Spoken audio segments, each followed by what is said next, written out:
Hello, everybody. Hi.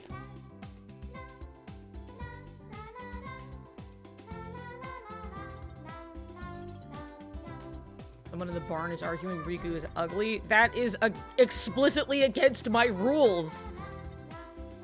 Somebody ban that guy.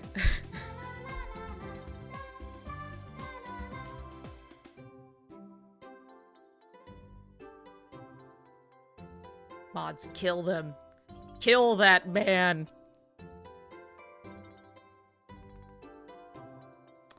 Anyway, hi everybody. Are you ready for oh geez, 70 something slide PowerPoint? Are you ready? Do you think Graven is ready?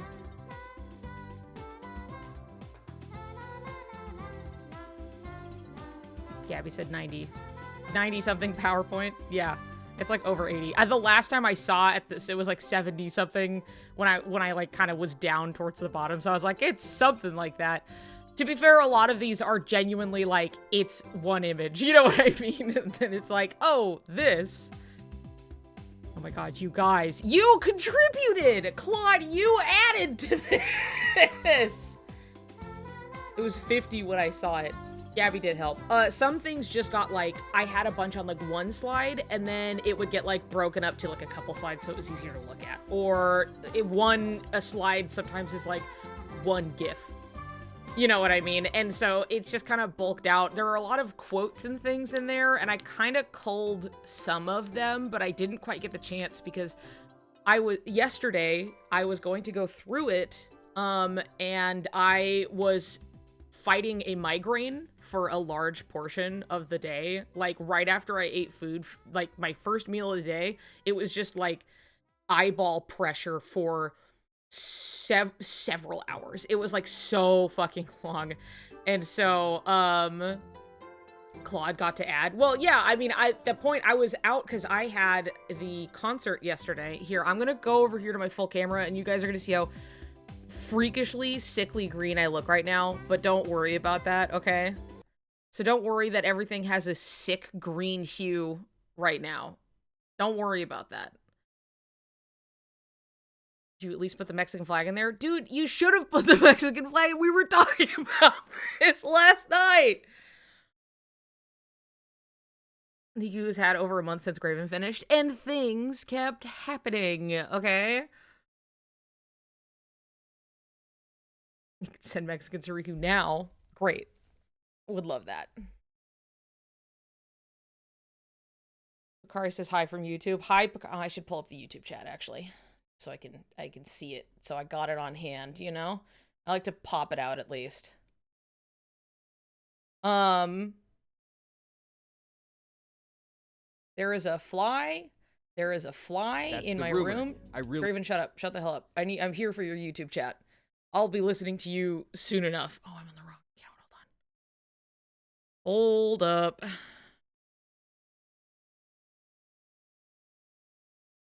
Yeah, Claude was hunting for novel quotes, and I did not get to go through and, like, organize that in any capacity. Like, it is in, but I don't know. It's going to be a surprise for me as they come up. Like, I went through them a bit, and I was like, I'm going to rearrange some of this, but I just didn't get the time. So some of that will be discovering stuff together. That'll be fun. There we go. I pulled up his YouTube chat. Excellent. I have it. I can see everybody there. And, shortly, I will... Yeah, it was basically, I sent messages to Gabby last night, too, where I was like, Gabby, I need these images to put in. I have to go to bed. I was very timely about, and then I took a shower, and then I went to bed, and then I got up right when my alarm went off, and then I was doing all of my little stuff, and I had to, like, tidy the room behind me, so there wasn't just shit everywhere, because things had been a little everywhere from conventions, like, you know, I'm doing my best, all right?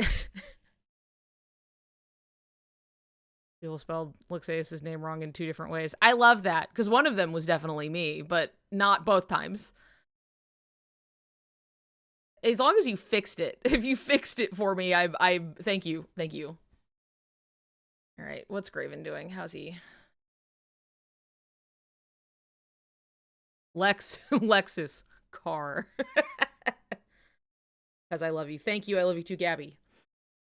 Okay. Should have misspelled it even more. Lumberg, yeah. Keep adding vowels. That's pretty funny. That would be funny for the bit. Yeah. I am excited to go through stuff. This PowerPoint is just going to be kind of like a general guide with quotes and things on it, but hopefully this will help us stay on track more. Generally, like, this is something where instead of me just being like, maybe I should talk about this, maybe I should talk about that, this is just like, we are talking about what is on the screen. And then going forward, that doesn't mean we won't get distracted just talking or anything. That's definitely still going to happen. There's just going to be organic conversation, as well as sometimes it's just a point of talk about this thing, and then I have to go, yes, let me explain thing, because it's easier than just putting all of the text in there and like reading off of it. So we also got sensual aid. Good one, Wing. I like that. Remember the pre-release of Chain of Memories where the villains were Vixen, Marlusha.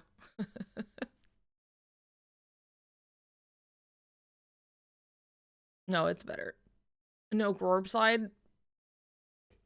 I just didn't have the time, you know?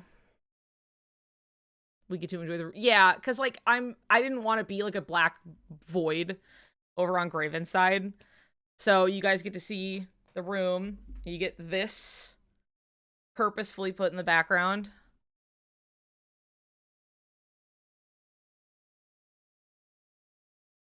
Okay. Oh, he's showing off his little display. Hey, I know the art on that. Hi, Vexy. Pictures are the best way to keep a loose structure. Agree that straight reading off of slides is not the move. Yes, and look, me talking, that's one of the things I'm good at. So I can just have a, oh yeah, let me talk about this, and then I talk about it, right? It's fine. So that's the plan today. That's the plan. The organic conversation is the best part. I'm glad. So we're gonna do, I think, you know, next time, I really wanted to add sound effects to this, and I did not get the chance, because that would have entailed me going and finding all of the individual sound effects and then uploading them into a folder on Google to then put in where I wanted.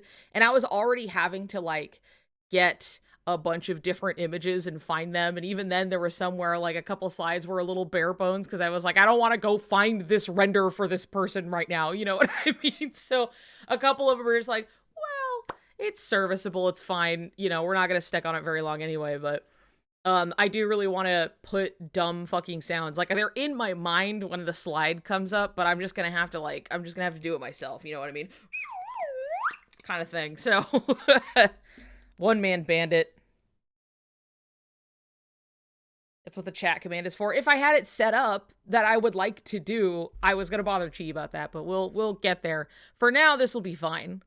So let's see. I see Graven is showing off his Barbie horse adventures. I'm going to try and get this started. I was giving him time to, like, finish what he was saying or whatever he was doing. Roll button. Sending this. Maybe he'll figure it out, so he doesn't have to keep showing Barbie Horse Adventures riding camp on the DS. Giving yourself time too. Yeah, true. You know, I gotta come in, gotta talk. We finished like 20 minutes ago. Yeah, literally, like, Graven was streaming, and I was like, Gabby, I need you to put this thing in for me.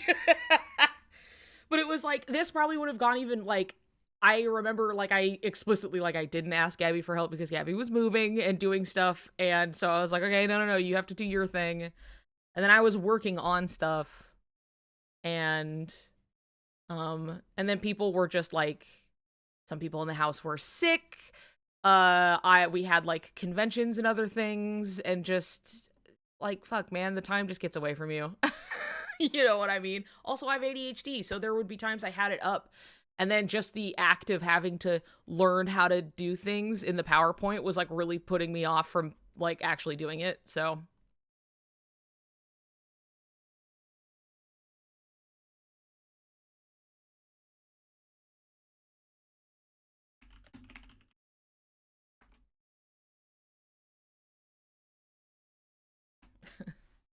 let me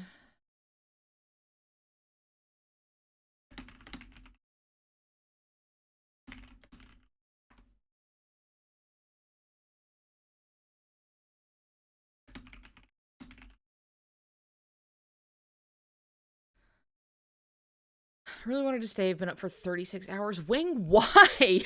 What on earth? Go to sleep. You can watch this shit later, I guess, so.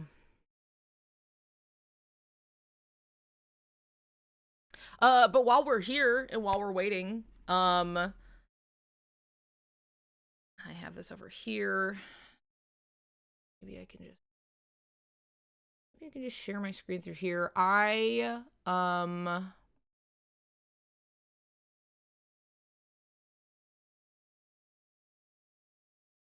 There. Okay. I went to the Square Enix concert. I think the leak is valid. Because they said 2 new What? What? Huh? Leak? What? Assessing his layout on Barbie Horse Adventures. I had to give him grief about it. Okay. Fair enough. He did tell me he got it, like, working, more or less. I went to the Square Enix concert, not yesterday, like, on Wednesday. And it was a great time. Please give Nomura a break from the leaks. What? Later. It was a great time. I spent all day in Portland, and I was hanging out with Haven and Vexy, and we got to walk around and have delicious lunch and just kind of have a nice time. You know, it was a beautiful day, and then we went to the concert, and they played 3 Kingdom Hearts songs. So that was cool. I ran into, of course, other people very obviously dressed for Kingdom Hearts there. Just a reminder, especially as we join Graven's chat, we should avoid KH4 trailer talk. Many people are trying to avoid knowing things about KH4. Yeah, that's even, like, I definitely recommend, like, we don't need to talk about it. Not even because of, like, Graven and spoilers, as much as there are a lot of people within the community who are trying to avoid it because they don't want to be spoiled. Like, some people, and God bless them, are trying to live a life without looking at the trailers. It wouldn't be me. If it's a trailer, to me, it's free game. But, like, it's, yeah, protecting Chi. Chi specifically wants to avoid spoilers, so we do not have to speak of it. I care about Chi. Graven can die. So that's where that's at currently. I mean, we are free to talk about it all we want, but, like, other time. This is KH Tuesday, you know? Dude, he is really all over.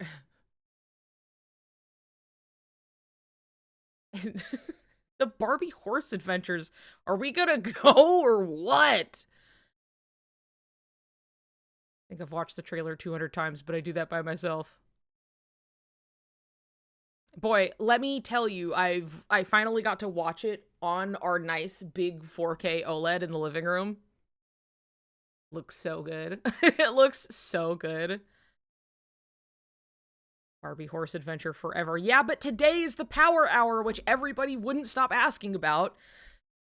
You know, we don't have to pit 2 bad bitches against each other. It could just be we get the Power Hour and then we get Barbie Horse Adventure. You know what I mean? We don't have to pick one or the other per se. They will both happen. Maybe just not at once. People think Sora looks ugly. So. Some people just don't like Kingdom Hearts. And there ain't nothing we can do about that. You know what I mean?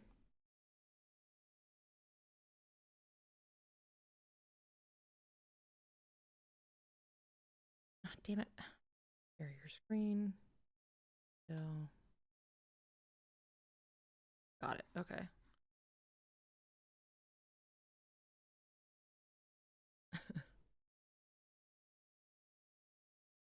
Let's see, what's he got to say for himself? Yeah? All right, great. All right, we're Okay. done with it. There we go. Dude, I look sick. I'm like radiated. Imagine not liking Kingdom Hearts. I know. Please bully him. Yeah, yeah, of course, duh.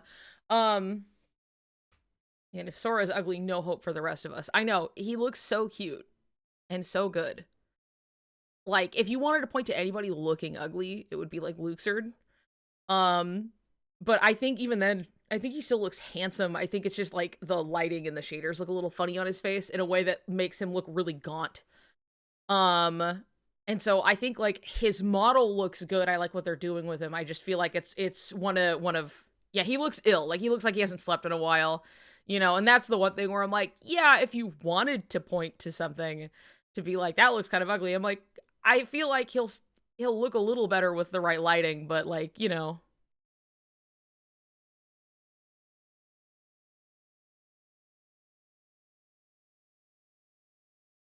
It's a teaser. You looking radiated. Elephant's foot. Ventus kid confirmed.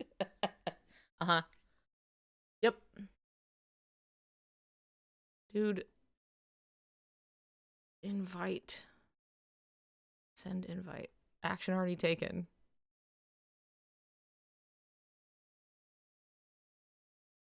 Dude, he's crazy. Okay, I'll go take a peek at it later. I obviously have not had the time, really, so.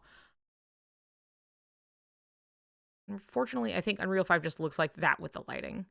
I mean, to some extent, yeah, that's going to be the, like, it's just a really different engine, but, like, you can still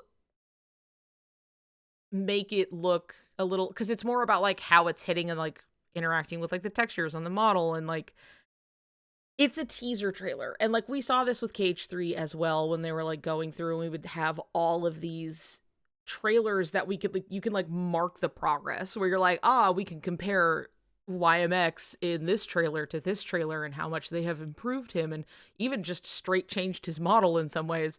So that's something I foresee happening, is that we're going to get another shot of Luxord one of these days, and then we're going to be like, yeah, see how much it's gotten better? If Ventus can confirm, will you roll around in your diaper for us? If I'm Ventus Kin, I have to. I have to. It's part of who he is.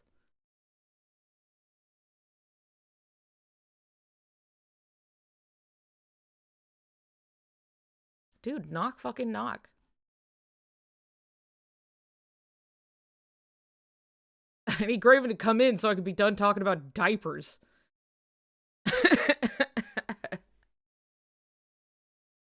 He's late for school, dude. Ding ding. Get the hell in here. Dude, here. I'm gonna play a little music softly. Okay? Quietly. I don't know if it's like too quiet for you guys, but like, you know, we're gonna be talking over it anyway, so that's kind of the point.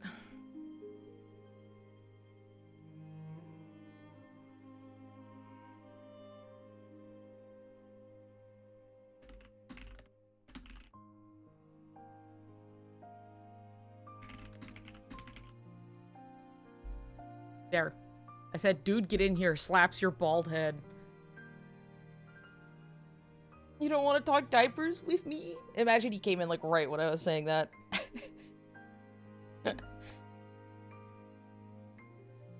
You want to play blocks with me? There we go.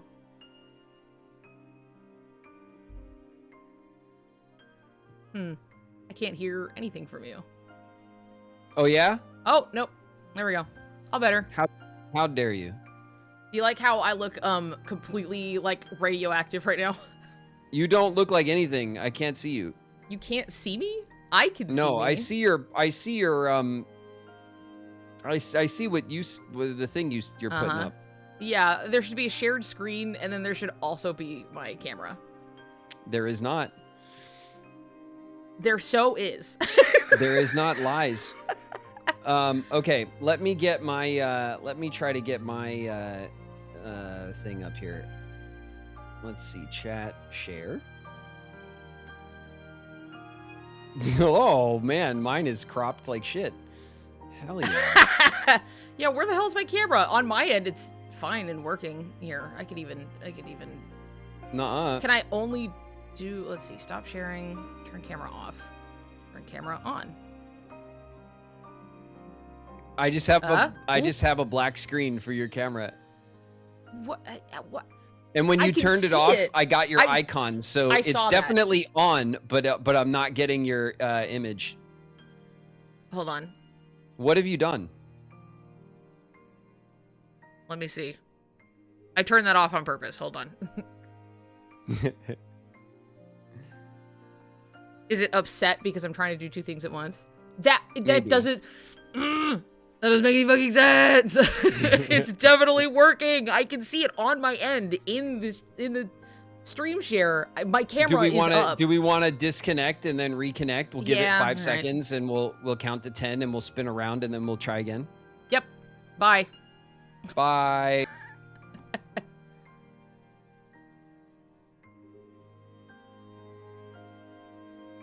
All right, everybody.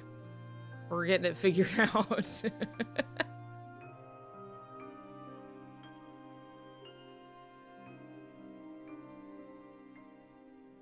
My camera is on. I am looking at it be on. You guys, you have to... Hey! Does it work? Can you see me? Do you see that I look sick? There you are. There we go. Okay, hold on. So this might be a little better if we do... I love that your glasses look like an effect, like in a computer effect. Yeah, a little bit, huh? Okay, hold on. I'm going over here. Disgusting. Okay. My stupid screen. Okay, can you see my screen share at least? No. Why? I swear to God. Because it's supposed to work. Now my camera isn't showing up on your side that I can see. Oh, no, it's not. I see you in the... Hold on. See? Something is I wrong. see you in the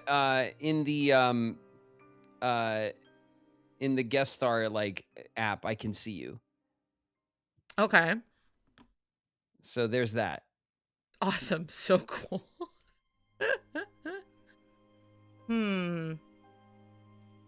Because on my side, everything's so Gucci. It looks great. Also, the shared chat is like not. It says it's enabled, but it's not happening. Dude, it hates me. Hold on. If I...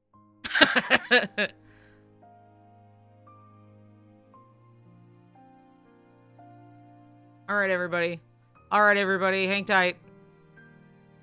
It was like really upset with me. Turn camera on. Yes, just confirm.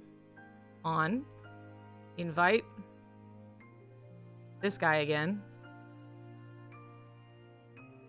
One step at a time. I completely closed out of the window.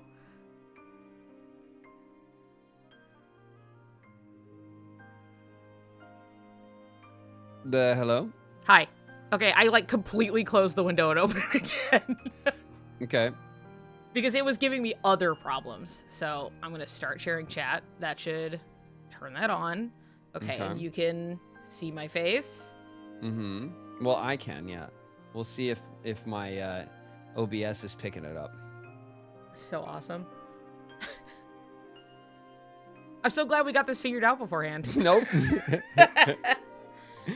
I don't know what else I can do about that. No, I know. Chill. We got it. We're fine. Everything's great.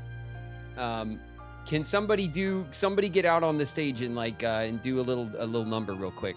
Yeah. We got this. Everything's fine. Oh yeah. If I go to your thing and I copy the link. Yeah. Okay, check it out. I got this. I'm super good. Super tech savvy. At computer stuff. What's on my tap shoes? Everybody do a quick little dance.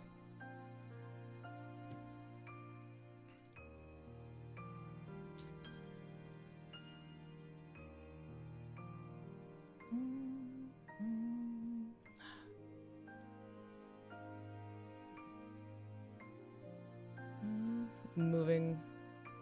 Chat, you're going over here.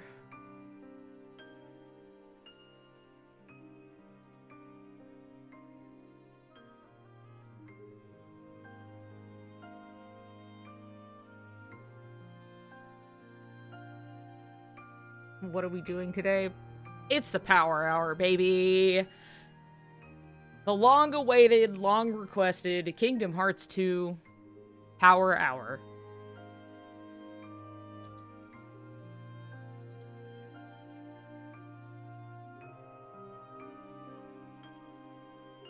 Maybe if I did... I'd just do this, and then... Ooh, that's fun. Give me a second.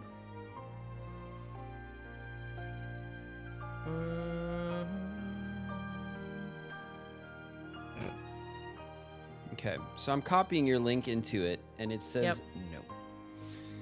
It says no? That's really fun. Yeah. Do we make it is it a browser source, or do I want it to be a camera source? Browser source. Because you're putting like a browser link in it, essentially. Yeah, that's how it's set up.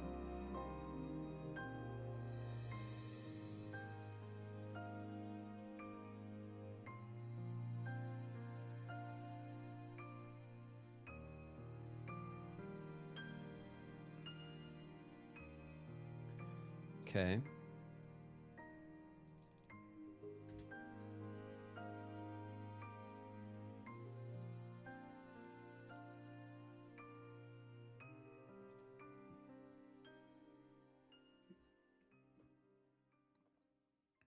So awesome. Where the hell am I putting you guys? Where am I putting you guys? It wasn't thought through. There. This is gonna be good enough. Oh yeah. I don't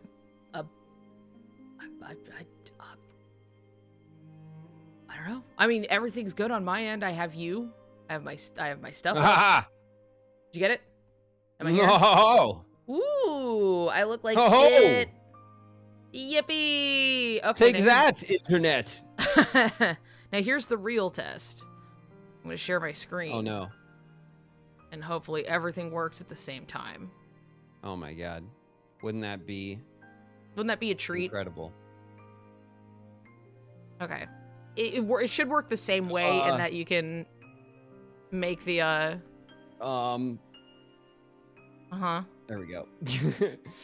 Okay, now what I'd love to do is frame it appropriately. I also have mine. It's just like the right size but in the big square. So there's some black bars. It's cinematic. It makes it look, really cool and dramatic. Yeah. My god, that is the biggest fly. Why? Where's Baby Cat? This is his job.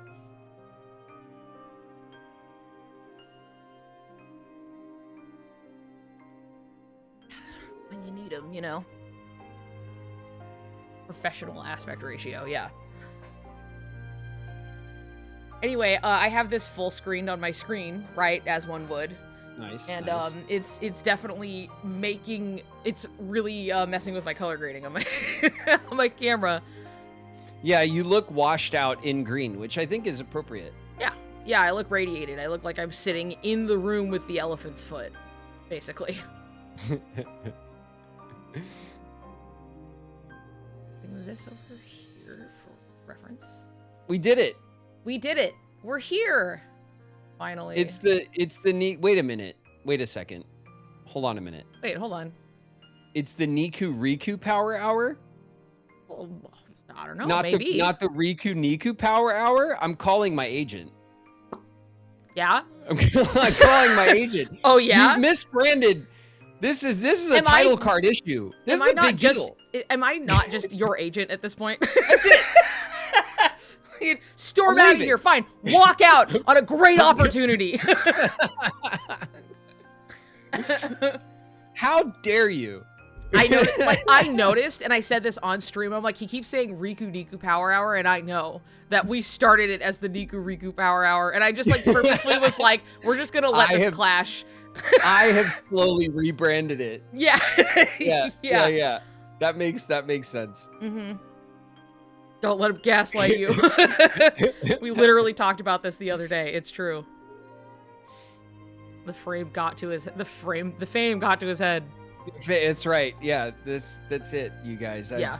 It finally got you after all these years. Twitch offered me a sponsorship deal for Raid Shadow Legends or some shit, and now I've made it. You know? That's the big bucks. Love that. I love that for you. That's great. Oh, did you tell everybody about your closed captions, by the way? I think they know. Do they know? Well, some people know. It people. works for somebody. Somebody said it worked. Yeah, we have closed captions. Yes. So for anybody who, many people were like, please God, please make him put this on there. So anyway, yeah, there is on Twitch, you should be able to see at the very bottom, like settings, yada, yada. There should be a little closed captions button you can turn on now so you can see what he's saying. I've had mine on for a long time. You can see all the dumb shit that comes out of my mouth. Oh, yeah. Shit. What did I just grab? What did you do? What did you break?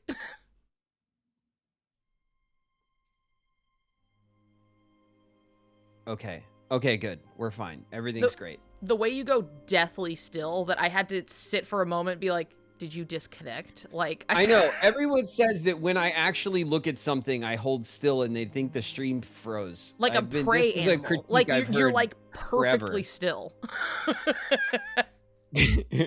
And like on stream, that's like, did something go wrong?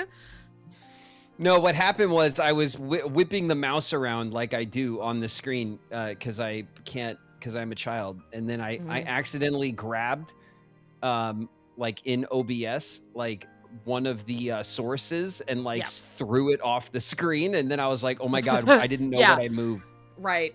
Oh, do you have... It's fine. Do you have, like, obviously you have the PowerPoint up on your screen. Can you see it okay? Because there are things you're going to have to look at. I have it up on my monitor as well. Okay. With our share thing. Our share Twitch guest star thing. That thing, yeah. Okay, good. As long as you can see it.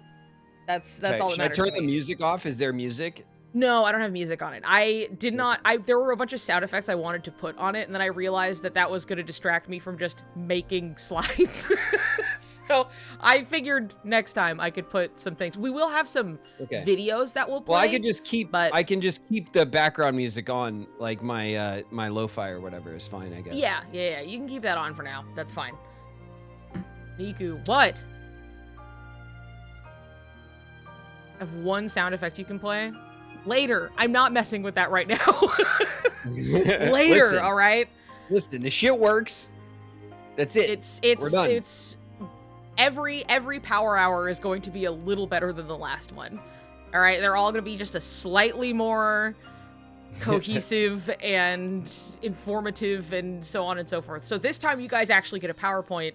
Thank your lucky stars. Yeah. Be grateful for what we have. Maybe turn the music down a bit, Graven, is what Queen says. Oh, jeez. Oh, man. Oh, God. Let me see. Okay, I have your volume up a little bit just to make sure you're popping out above everything else. Does that work? I just hate messing with the volume sliders in OBS, because then we go to do something else and everyone's like, it's too low, it does, and I have to like, and you never stop messing with it. That's kind of just hard streamer problems. So hard. Yeah, it's also just like, I don't want a computer that bad, you know? Yeah. Graven complaining about working at his job. Yeah. I don't want to actually have to do anything, you guys. Yeah. Yep. Come on. Don't make me do stuff. Well, you have to do stuff. And now you have to sit there and let me tell you now I'm in class. Do I have to take notes? Class. I do have a pop quiz in the middle. Oh. Don't worry, you're going to do fine. You're going to do fine. Because I would love to do a funnier, more like a quiz, but this was something I had joked about like forever ago, and I was like, I have to remember to put in the quiz, and so here we are. Yeah. Oh, shit. Don't worry, you're gonna pass with flying colors. You don't need it, but it is funny. Quiz him. So yeah. Anyway, you have to study and take notes. Okay. Okay.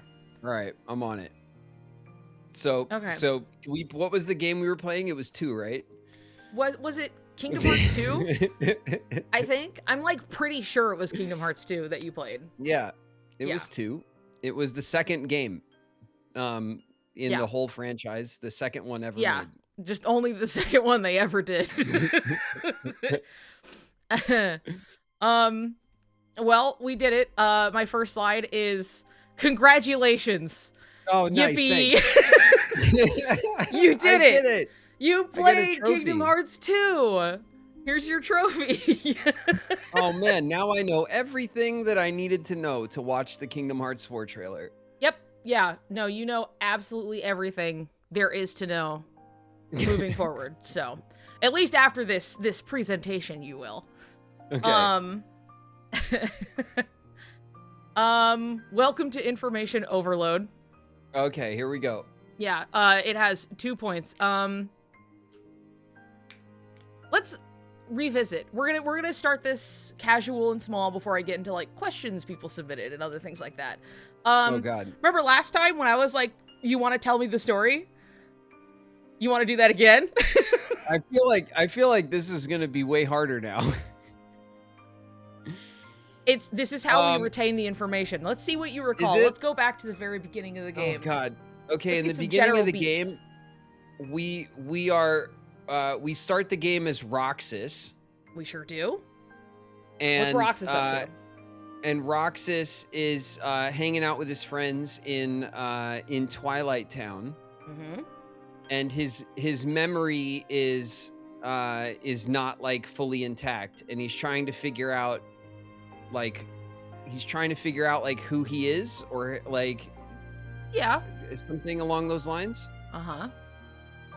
And then we have a mysterious figure that shows up. Mm-hmm. Which was me? It was me, wasn't it? I mean, you were there for sure. There was also Axel was showing up as well for fun. That's right. Yes. Axel was around. Yeah. But yes, it was Riku who was showing up. And we'll talk about that a little later, but yes, Roxas was having a no good, very bad week where his reality was kind of crumbling down around him the whole time.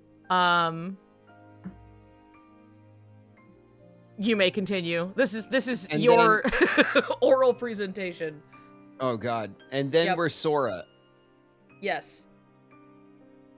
Very good. And then what? There's like the mansion has something to do with this as well. That's where this culminates over into the mansion. I'm trying to think of like how the early game goes. God, it was like 3 months ago or 4 months ago. Or 6. No, it was January. It was in January when I started Kingdom Hearts 2. That's right. I don't remember anything about January. So let's see. Oh Christ. I don't even really know how to articulate it at all. That's fine. Here, look, I can simply aid you. So Roxas was in this recreation of Twilight Town, basically. He was in like a computer. And yes, he was in the computer because they got worlds in the computer. So he was kind of hanging out and there. And that's in the mansion, the computer, that's the basement, right? Yep. And so Sora was in his little egg pod at the end of Chain of Memories. Okay, yeah. Sora was still in the chamber that Naminé put him in at the end of Recom. Yep. Because he was still his memories weren't all there. Right. So we couldn't wake up. Roxas's story brings us to the chamber, right? Because it culminates at the mansion, doesn't it? Yeah, because then he's like, it looks like my summer vacation is over.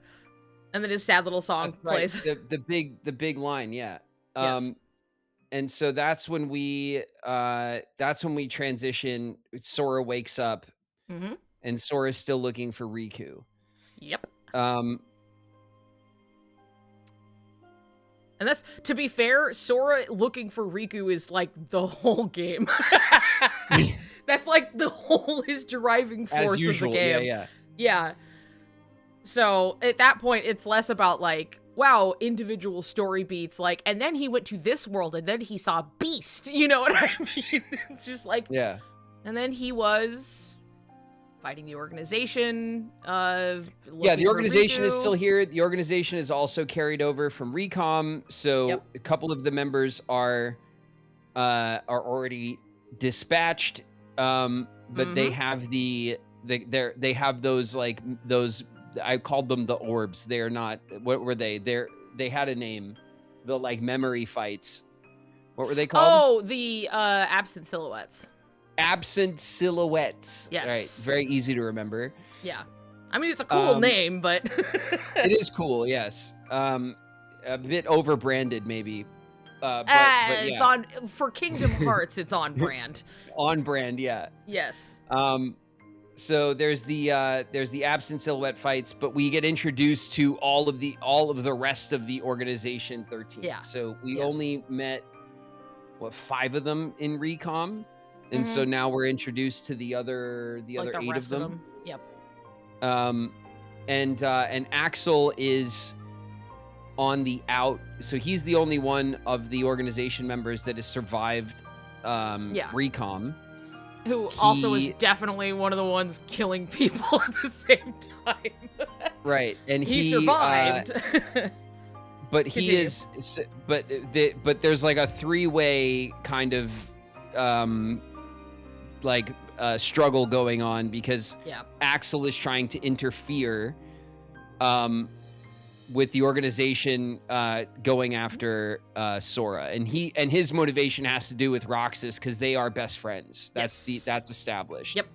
So Roxas is the 13th member of the organization, the youngest, newest member, and Axel and Roxas are friends. Yes. And he, in a way, is struggling with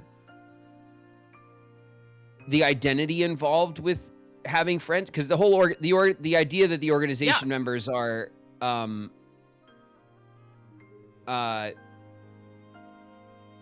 what is it? You guys put a poll up if it's for which title, and you won, by the way. Nice, thanks. Thank you for the people. Fine. You know what? Fine. The organization members are struggling with their identity. Yes. If they are nobodies and they want to be somebody, they want to they feel like they have an identity, and the idea that they don't have an identity is just something that they're told, but it doesn't feel right to them. So Axel struggling with this, and I feel like part of what makes him feel like he has an identity is this relationship that he's developed with Roxas. Like, it's important to his sense of identity. So he ends up, and I'm probably skipping around, I guess, but no, as Axel meddles in what's going on, he kidnaps Kairi. Yes. And as Sora wakes up, he rejoins the gang. He gets reinitiated in to the journey in some way that I don't quite remember. We go to the castle. No, first we go to the tower, don't we? Yes. Yen Sid's tower. The mysterious tower. Sid's tower. Yes. And I often joke is my house because it's a wizard tower. It's a big, tall wizard tower. Yes, I also relate to the wizard tower. Yeah. We can be neighbors. So he takes the train. So the wizard tower is outside of Twilight Town or whatever. It's in that world. He takes the train over to there. He meets Yen Sid. He's initiated back into the fight against darkness. That's where we pick up our forms, right? That's where we start getting introduced to the form mechanics and because we get the new outfit. We get the new outfit. And then we hop on our ship and we go straight to Disney Castle, don't we? And then where Mickey is gone. Minnie is running the castle with Daisy, and what information do we get there that sends us out? Just that we don't Mickey go is out fighting and we need to go help, right? Sort of. So we don't go straight to Disney Castle. We kind of go from like there to, we're kind of let loose a little bit in the world. And we go to like Mulan and other stuff. We do but we the other eventually, worlds first. yeah. And then we get like called over basically, and then we're like, yippee. Yeah, we go to Hollow Bastion. Okay, yeah. Hollow Bastion is destroyed. The entire the castle of Hollow Bastion. I guess Hollow Bastion's kind of like a zip code now, right? Yeah. So, but the Hollow Bastion castle from the first game is destroyed and like under construction. It's being rebuilt. Yeah, so in the first game they talk about it a little bit, where they're in Traverse Town, and Traverse Town is a place that people with no world to return to kind of end up here. It's kind of like a miscellaneous bin for like people who get kind of flung from Whose wherever they're worlds supposed have to be. been deleted or otherwise. Yeah, they fall into darkness. They don't like they can't go back there, and so like and that's how Sora ends up in Traverse Town anyway. Like Destiny Islands was blown up basically, and then he ended up there. And so Leon and the gang talk to and allude to the fact that... Is this the same reason why Roxas finds himself there as well? Roxas finds himself... So Traverse Town versus Twilight Town, two different. Right. And then Roxas ends up in Twilight Town. There is a reason for that, but we'll get to that later. Regardless, the point the one I was going to bring up is that they do talk about the fact that like they are from Hollow Bastion, but it had been like 10 years since then. And now that we've kind of fixed everything, they like came back, and now they're trying to restore it. They're trying to like bring it back to like, they used to live here. Let's build the houses and build the everything and just, So they have the Hollow Bastion Restoration Committee, and they give Sora the little membership card. And it's cute. What's up, boss? Boss in the house. Hi, boss. But yeah, they lived there originally, and then it got taken over basically, and then now they're back, so they're trying to fix it back up. Okay. And then we're on our mainline adventure from there. Yeah. From there, we're like fighting okay, darkness and such, and the organization. Yes, and, looking for Riku for the and forces then of doing other stuff on the side. Yeah, and looking for Riku. Yeah, who we find at the very last world. The very, very end, yes. The very end, we find him. Very end. The last place we look. Isn't that always the way? Riku is like Sora's keys. Yeah, exactly. It is. See, and now you know why it was so funny to be like, you're like, yeah, like all this stuff I definitely do in Kingdom Hearts 2, and I had to be like, you wish, brother. You're like right at the end. And now you know. It really is like the last world. I mean, at that point, it's like, that's part of the fun is like, it's like, oh my god, it's finally Riku, and he's in our party, holy shit, Yeah, but timeline-wise for me, I'm pretty sure, and I obviously just could be wrong about this, but I remember sometimes we would go in and do like multiple things at once, Yeah. And I think we did the recom stuff and the 2 stuff around the very same time. Yeah, I wouldn't be surprised. And so to me, it was like, it was definitely close in time if it wasn't the same set of sessions, but that's why I was like, oh yeah, all of that like cool like Riku v Riku stuff from 2, in my head it was that's when it was, but but I didn't have the context from playing the games. Yeah. Yep. The light behind me is like, it's like purgatory out there. It's like blowing my camera out in a crazy way, and I'm like trying to. Anyway, yes, yeah. Anyway, so we adventure around the worlds. We defeat the powers of darkness, as you do, and then we go to the song that never ends, and there we find Riku. Yep. and Riku has the appearance of Ansem. Mm-hmm. He sure does.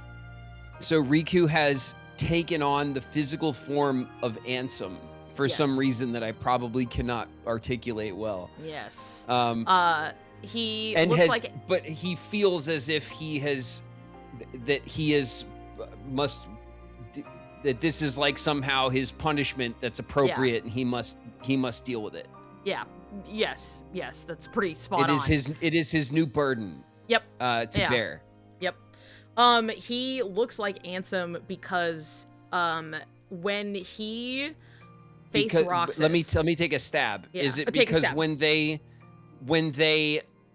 blended in the previous game, before he went into darkness, their hearts were like intertwined or something like that? Like they were kind of inextricably like, did it have to do with that? The fact that they I don't know how to describe. They don't blend. They're like intertwined in some way. Yes, like So because Ansem's Seeker of Darkness is like, he himself is a Heartless. He has the Heartless symbol on him, like on his chest, right?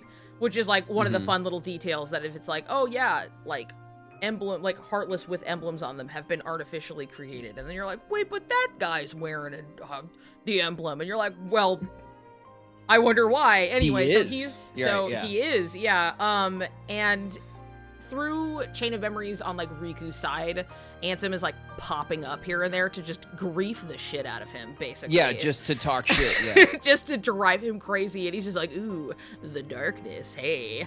You know, and Riku's like, leave me alone, man, get out of here. But like, he's kind of just like, but that Ansem trapped is in there. Is that like a projection from within Riku, sort like of a thing? Ansem. Where they're he's intertwined? in there like haunting him, basically.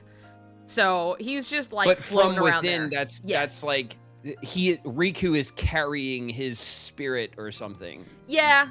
I think that'd be like the easiest way to look at it. Like, I don't remember any direct clarification other than just like, yeah, he's just kind of stuck with him now. You know, the demon that I have possessed in my heart a little bit. Yeah, he's sort of a manifestation of his darkness in the way that he haunts him, but like it's also just like, yeah, he's just kind of there.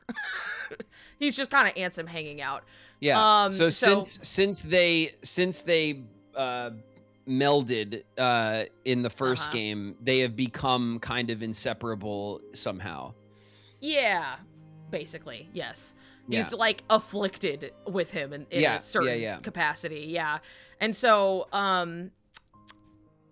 when he goes to fight Roxas, right? Because he's like, Roxas, you gotta go back. You gotta go back into Sora or he's not gonna wake up. Because you have what he needs. So he intervenes to make this happen. And during that fight, he needs to resort to a greater power to make it happen. And so he's like, okay, I'm just gonna look like this guy I hate now. And so he kind of like embodies him to like tap into his, as he calls it, he's like, my dark strength. And then he basically like takes on this visage. My dark cope. Yeah. Yeah. I mean, hey, it does the trick, right? And you'll see, it'll go into it a bit more in 358 in an interesting way. Like you can see he's like really grappling with this. And then now he's I want to tap this heartless nobody distinction.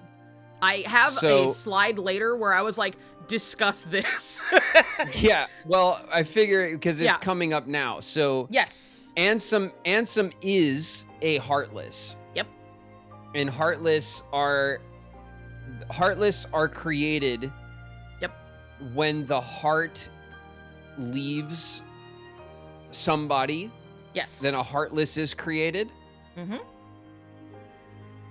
A nobody is when the spirit leaves or when the mind leaves or there's some distinct creation there that is different because Roxas is not a heartless. Roxas is a nobody. Yeah.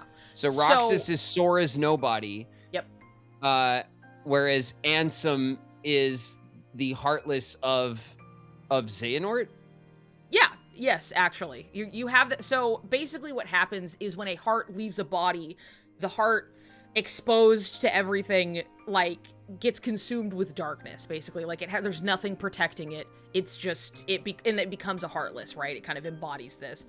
What's left behind is the body, and not every heartless induces a nobody.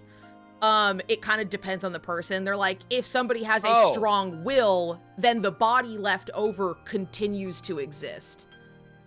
As a nobody. Yes.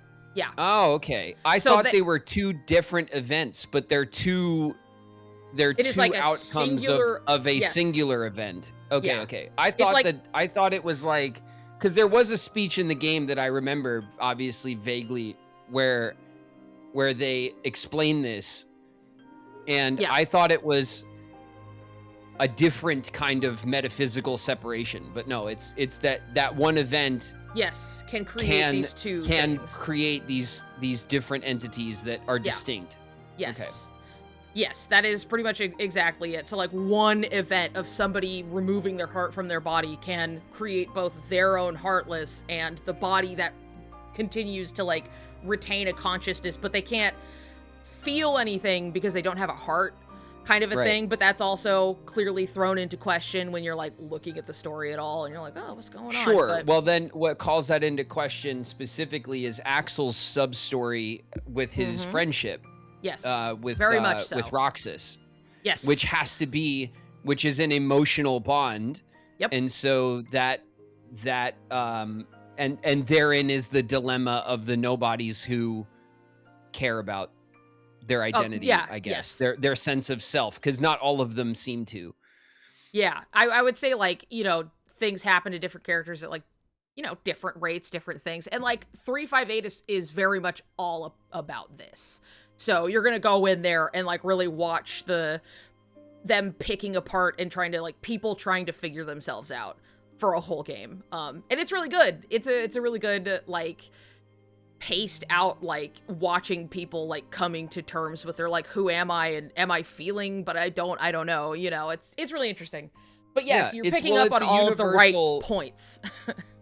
It is a universal story about identity, right? It's a kind of like a coming to terms with or finding who you are story, which is a very classic like storytelling device, but done in this unique metaphysical, like with this very unique metaphysical like template. Yes. that they've constructed around it with all this unique lore, and that's what makes it kind of fun to unpack. Also, the thing that makes it difficult to unpack and inaccessible to some, makes it a bit confusing. Yeah. But yeah, so I guess where are we in the greater story now? We adventure. We get to Riku. We discover the head of the organization, who is Xemnas. Yep. Xemnas is the nobody to Xehanort, whereas Ansem is the heartless to Xehanort. Exactly. And so these are. So in the first game, we are fighting Xehanort's heart. Yep. And in the second game, we are fighting Xehanort's zombie body. Yeah, as some people jokingly will refer to, like, what happens if, like, if one person makes a ghost and a zombie? And then there's just, like, there's this post, I love it, where it's just like, what happens if somebody makes a ghost and a zombie? And then a follow-up later where this person's like, what happens in Kingdom Hearts? I don't understand. You're like, yeah, that's kind of, like, conceptually the idea is just, like, this body exists. No, it is cool. I actually like that. I mean, it doesn't quite capture the nuance that I think that they want, but it feels like a good kind of like framework of how to look at it. Yeah, of how to explain it to somebody. Yeah. But what was it? So we're fighting his nobody. And we get to like learn a little bit where it's just like, oh, and then there's like his like apprentice, you know, Xehanort and everything, and that he was like really wanting to like pursue experimentation, and then like Xehanort was Yeah. was the apprentice to Ansem the Wise. Ansem the Wise, so then Ansem the regular, okay? Ansem, yeah. People usually distinguish them as standard Ansem, issue Ansem. Yeah, Ansem, Seeker of Darkness, because that's what they call him, right? Oh, yeah, And then there's okay. Ansem the Wise, but I'm just like, Ansem, and then I'm like, and then Ansem the Wise, or whatever the fuck that guy is. Like, everyone's like Ansem the Wise is like a different thing that comes in later, but yeah. Ansem, Seeker of Darkness is Xehanort's Heartless, not Ansem's? Yes. So, yeah. So his Heartless takes the form of his teacher, or he co-opted and like stole his identity. Like they talk about this a little bit, where he was like, because Ansem the Wise was like, yeah, I'm here and I have my apprentices and like all of my people who work for me and everything. And then Xehanort was like, sir, I really want to pursue these kind of unethical like experimentations. And he's I want to experiment don't do on that. The hearts of the people. Yeah, it's like, what if I put them in a dungeon? Wouldn't that be cool? And he's like, no dungeons. And then he's like, and then he is basically starts like publishing, like the Ansem reports that we read in KH1, where you're like, this is by this guy named Ansem, and like most all of that is Xehanort like having stolen his identity, and he's just like, yeah, I started doing these unethical experiments and all of this stuff. And then like later we're like, oh, here's like Ansem the Wise, who's like really, you know, scorned by the fact that like all of his apprentices like basically betrayed him and stole his work and like continued these unethical experiments. And so he becomes Diz.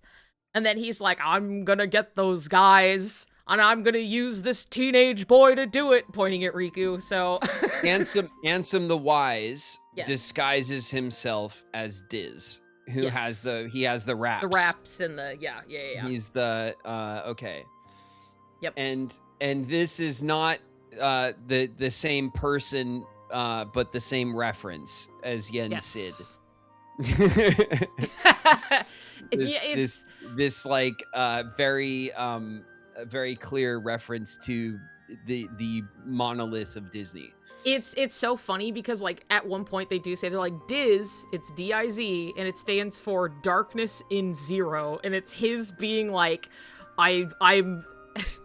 I'm seeking revenge and I'm doing bad it's like his really emo little angsty name. Yeah. This is his alter ego. Ansem has gone full Batman. Yes. Yeah, basically. And he's like, I go by Darkness in Zero. And I'm like, you're like 55. What are you doing?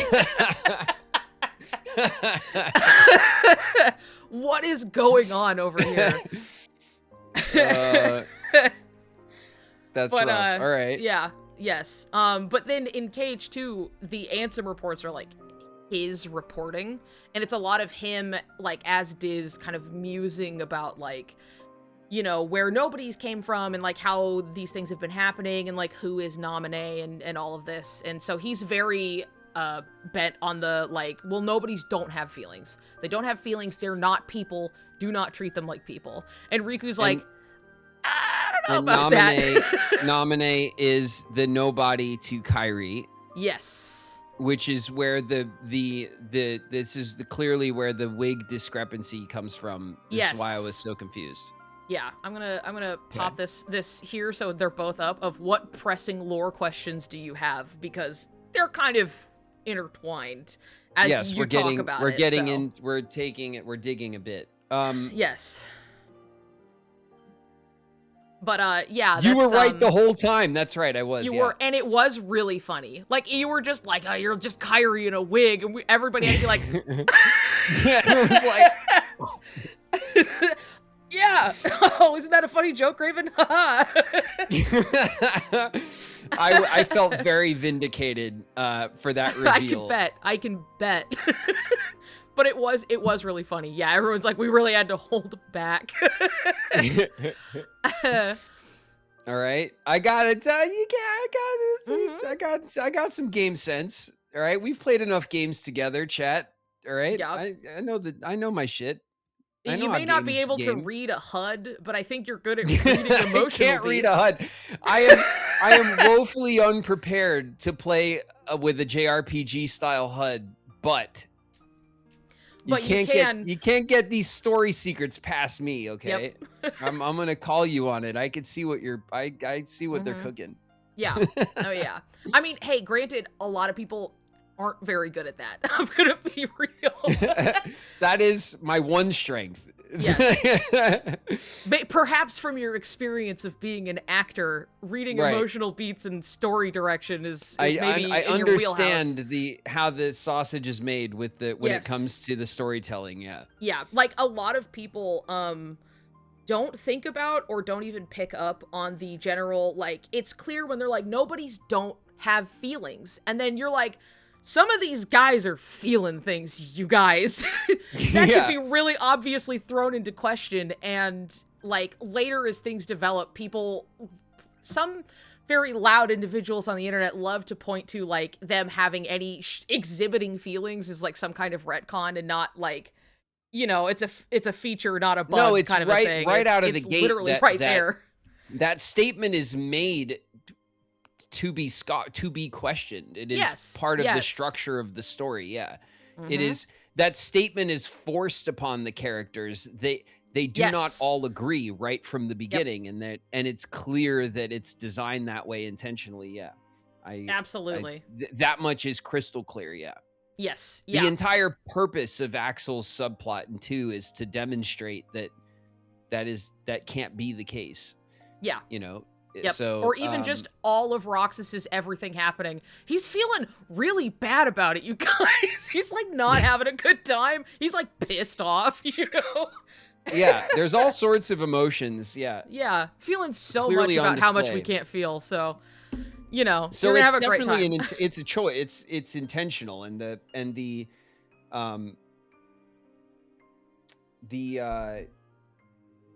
what's there's a word I'm looking for that I can't nail down, but the statement that nobodies are incapable of feelings is clearly put out there to be questioned and proven wrong.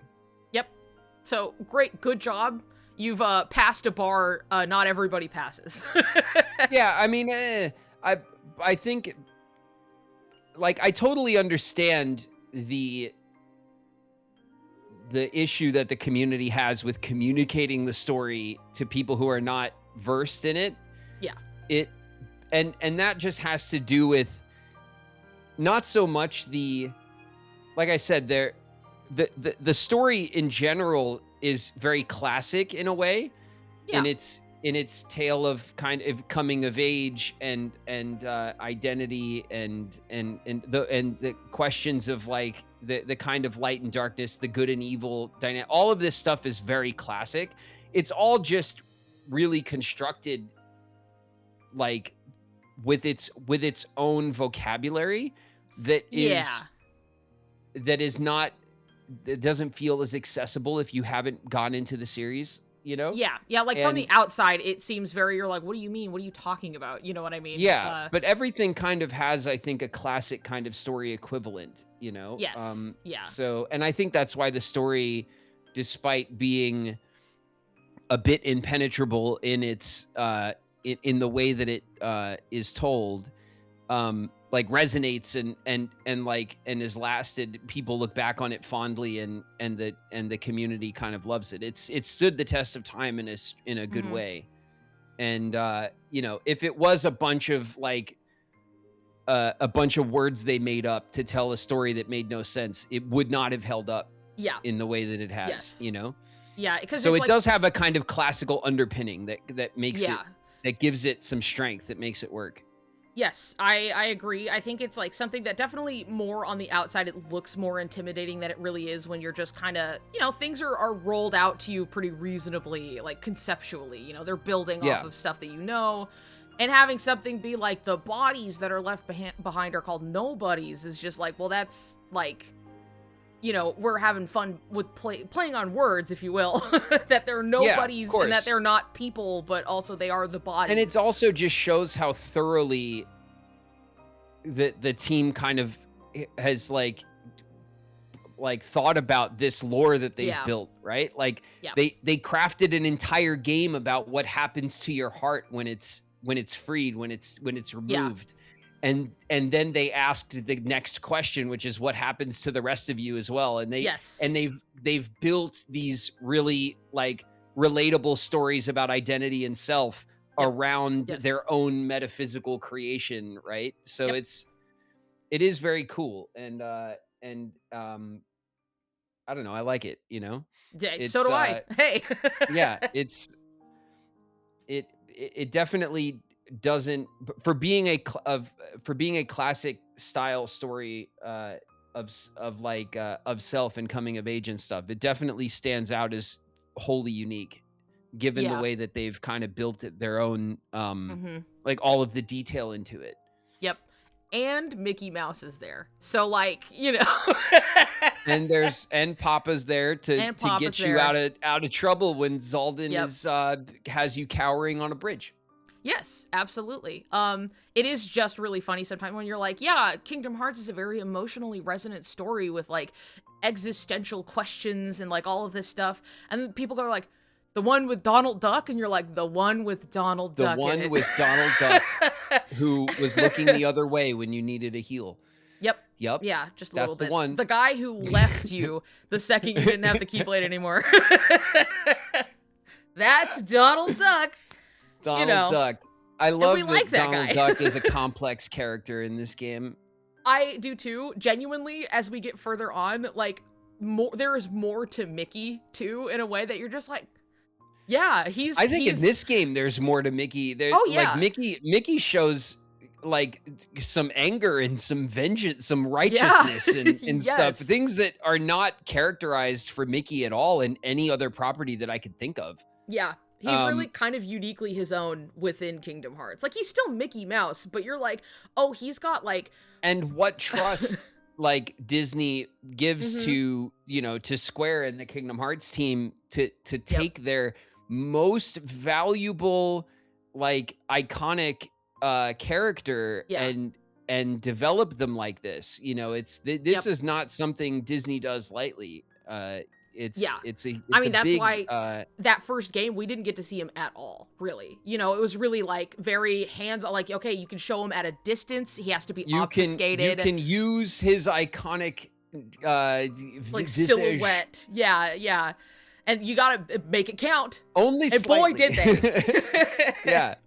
No, it's very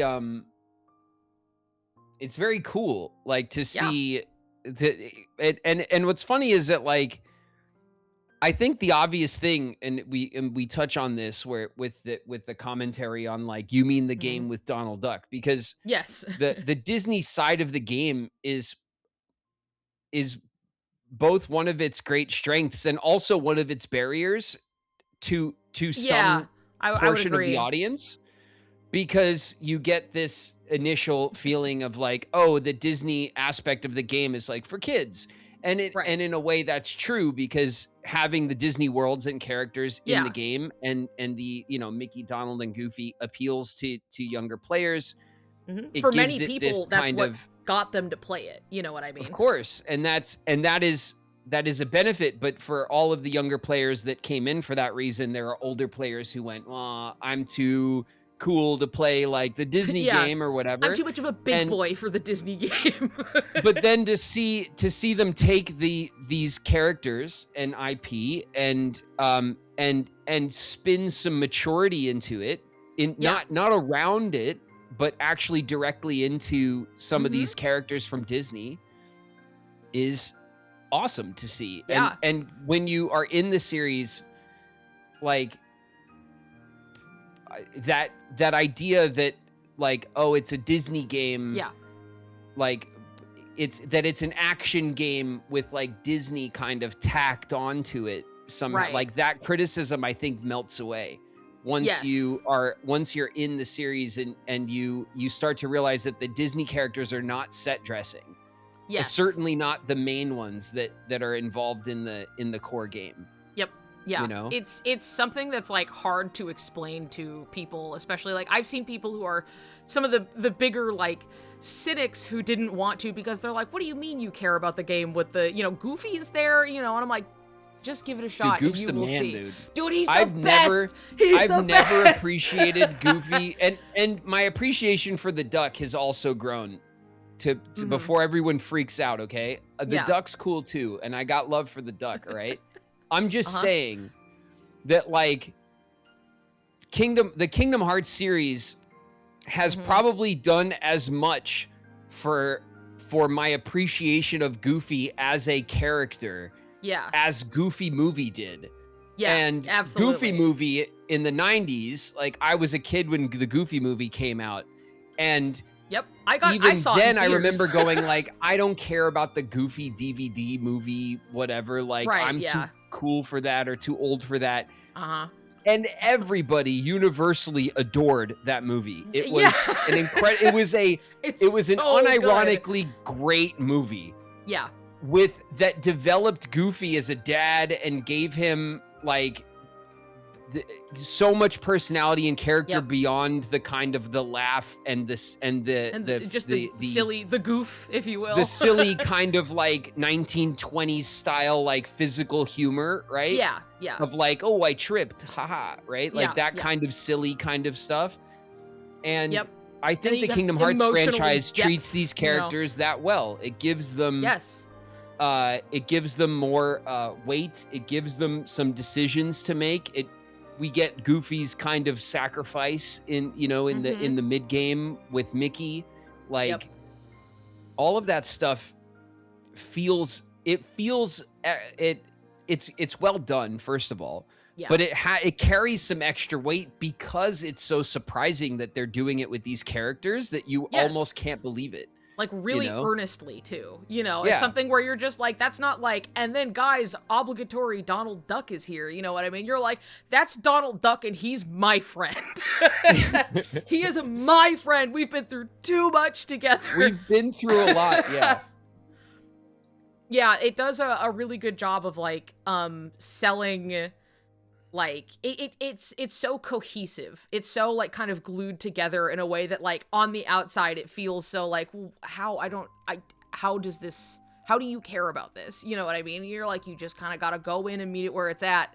And then you're like, oh, this is all treated really earnestly and it doesn't feel corporate. It's just like, what if we all just loved these characters together? Or like, isn't it fun to go to, Nightmare Before Christmas and then like you get to hang out with Jack and like it's all treated like really respectfully to the source material in a way that you're like, Yeah. what is that? Whoa, like Yeah, it gives you all of the nostalgia, but it also like it tries to use the setting in like an interesting Yeah. way to further the story they're telling yes, and embed yeah. the story into each world a little bit. I think it's like because it isn't exclusively playing, like of course nostalgia is always going to be a part of it, like so long as you experienced something in the past, like it can be nostalgic to you, right? But And it's nostalgia not- doesn't mean it's bad. It's not a bad Yeah, thing. It's yes. a good thing to lean into. It Yeah. just would be hollow if that was all that it was. Yes, it doesn't play strictly to nostalgia. It still Yeah. is just utilizing the source material and the characters and things that we're familiar with and typically already love. And if you don't, you're probably gonna grow fond of it after this. But like, it's because of that like I think it lands so well. That they're just like, yeah, and Donald Duck is here and Goofy is here, and then we have an emotional beat where like, they leave you and then you have to like deal with that. But don't worry, Beast has your back. And you're like, I love you, Beast, And Don't it's worry, great. Beast is fresh out of a domestic dispute and Yeah. is ready for action. Yeah. Yep. Yeah. Yeah. No, I find even the Kingdom Hearts worlds that I don't have nostalgia for, like Yeah. like the Tron world and Mhm. and even to some extent the Pirates of the Caribbean world, which Yeah. like I remember, Yes. like I didn't see all of those movies. I saw the Hmm. first like two, I think for sure, and the first one I thought was awesome. But I wasn't little for that stuff, you know. So Yeah. Yeah. um uh but uh but I do really love, and that's why I think that when people ask me about which game I like the best or which one, you know, Hmm. for I don't first of all, I don't, and I say all the time, I don't really categorize anything I love that way. Like, I don't rank order things Right. necessarily. Like, I like to enjoy the series kind of as a whole. But I think Hmm. Kingdom Hearts 1 is really the nostalgia machine Yeah. because it leans into those classic kind of Disney worlds and tropes and characters.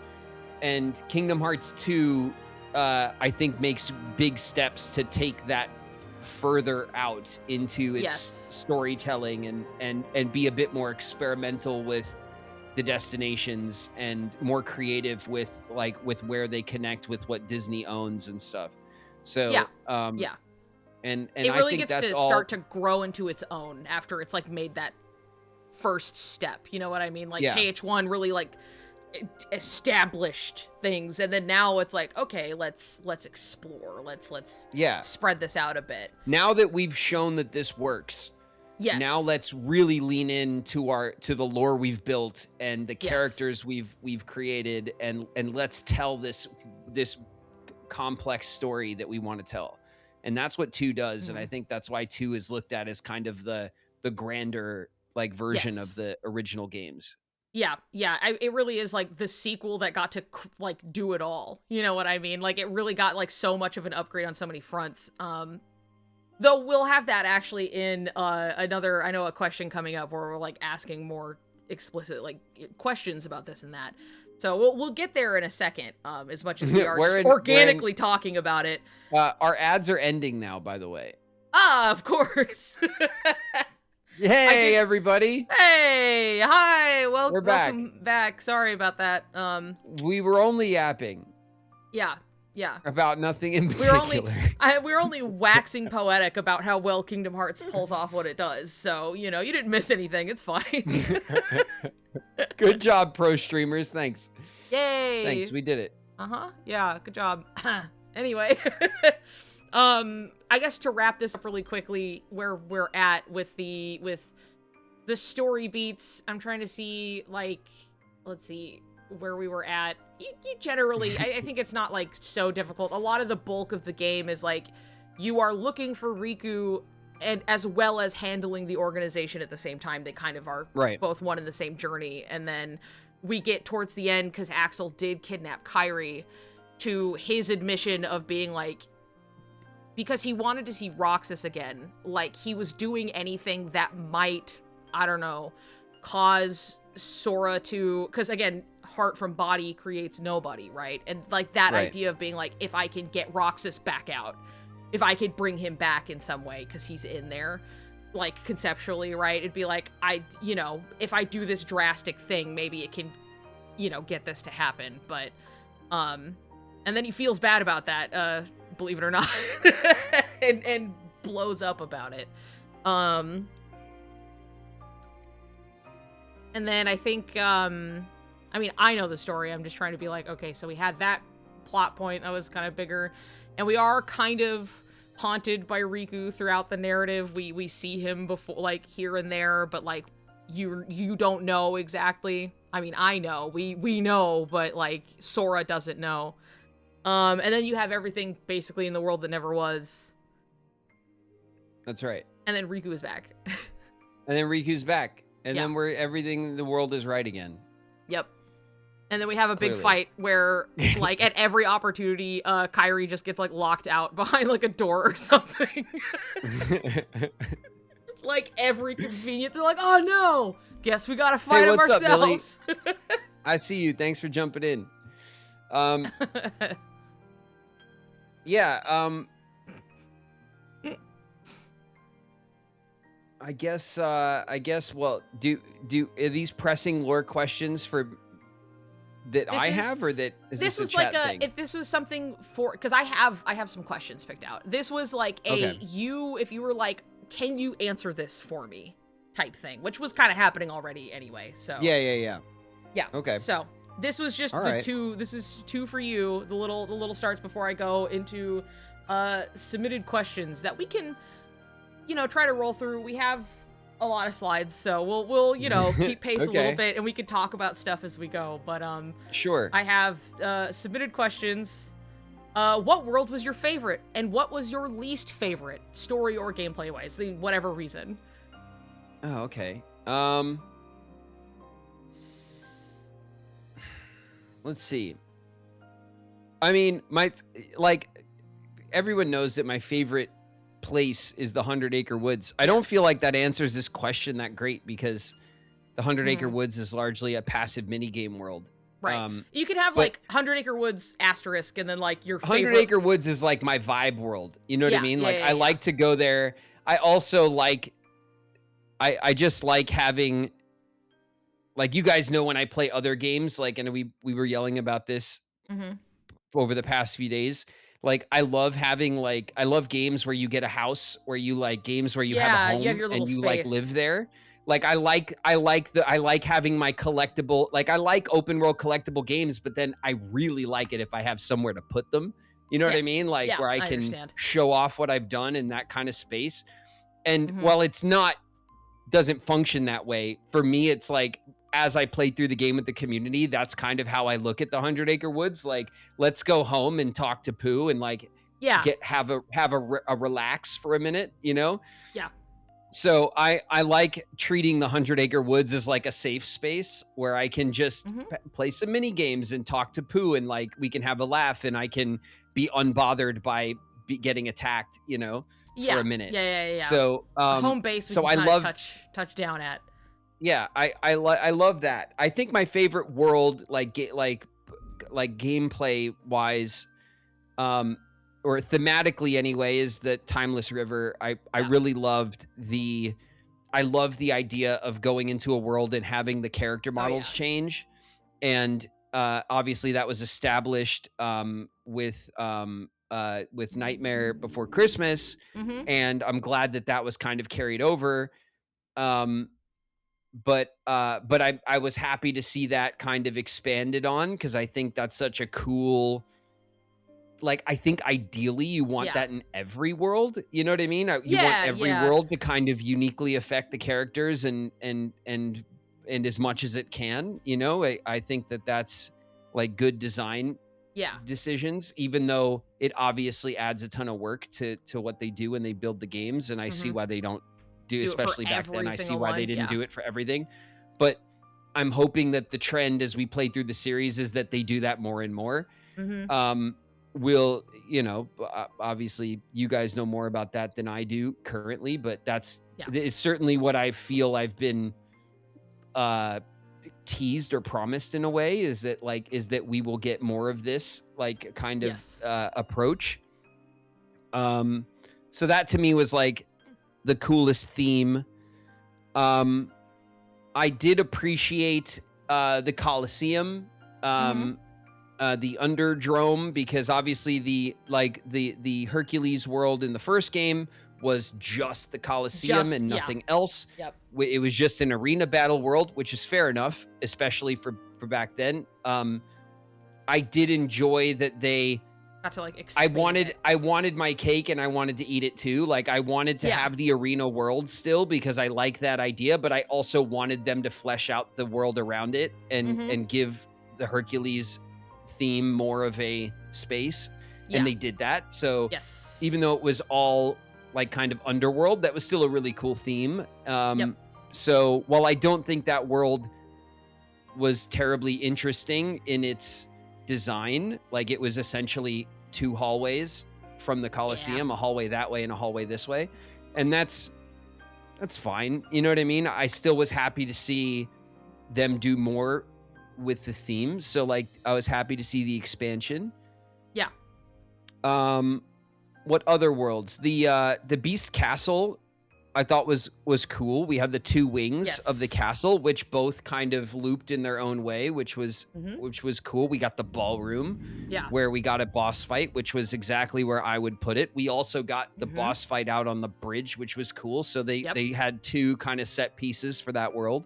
Yep. It's what's really cool with like some of these locations as well, but like I remember it really stood out to me in that world, specifically Beast Castle, the level of recreation exactly from the movie is Yeah, insane. is awesome. If you Yeah. like ever like happen to see the movie again, especially after like you get so familiar with it because you've ran around in this space, and then you see the movie and you're like, they made it's exact. It's like exactly it in a way Yeah. that's like they basically just had to be like, and you pause the movie and you look at it and you just try to recreate it best you can, and they really just kind of did all of that and then what knitted that it together. does is that for the slice of the audience that is kind of Disney focused or is there for the Disney nostalgia part of the game, like it's a feast, right? Like the entire level design is there for them to connect with and go, oh my god, this is here, like this hallway is from this scene, and this, you know, like it's all of it's recreated for that, like with that audience, that piece of the audience, like in mind, as it should be. Like we said before, they really pay attention and pay respect to the source material in that way. Yeah. I think let's see, what other worlds are from the first game that go to the second game? We have Agrabah. The original Agrabah was really just kind of a hallway, right? It was just it was a couple of successive town areas in a row, and then you go outside and you go to the Cave of Wonders, right? Which is one of the set pieces of all time.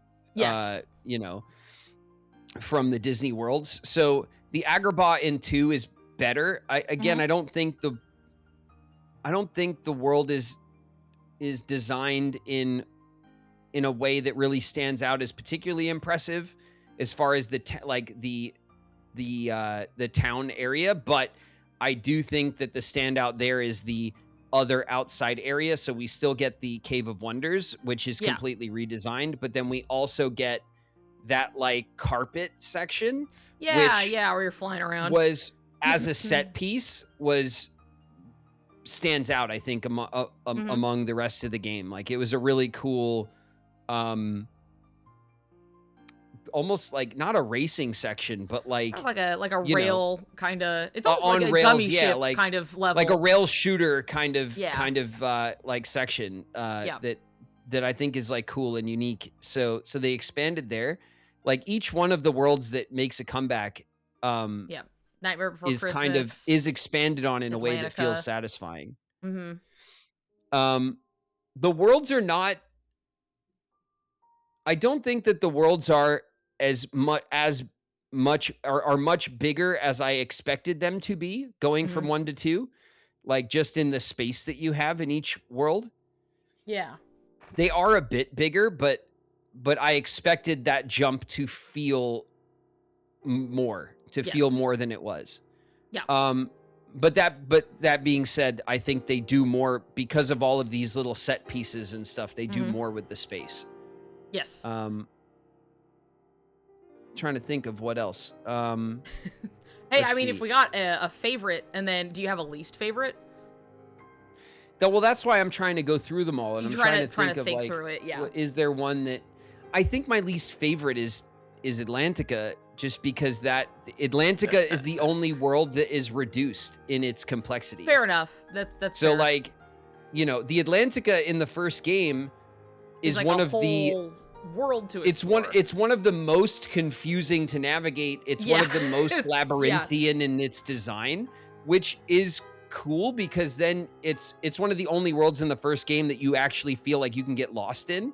Yeah. And that, I think, makes it feel bigger. Yes. Everyone is throwing tomatoes at you, but that's No, it's fine.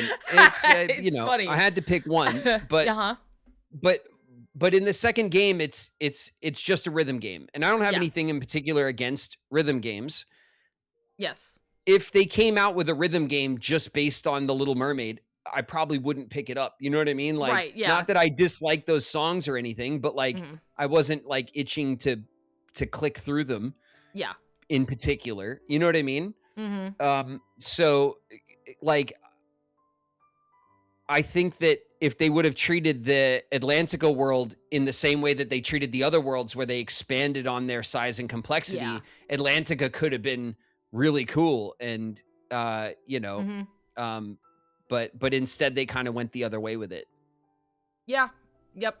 They kind of just turned it into its own like 2-room area, but with like mini games. And that may have just been like well, maybe we can't fit a whole world in, but maybe we can bring it back, but we're just gonna make this like I thing, think you know what I mean? I think the decision was made because it's clear that at this era in the game design for the Kingdom Hearts team, they Yes. wanted to have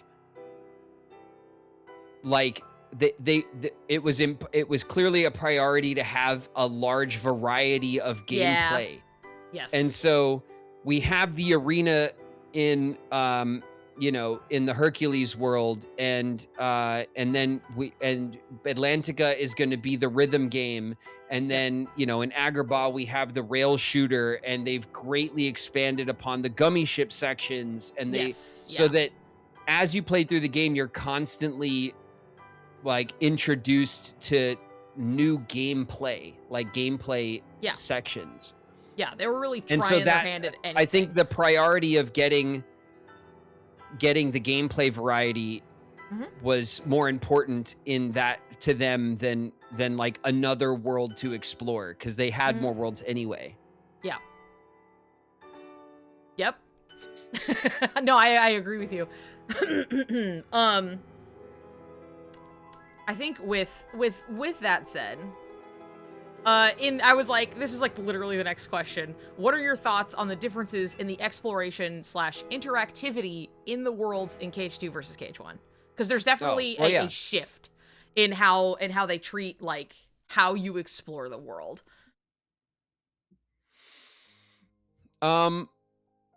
Yeah, I mean, we've already kind of waded into this. I think just a bit. Yeah. I like the focus on gameplay variety.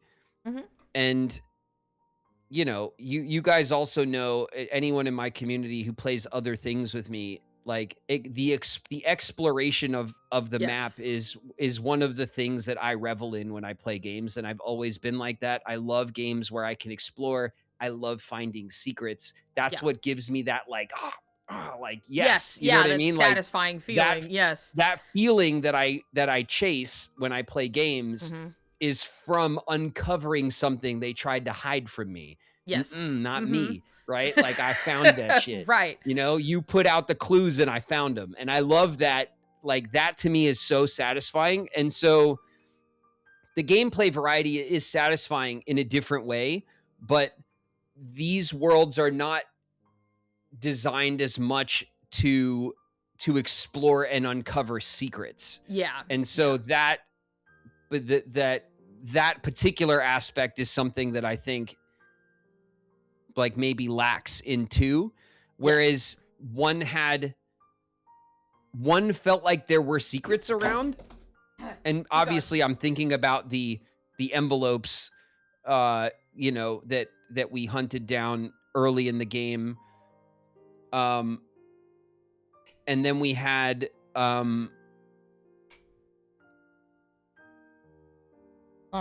Sorry. Then you go back through for like the little heartless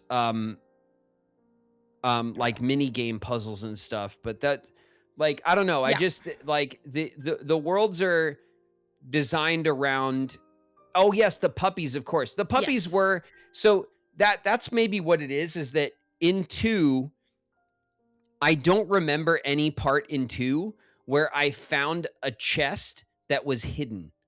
Yeah.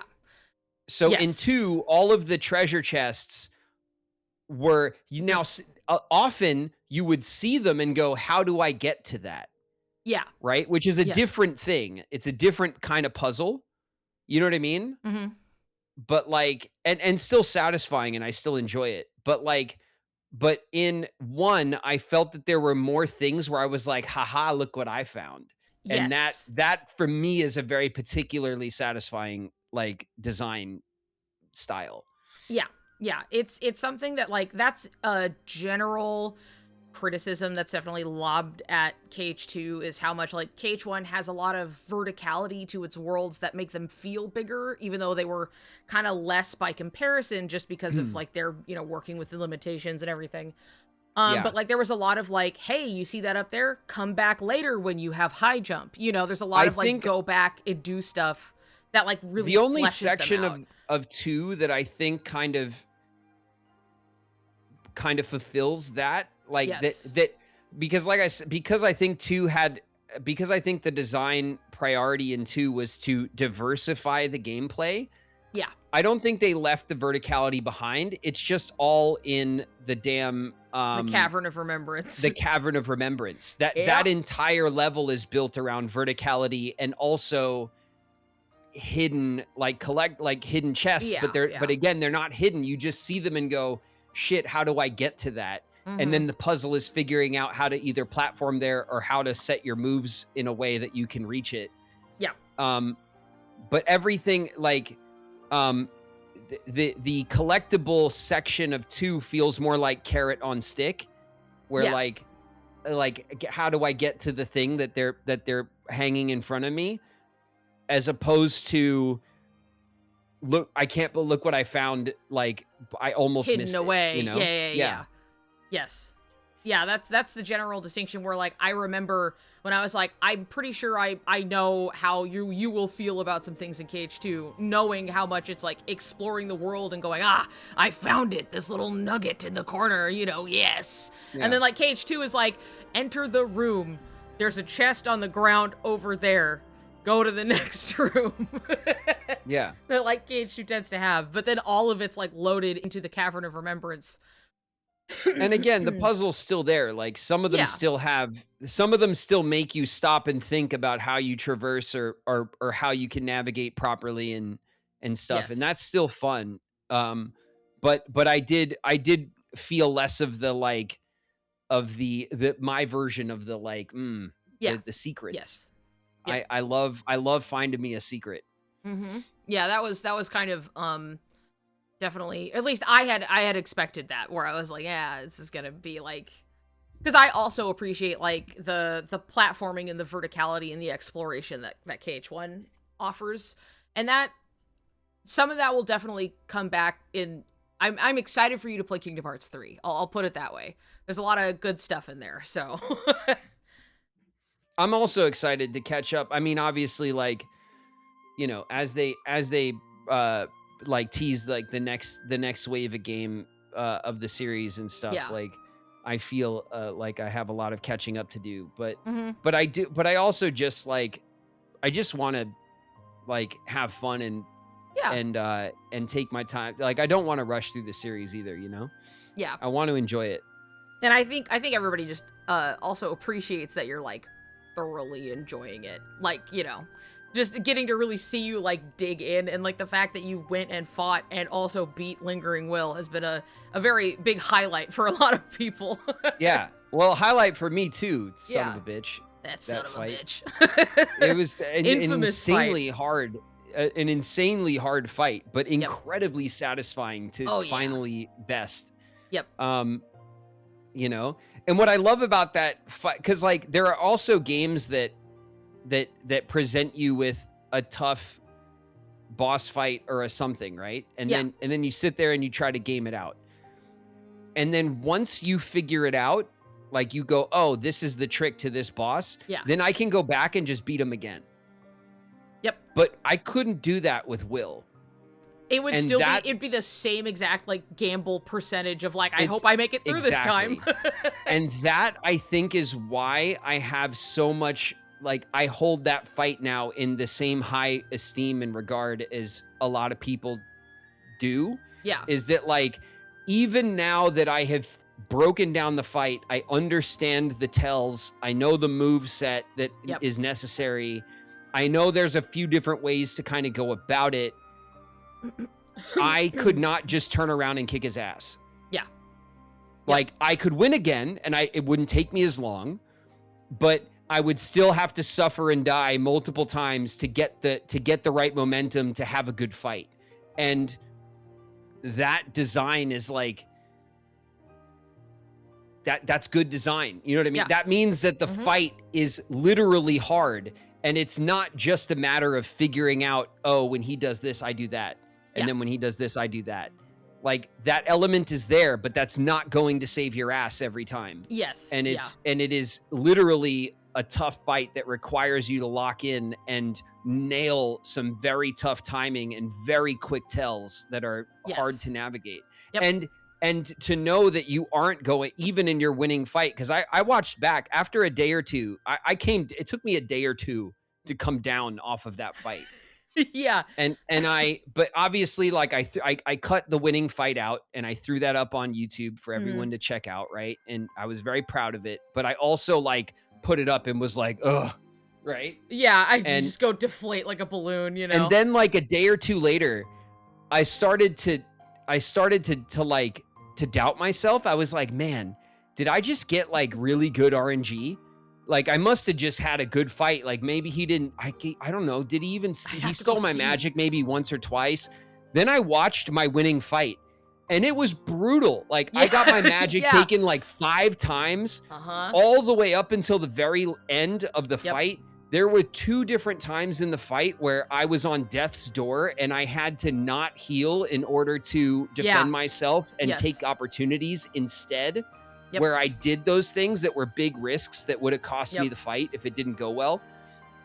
And I watched through the fight and I was like, that was a kick-ass win. Yeah. Because it was. It was really a hard-won win that only learning the fight enough to get to the point where I had the confidence to actually like leave myself hurting through tough sections. To like know enough to like balance when you're like, I need to just wait it out for a second until you get the beat to do this or that. So you're like, I have to stay at 1 HP and I just have to live through this exchange. And then, you know, and you're really like balancing your options and it feels so good. It feels really good to play that out. But I watched through the fight. I literally started telling myself like, oh, I just got lucky, you know? Like I got lucky and I had a good run. And then I watched the fight and I was like, nah, dude, I did it. Like like you can tell in my fight, you could tell that I'm not a speedrunner or a professional Kingdom Hearts content creator, right? Because I make a lot of mistakes in my winning fight. But you can also tell that I knew the fight well enough to make tough decisions at the right moment. And I was happy with the way that turned out. Even at the very end where you're like, I have to get to a combo finisher. It was like, I have to keep going, but he might react to me. When he's at 1 HP, I get through 2 waves to hit him. And then after the first one, I go, oh shit, I have to finish the combo or it's not going to work. Yep. And I actually hesitated in that last moment. I know, you can see it in the VOD. There's like a moment where like your eyes flit and you're like, you like look at the health, you're like, oh God. And I'm thinking in my head about the revenge values and stuff, you know, that everyone's talking about in the chat. Like, oh, what it's at a certain threshold, you know, you just kind of get shut down, you know? Yeah.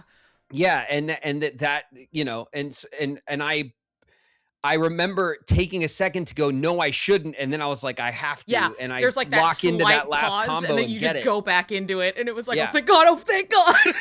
Yeah.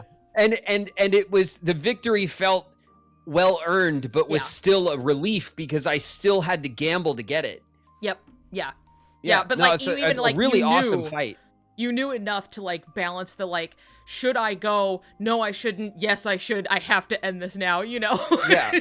Yeah. Ugh, it feels so And so I you know, I'm very pleased with how, and I'm you know, I'm happy that it took me 3 days. That was a slog of a crazy fight that clearly bounced a lot of people off of it. Oh yeah. And and it felt really good to like to get it, you know, to like to get it, but to not feel like I got lucky and I earned it, you know? Yeah. It was, as Gabby says, it was a real sports moment. Everyone's Yeah. like, come on, you know? Yeah. I remember It was, when you did it, I like yelled and Canary was upstairs and was like, did he do it? Like calling down. I was like, yeah! We were all rooting for you. It was awesome, man. I was really I was happy with how that turned out, and like to me it was like it was like the boxing match of the series, you know what I mean? Like to go in and say like we've earned this fight and we're gonna win it, and for that to take a few days and really like have the community kind of like sit through that. Thanks everybody, by the way. I know it took a while, but like that's part of the fun though. It was for very me that's fun part of the fun. I like locking in on it. Yeah. I definitely, you know, and also like those 3 days were not consecutive days. You know, they were. You had to like warm back up each time. Yeah, each day I came in, you know, from Friday to Wednesday, right, was like a long time of me playing other things and I specifically like didn't watch anything, took my mind off the fight and was like, I'll go back to it and we'll keep going. Yeah. And I'll worry about, don't worry, I'll get it eventually. Like, and that third day I went in going, am I going to get it eventually? Like, I really hope so. Each time you could tell that like, it was always a little better. You know what I mean? Like whatever you learned from the last round carried over in a way that like, sure, you had to warm up a little bit, but you had acquired knowledge and it was in there. So like each time it was like the amount of deaths on like the first day, which is reasonable. You're going into super boss that kills you so fast you can't blink. You know what I mean? To like, okay, now you know how to answer the questions this fight is like bringing to you. Well, in the first day, we got to the desperation move. We got to the desperation move, but I think I only got there once. You did it like one time, like at somewhere towards the end, and you just couldn't do it again. And at that point, it was just like, how did I? What the? But by then, I was kind of. There's that kind of plateau, and then you start getting tired and for sure. And slow on the reaction and stuff. But that first day we got to the desperation move, I called that a win. I was like, look, I figured out the fight enough to get to that 2/3 point where the move set changes. Yeah. The second day we were getting to the desperation move consistently, and I figured out how to mitigate like half of it. Yes. So I was like, okay, now we're playing a game of Russian roulette every time we go into the desperation move, and I can't quite pull it off consistently, but I can go into it with a little confidence. Yeah. Yep. And then the third day is when I figured out that last little bit and was able to then by the end of the third day, I was mitigating multiple desperation moves back to back. And that's when I knew we were like, it was coming. Yes, like it was the tunnel, the end of the tunnel was there. The light was there. And that's what I started saying. I could see the light. We're almost there. We are almost out of here. And then we were. And it was so good. I'm surprised I didn't put in a slide to like ask about that, but I'm glad we talked about it because it was quite the accomplishment, I would say. Like, it's watching easy to people look at... tell him to do stuff that absolutely would not work was crazy, and people demanding that he cheese the fight was crazy. Yeah, a lot of people demanded. They were like, "Oh, what are you doing? You just do the negative combo, this, that." And I'm like, I know. That's why, like, we stopped every once in a while to message. I know that there's a cheese way to do this. Yeah, it's okay if that's how you did it. I don't care. Yeah, I'm specifically not doing that. Yeah. I want to slog this out and I want to win the fight the old-fashioned way. I just want to fight him one move at a time, and I want to, like, this is what I want to do. I know it maybe doesn't look like it because I'm getting my ass kicked all day, but this is what I want to do. Yes. You know what I mean? I want to engage with this fight as it is. Getting people on board for that took a little doing, you know? And plenty of people bounced off the streams for it, which is fair enough. You don't want to watch me like slog it out for a couple of days. Yeah, I understand. You know? I get it. Yeah, totally fair. Come back when we're done. Watch the one that I post when it's done. You know. Yeah. But yeah, and then afterwards, I watched some of those videos with everybody on the cheese strats or like the Yeah. You know, We whatever they brought are. some of them And I up watched them and I was like, I'm glad I didn't do that. That doesn't even look like fun. It looked Yeah. it looked annoyingly frustrating in a totally different way. And I Yeah. could have figured that out maybe faster, but it wouldn't have been satisfying. We wouldn't have gotten the win that felt Yeah. good.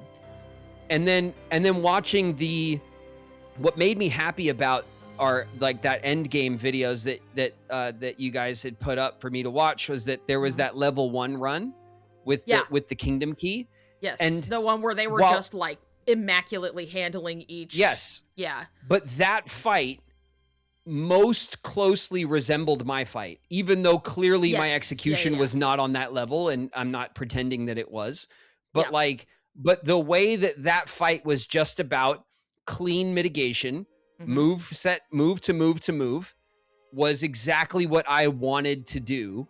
Yeah. And imperfectly, but still was like what I was going for. So I was very happy with that whole run. It felt like a great way to kind of like to finish 2, you know? Yes. Yeah. It was quite the finale to all of it.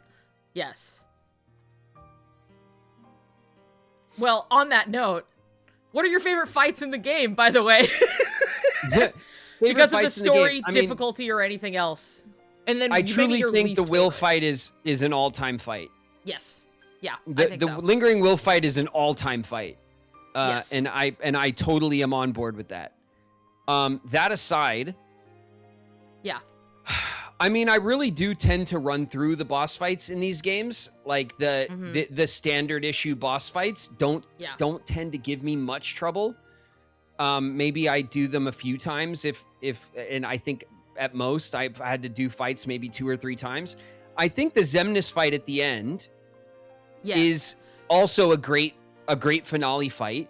Yes, I think it's a great finale fight.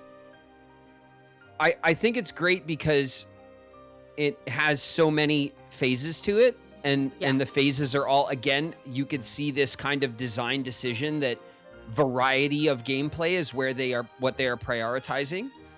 Yeah. And so, you know, you have the I'm trying to think of how the fight starts actually. What's the first phase of the fight? It's not when he like becomes that king thing that sits down. That's after the flying section. Yes. So you get the flying section. You fight him as Sora in front of the big building. Like the Sora. building, of course. Yeah. The building fight. Yeah. So you get the fight in front of the building. Then you get the quick time event of like the world destroying. You get the flying section. Yes. Then you get the fight on the throne, like I'm calling it the throne. Yeah, he's fight. like he's like in armor, like on a big throne. Yeah. So that kind of goes back to, like a mitigation fight, kind of. It's like half mitigation fight, half quick time stuff that happens. Yeah. And then you get the kind of, I don't know, the void fight where you're in that kind like of no man's land. He's in his, cow zebra stripe outfit. Right. He puts on his camouflage, and he's and then you and then you get the trick there obviously is the Riku section, which has to be done perfectly or you throw the entire fight, which really didn't frustrate me as much when we first beat the game, but definitely frustrated me when we got to the data fight. The data fight is just harder. It just hits harder. It's just much harder, yeah. Yeah. So it's just like, oh, cool mechanic in the base game, and then here you're like, oh god, But I think that what takes the cake though is the bullet hell section. Yes, which the is Las like, Vegas Laser Dome. which is just so awesome cool looking. As hell. It's so cool. And once you know what to do, it is no longer a barrier at all. It's one of those designs where the second you figure it out, it will never stop you again. Yes. But it is also like 5 seconds longer than you hope it is.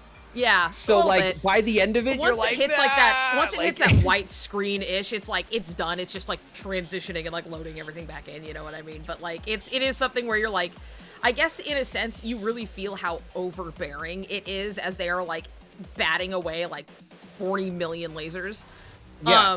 But as just, it's like the intensity is they ramping make you sit up. there and button smash, and you're fine, and then all of a sudden you're like, oh my god, all right, my hands hurt.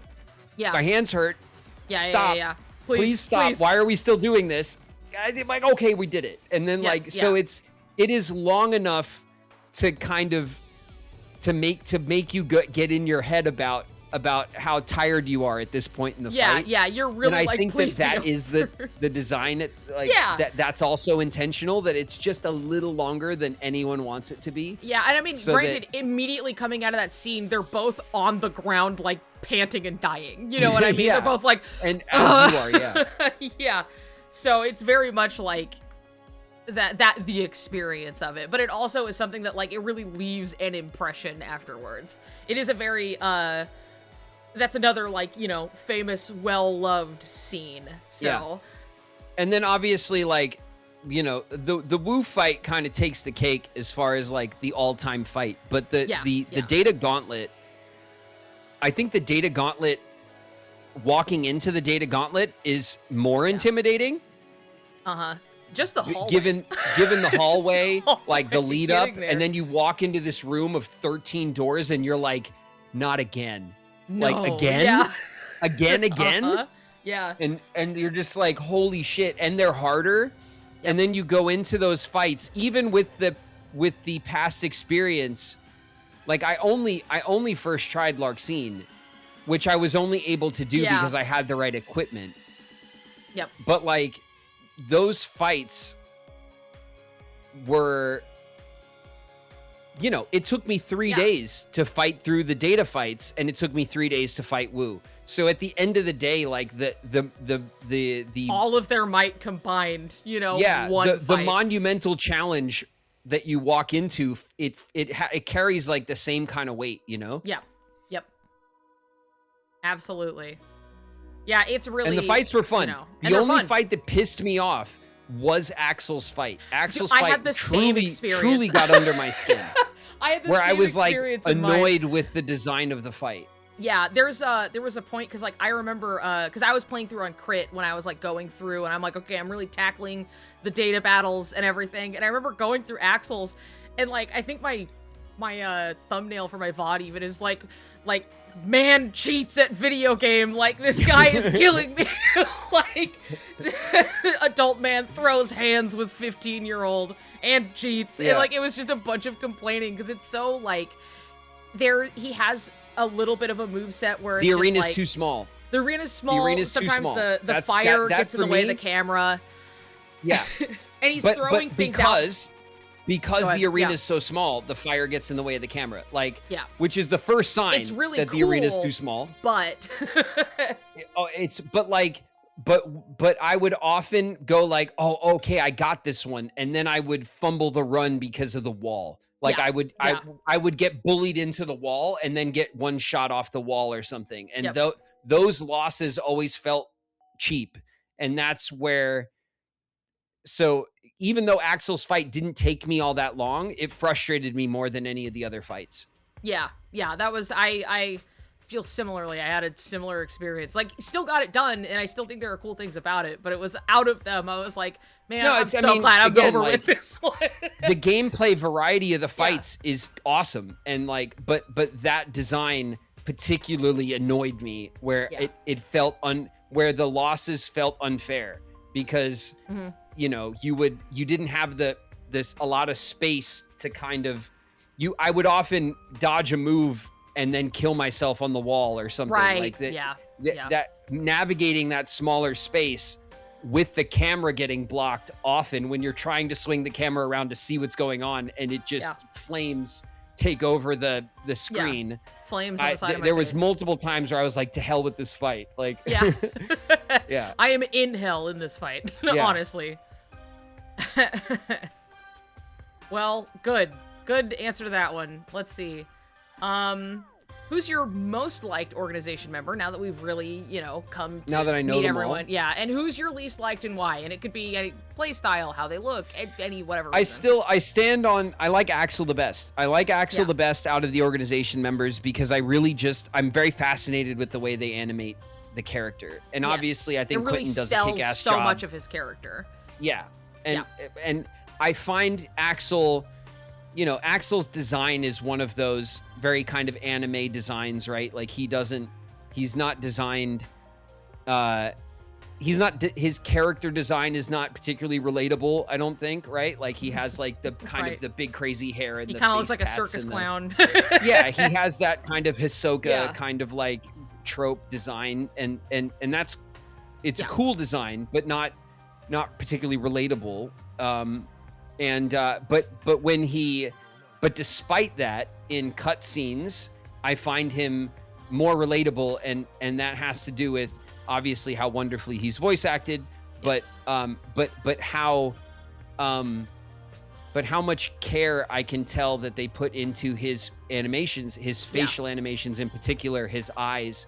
He is animated with such expression and emotion. Yes. That it is noticeably not better, but just noticeably more attentive than the other characters are. Yeah, in the way that they did it. I think especially with like how they present him, that like it's something where like he holds cards close to his chest and he clearly has other things he's doing, and so it reads on the face when you're like, he's saying one thing but maybe it's showing something else. That's exactly right. And that's why it's so, you know, there's oftentimes with every other character in the organization, I never felt like they weren't saying what they meant. Right. So they would say something and I would believe them because everything about their animation was kind of earnest in that kind of anime, like earnest way, right? It all felt kind of straightforward that they were, you know, Larxene enjoys being evil and, she loves it. yeah. And, you know, and Demix just wants to dance and all of that stuff like holds true, right? Mm-hmm. But then when Axel would talk, I would go, you know, wait a minute. Yeah. What are you up to? Is he lying to me or does he mean that? Like I often would question the dialogue that Axel would say versus what I thought he felt or meant. And that makes him by default a more interesting character to me. Yeah. Yeah. You're going to have a great time with least favorite. Least favorite. I mean, I obviously love Larxene. Yes. Because I love a woman that bullies me. Yeah. Yeah. Who doesn't, you know? You know, it's like everybody else.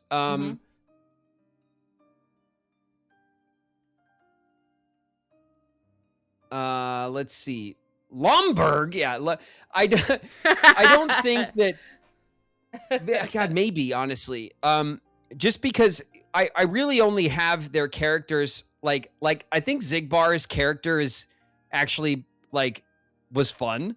Yes, you know? I love Zigbar. Zigbar's like that like shit talking like cowboy vibes that like he lives on the beach. I always I always smiled when Zigbar showed up in a cutscene. Yep. Vexen,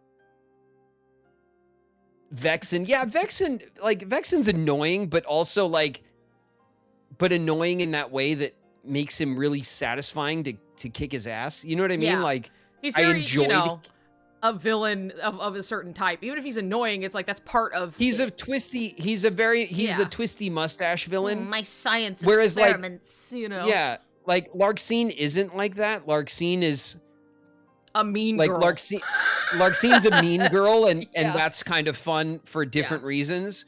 Whereas like Vexen was like annoying in a way where I was like, I can't wait to kick your ass, and then you do, and you're like, yeah, that was great. Yeah. You know what I mean? Axel blows him up, and you're like, okay. Yeah. So like, I think the way I judge the rest of the canon of the organization is largely through their fights, because while they're all in a few cutscenes, not all of them are characterized too deeply. Yeah. Like a lot of them are characterized pretty lightly. I think honestly it would be like Demix I find a bit annoying. I know you guys kind of love Demix, but like I find him a bit like a bit lame. I mean, yeah, and that's but, like, part of what he is, right? So, but I also, again, like, that is part of his design in an intentional way. So, like, yeah, I don't like hold it against him. You know yeah, what I mean? Whereas Luxord, I think Luxord has like a cool voice and is like voice acted like kind of yeah. well and stuff, but I don't like Luxord's mechanics. And Mm, so if like I found the like the RNG like HUD gambling mechanics to be very annoying. And right. so having a boss centered around that, like I beat him while engaging with those mechanics as little as possible. Uh-huh. And you can tell when you watch my fight Right. against Luxord, I beat him pretty quickly, Yeah. but I did everything I could to not engage with his quick time events. Yeah. So, uh, so yeah, so maybe my least favorite design fight wise, but I still think the character. I think his look is cool, and I thought his Yeah. voice acting is cool. So like, there's Sometimes that. it's just like maybe there's a least favorite, but like you don't dislike. You know, I Yeah, like I'm like, yeah, I just like the organization, and some characters just get more screen time or more things to do than others, and like you'll see that more as you go on as well. But like, you know, I don't think there's exactly a bad one in the bunch. They all kind of have their own thing going on, which I will actually and also get into. the fact that they all feel like an odd bunch, Yeah. like a dirty dozen, Yes. it is Yeah. like is what is like part of the fun of it. So Mhm. like, so even where some of I didn't really mind any of them honestly that much. I definitely just, if Yeah. as far as fight experience goes, the one I like the least would be probably Luxord. Yeah. Like I found Zexion's fight to be very stressful, but Yeah. but I really but I liked the mechanics. So like Yes. the idea of like getting thrown into the darkness and then kind of like dealing with the like, because again Yeah. those mechanics were also kind of gambling in a way, like where Yeah. you're trying, but like and also felt a bit unfair, but thematically it just felt much more interesting than like the Luxord like playing card stuff. Yeah. So you know but I am glad actually that I got through Zexion relatively quickly, because that could have taken a lot longer at my skill level when I did it. I just, there was, I definitely got lucky to get through. All I needed was a good RNG to get through that fight, and I got it. So Yep. I'm happy that it went that way, because that fight could have taken me longer, a lot longer. Yes. Sorry, I like bumped my mouse and then I did something weird on my screen, and now I'm like, what did you do to my OBS?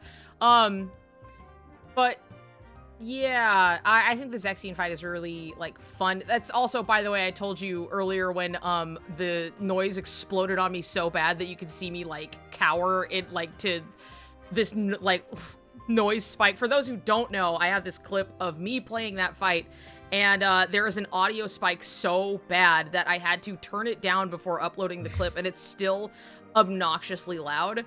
And I was using duck flare in that fight with like all the books flying around and the duck flare just going off. And then it becomes so loud, it's like a nuke is going off in my headphones. And it's just like, I'm it was glad during that my that fight. audio glitch doesn't go to stream, because it's when we were playing through 2, and I was actually telling Niku earlier today that like I haven't had that issue in a few weeks, and I just hope that it's gone for whatever reason. But like the audio spikes that I would get in my headphones were brutal. And but I think because it was a Windows glitch or something that wasn't going into OBS, and you guys are lucky. We're all lucky that that I did, because it was bad. Yeah, it's unfun when it happens and you're just sitting there with your headphones directly on your ears, and it just, blows you up. Yeah, it's a Windows 11 thing. Mine would just happen because there was an issue with the PC ports for like a bunch of PS2 games have struggled with this actually. So it's just a fun thing. But I'm glad you didn't have to. It didn't happen like in tandem, Yeah. making your ears bleed out. Okay, on that note, the next one. So, as you said earlier, have your feelings for the duck improved after playing KH2, especially after he carried you during that Zigbar fight? I kid the duck, okay? I kid the duck. The duck and I are cool, all right? Listen, I'm hard on the duck because the duck carries a lot of responsibility when we're fighting, okay? Goofman, all Goofman's got to do is, like, you know, run a little defense, like soak up some attacks for me while I'm wandering back to get a heal in. Goofy's out there doing his spins, all right? The Goofman has less of an important clutch position, okay? So the duck and I are at odds only because when I need the duck, I need him now, okay? Goofman, he could just do his thing and we're good, you know? Yeah. That's the difference, all right? But no, me and the duck are fine. I got love for the duck. The duck saved me multiple times in the playthrough. Yeah. But not every time he was supposed to. That's my problem with the duck. Okay, well. I'm going to ask you this question, and then I'm going to run to the bathroom while you answer it, okay? Okay. Where would you rank... I know you said you don't do this, but here's that. Where would you rank KH2 so far out of what you have played? And on that note, I will be right back. See you later. All right. The ranking question. I mean, I've answered this. I guess, like, I don't know. It doesn't feel honest. Like, the truth is, like, it doesn't feel honest to do it, you know? Because I just don't really think about the series that way. And I enjoy I enjoyed all three of the games, so I don't subscribe to the idea that Recom is a lesser game or not as good. I found Recom to be very enjoyable. But as we've discussed a million times on the stream, I totally get that the learning curve is aggressive in the beginning of Recom and that people bounce off of it because the combat is difficult to learn. And Recom punishes you at the top of the game, and then if you stick with it, you get to punish the game at the end of the game. Whereas normally video games let you bully them as the game as the difficulty ramps up, and then at some point you hit a wall and you have to get good, right? Like, that's a normal video game difficulty curve. Recom does the opposite thing. The game starts off hard as nails because you really have to get to know, even learning the basics of the card system is hard. But once you and also learning how to use the deck is different than learning how to build the deck. So there's actually two different things happening as you play Recom, and they're both hard to get to wrap around. So, but as all of you guys know well, I love Recom because I really think Recom is my best work in the series so far, and I don't even think it's close. I'm incredibly proud of the voice acting work that I have in Recom with Riku and Replica Riku.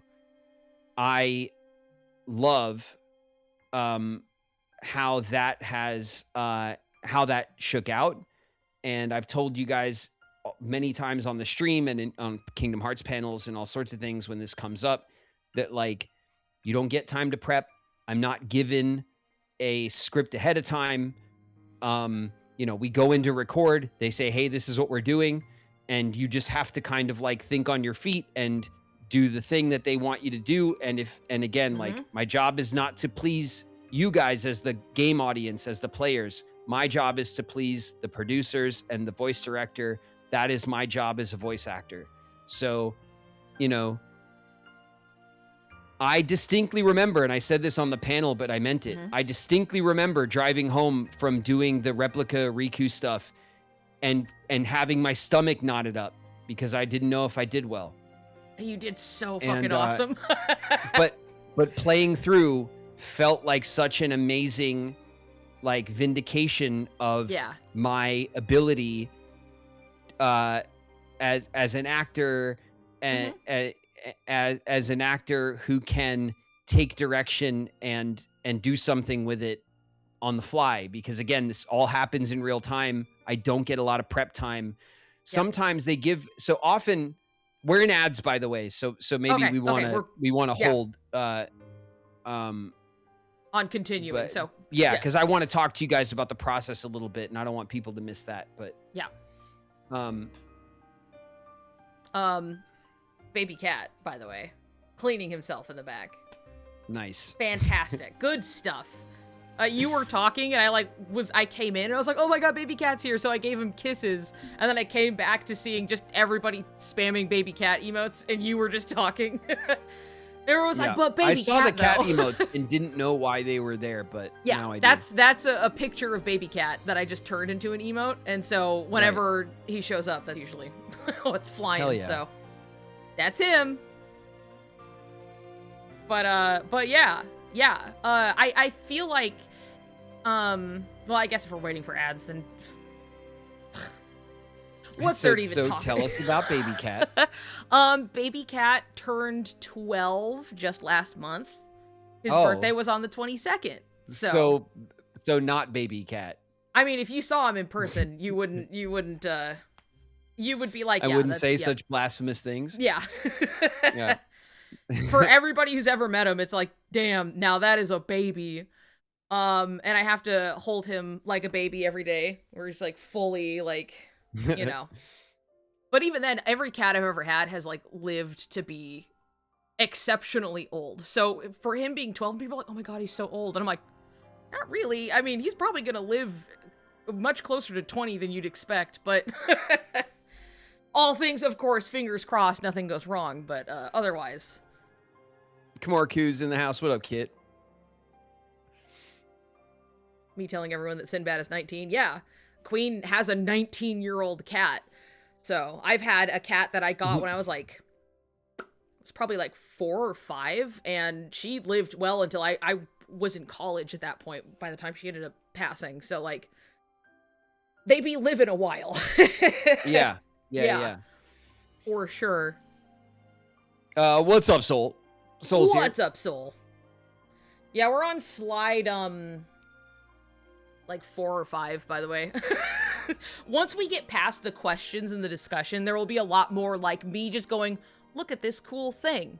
And you'll be like, that's pretty neat. And then we go to the next slide. No, it'll pick up, but but us like locking into waxing about the game is the point of this anyway. It is the point. That is the exercise we're here for. Like, I would see people over there being like, they're never gonna get through this, and I'm like, this is the point of why everyone's here. Talk about it. All right, so we're back. So what I was saying is, if you got thrown into ads, we stopped. But I was saying how obviously Recom is special to me because I firmly I hoped, and now I know, that in my opinion, my voice work in Recom is the best work I've done in the series so far, and so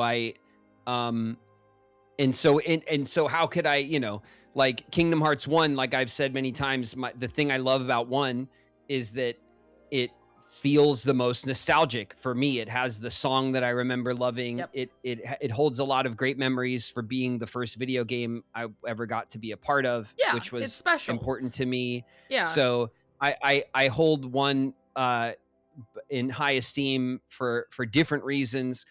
2, I had really no expectation for, other than knowing that it was a community favorite.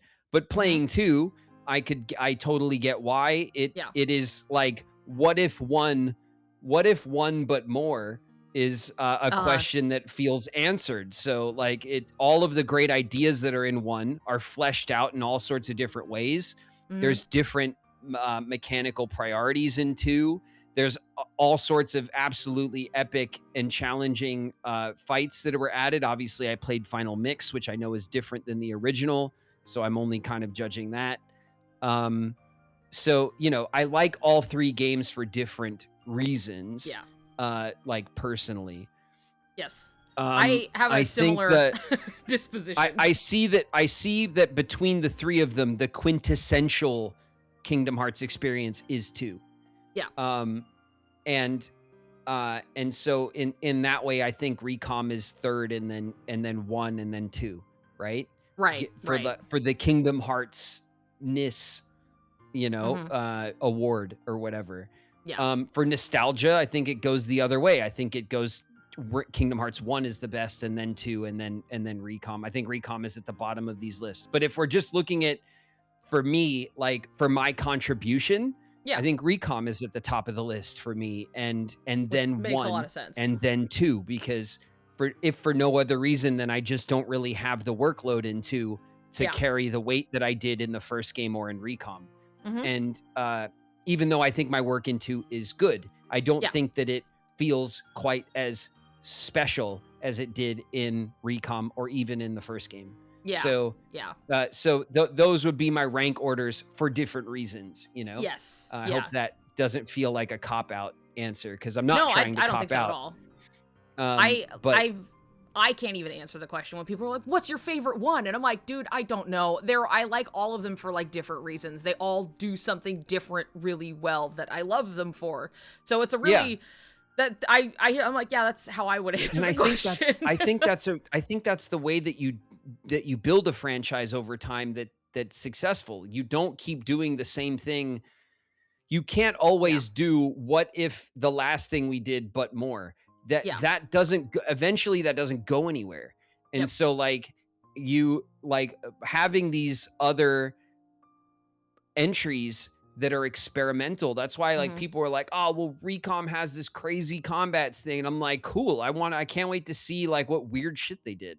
Because that to me is like interesting. You know what I mean? And like, was it fucking hard? Yeah, it was really hard. And it took me a hot second to get the hang of it. But once I got the hang of it, man, it was fun to bully that game and get it back for all of the difficulty it put you through in the beginning. Yeah. So I've enjoyed all 3 of the games, and I hope that I feel that way about all of the entries, but I'm also playing these with you guys live and blind. And so like, if we come across a game I don't particularly love, I don't know how I'm going to hide it. You know what I mean? Like you guys are going to like, I'm going to be like, this is great, you guys. Yeah, I love the this. 3DS or whatever. And, so we'll see. You guys are going to hopefully stay with me as I go through everything.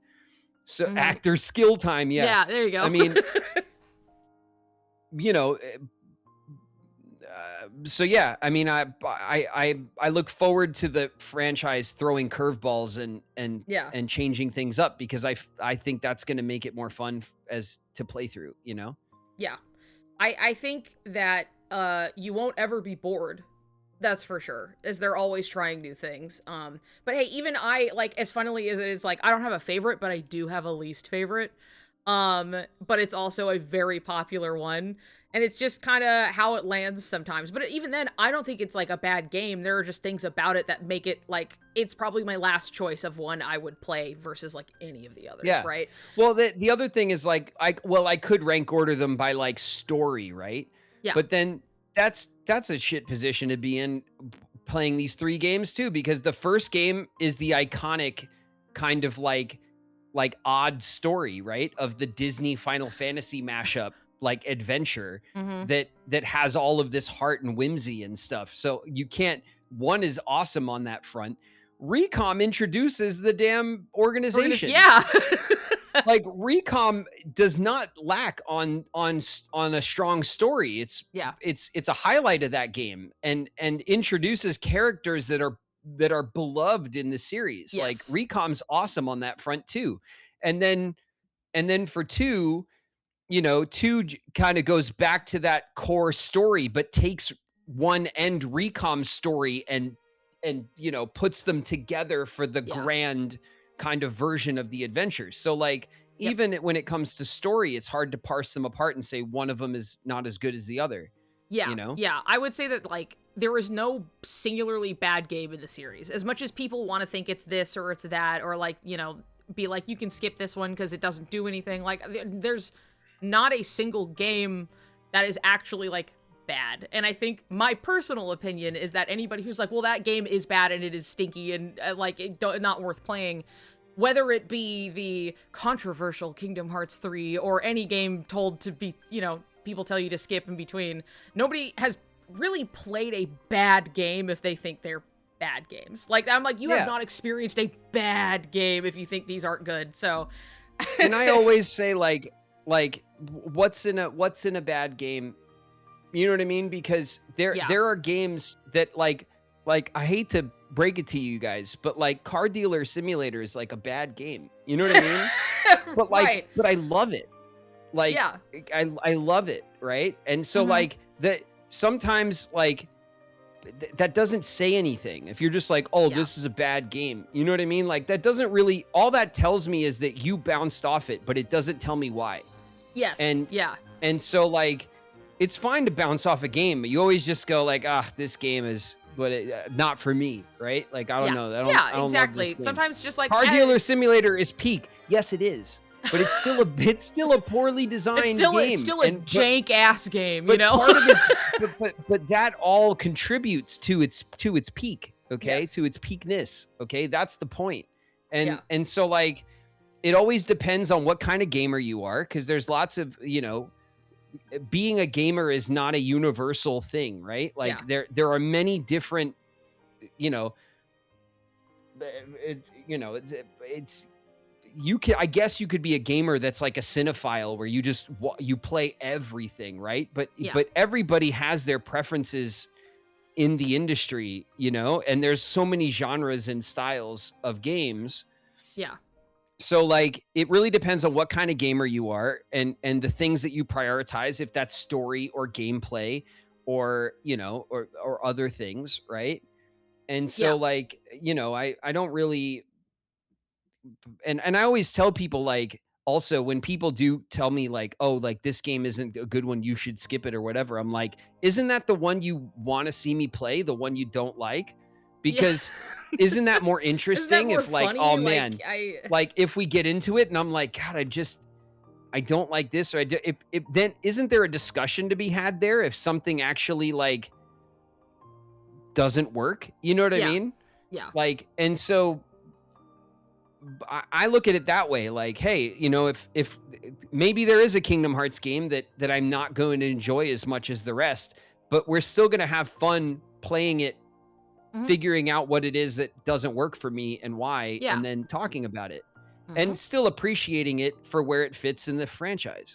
Yeah. Or even like, that's maybe you don't like this, I want to do this. It's like, oh, but this was really cool. Or I could see the potential in what they were doing here. Like, it's just engaging with art, even if it's something that's bad, I'm like, I want to go see why for myself, and form my own opinion.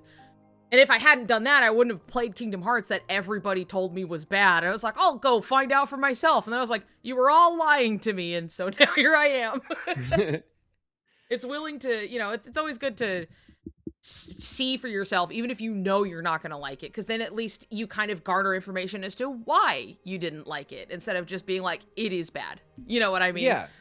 And also like, I love playing games. So like, it doesn't feel like like I walk into games I think I might not like all the time, Yeah, yes. And I still like, I just feel like it's like especially being the voice actor and playing through the series, like it feels like a very cynical thing to say like, well, I'm not going to play this one Kingdom Hearts game because some people don't like it. Like, what would be the point of skipping it? Like that I can't wait to get to that one. Yeah. Because I want to see what the shit is, I want to talk shit about it too. Let's get into it, Yeah. Yep.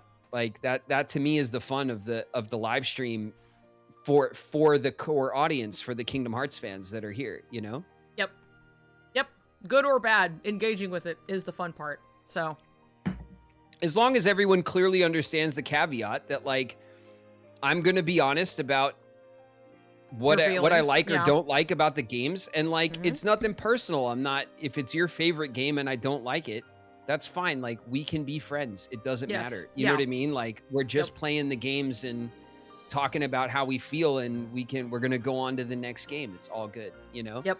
Like, I also don't feel the need to to defend it, or you know what I mean, or Yeah. fight Yes. about it. Like it all seems very silly, you know? Like Mhm. I just want to play games and talk shit, you know? Like that's the point. I'm friends with Niku despite Niku hating my most beloved game. I did say, I was like, I do have a game that's my least favorite, and immediately people wanted me dead in Everybody chat. knows which one it is, yeah. I do not keep it a secret, but I just don't want to paint your experience, so you will get there and make your own decision. I will, indeed. Mhm. Yeah. Yeah. But the people who know me, they know which one I don't like. Well, don't like, I don't hate it or anything. I still found, I didn't like it the first time I went through, and then I went through, very much played it on my own time, and then I was like, I do like some things better, but it kind of solidified the things I didn't like in it. So Yeah. then I was like, now I just have more information, yippee, you know. Yeah. But that's all good, because Yeah. like you're still like, here you are, like as a this franchise is clearly important to you. It's part of your brand as a content creator. It's part of that's like that's okay. You know, you don't have to like everything, and it doesn't always need to be it's not a combative thing to disagree about Yeah. games, Yeah. you know? Yep. I think it's just fun. I think it's fun to discuss story, game design, you know, execution. Exactly. And It's I art. like to get into that stuff as well. Yeah. Yeah. I like to treat it like art and discuss the that's why sometimes when we discuss the story, I talk more about the intention, with game design. Like it's clear that they designed it Yeah. for this reason, and then Yes. it works or it doesn't for you. You know what I mean? Yep. Big time. Absolutely. With that, let's see, what's the next one? Would you eat a sea salt ice cream? Yeah. Yeah, hell yeah. Hell yeah. So Hell yeah, So brother. I am a salty person. In all ways, I guess. Yes. I like, so when I get ice cream, I get the salted caramel is my go-to Yeah. ice cream. Like number one every Mhm. time. If we're going out and we're buying ice cream at a place where they hand you the ice cream, you're not getting we don't ever have ice cream in the house, but Mm. whenever we do get ice cream, I always get the salted caramel ice cream. So I imagine I would love a sea salt ice cream. Yeah, it's a real ice cream. There is an interview, and it's later in the slideshow, where they talk about it's just an ice cream that they have at Tokyo Disney, basically. Mhm. And they were like, this tastes really awesome. What if we put it in the game? So it's out there, you can have it, and people make and I it, love make that it it's home. ocean blue too, which is Yeah. artificial but still Mhm. cool thematically. Yeah. It's just neat, and it's very distinctive. Everyone's like, oh yes, of course, the blue popsicle looking, it's the sea salt ice cream. No, I would definitely consume it. Yes. Yeah. Yes. Yes. I would eat food. Thank you for asking. Yeah. Has Shauna made one? No, but Shauna knows how to make it. Shauna can make ice cream, and maybe that would be a cool thing to do. Get That would Shauna be fun. to make some. Yeah. That would be cool. You could be like, Shauna made this ice cream, and then you get to eat it you get to mukbang sea salt ice cream on stream. It's so good, chat. You just have a whole tray of all of the. You just have to eat it sad. Gross. It's Yeah. great. Did everyone do their homework and bring their own ice cream? Oh, Yeah. it's so good. Okay, your next question is, which of your voiced KH2 Riku lines left the biggest impression on you and or remember most from recording? Which I know that the memory of recording for 2 is a little jumbled up, so even just hearing it for the first time, what did you like? God, I'm trying to remember any of my lines from 2 right now, and I can't. In general, my answer when I've been asked this question across the series, one of my favorite Riku lines is "I'll never be more than a shadow," and that just goes back to my Repliku scenes. I think that whole speech is really good. And it's really good. Even the scenes leading up to that speech are just really good. I'm incredibly proud of how I executed that stuff. and and but I think that Replicu's kind of story kind of peak is in that line, because that's really what he's getting at the whole time. That's his fear, and that's the moment where his fear kind of comes out. Yeah. And it's heartbreaking. It's like there's anger and sadness in it. You could hear it in my voice, and you could see it in the animations, which are all really well done. And so like that is one of my favorite lines in the series so far, as far as what I've said, right? Yeah. In my Riku contributions. But in 2, I don't know, what are some of the what are the Riku lines in 2? I need my quote menu. Yeah.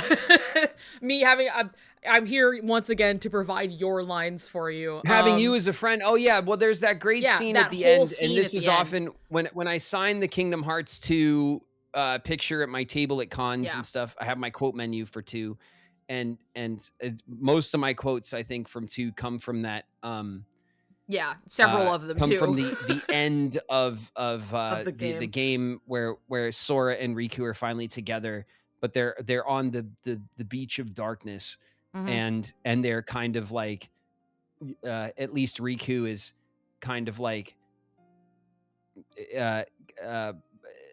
is kind of satisfied that this is, while not maybe the happiest of endings or ideal, that it's good enough for him that he's here with Sora. And so like that scene in general, like I think is well played, and it's Sora. I'm trying to think of what the line is and I can't, but Sora has that cute moment in that scene where he teases Riku, right? Yeah, where it's just like Riku says like, I thought I was always better at stuff than you. And Sora's like, yeah, really, and then he's just like, are you mad? And he's just like, no, I kind of thought you were better at everything too. It's all very cute and sweet. I think that there are a few, the rest of the stuff is kind of Riku being sad that he looks like Ansem and stuff. And then of course the scene where Sora realizes that Riku is there and kind of breaks down and cries and stuff, all that goes to Haley. Like that's Haley's scene, by a mile. That scene is all of the impact and weight of that, the emotion in that scene comes from Haley, which is very all really famous well scene. done. Yeah, and it's beautifully executed, but I just kind of happen to be, I am the subject of that scene and not the not the one carrying, right? So I think the other cute scene is the one where Sora makes him laugh. I think was because I remember you specifically. You were like, "It's cute. It's a cute scene." Yeah, where he's like all upset. Where isn't there a thing where he makes a face? He does another one of those that's like when goofy things. That's when he's like making him laugh. Yeah, because like Riku's just like, how am I gonna go back and face everyone? And as he turns around, and he goes Sora's like this. Yeah.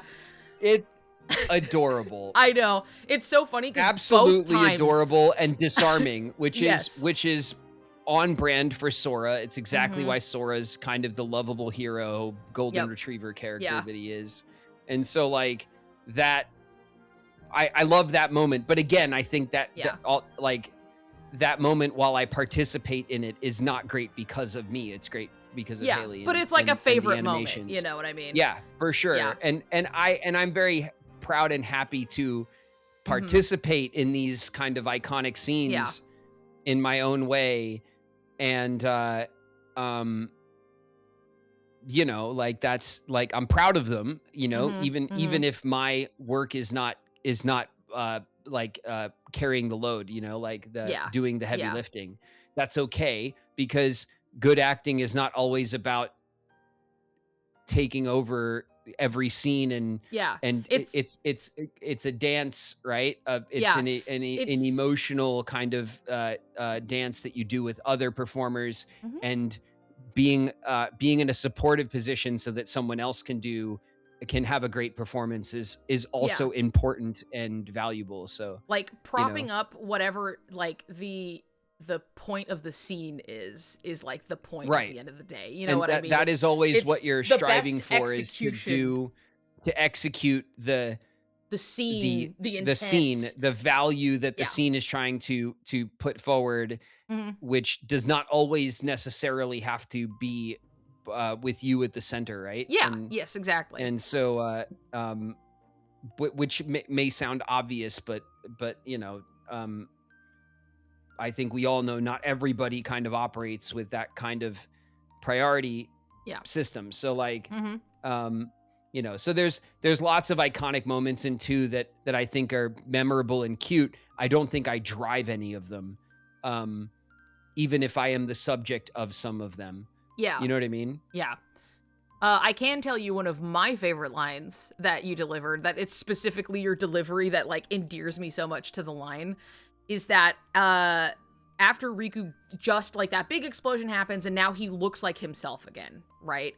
And they're all like, you know, they're all excited about it. And there is this point where Riku to Sora, you know, he was just like, oh, did you forget? He's like, well, it's because I'm not a total sap like you know, and he says it with there's such this like endearment in his voice that you're like, also you're lying, but it's so just like, it's such a cute line that I'm like, I love that one. That one is one of my favorites. another popular choice on the quote menu. That's why I put it on.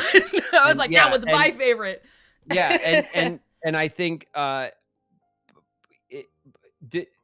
like you said, he's lying, right? Like, because deep down Riku is a sap, and the sappiness in Sora is what he loves about him, and so it's like it's an admission, right?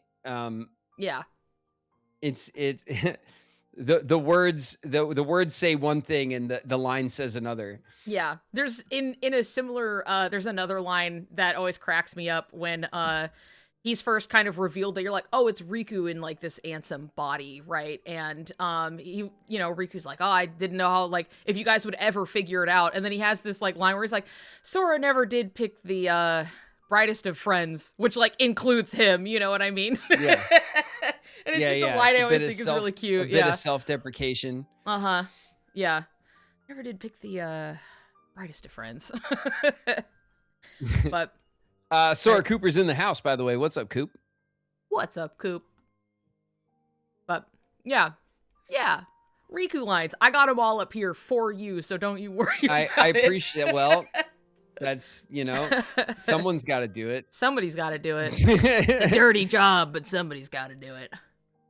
All right. How did you feel about the big reveal that Ansem was actually Riku, and did you remember that twist either from record? And I think you've spoken on this before, but yeah. Yeah. No, I was like, oh, word? Like, oh, for real? Yeah. Completely like, oh. Oh, shit. Okay. There I am. Yeah. I was like, it's one of those things too, where like, I didn't quite remember it, but then once we went through the scene, I like felt like I remembered it, but that doesn't really mean much, right? Like I kind of went, yeah, like I kind of remember that, but like I didn't, you know? Yeah. Not like active, but it kind of tickles the brain a little bit. You're like, maybe. Yeah, it felt familiar once we were kind of a couple scenes in with it, but I didn't have any distinct memories of record. You know what's funny? I feel like I remember,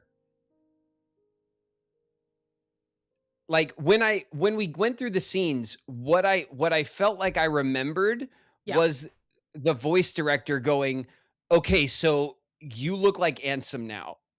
And so you look like Ansem for reasons. And, you know, and so Sora like now recognizes you and the thing. So you are you are going to be Ansem now in this scene, right? Yeah. And I kind of remember them like quickly, because that's how things are explained to us. Yeah. Like just kind of like, context okay, for the scene, so enough. In this scene, like this is happening, and like it's happening because of like this kind of, but like, okay, so this is what this person is like from, like, you know, this is who Diz is, and this is who you know what I mean? Like, this is Ansem the Wise. It's not Ansem, Seeker of Darkness, who you know, it's Ansem, but he's like a different guy. And you know what I mean? And they just kind of like, yeah, we just kind of like You just go, one scene at a time, yeah, like okay. they just, as long as you know enough to like to play the scene properly, that's all you need That's to it, know yeah. really, because we're just going through it. Yes.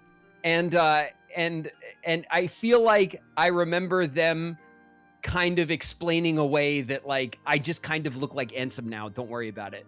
Don't worry, it's You not. know? Yeah, we're just Yeah. gotta get past these scenes, and then it'll be, you're good. You're just like, sure, all right. Yeah.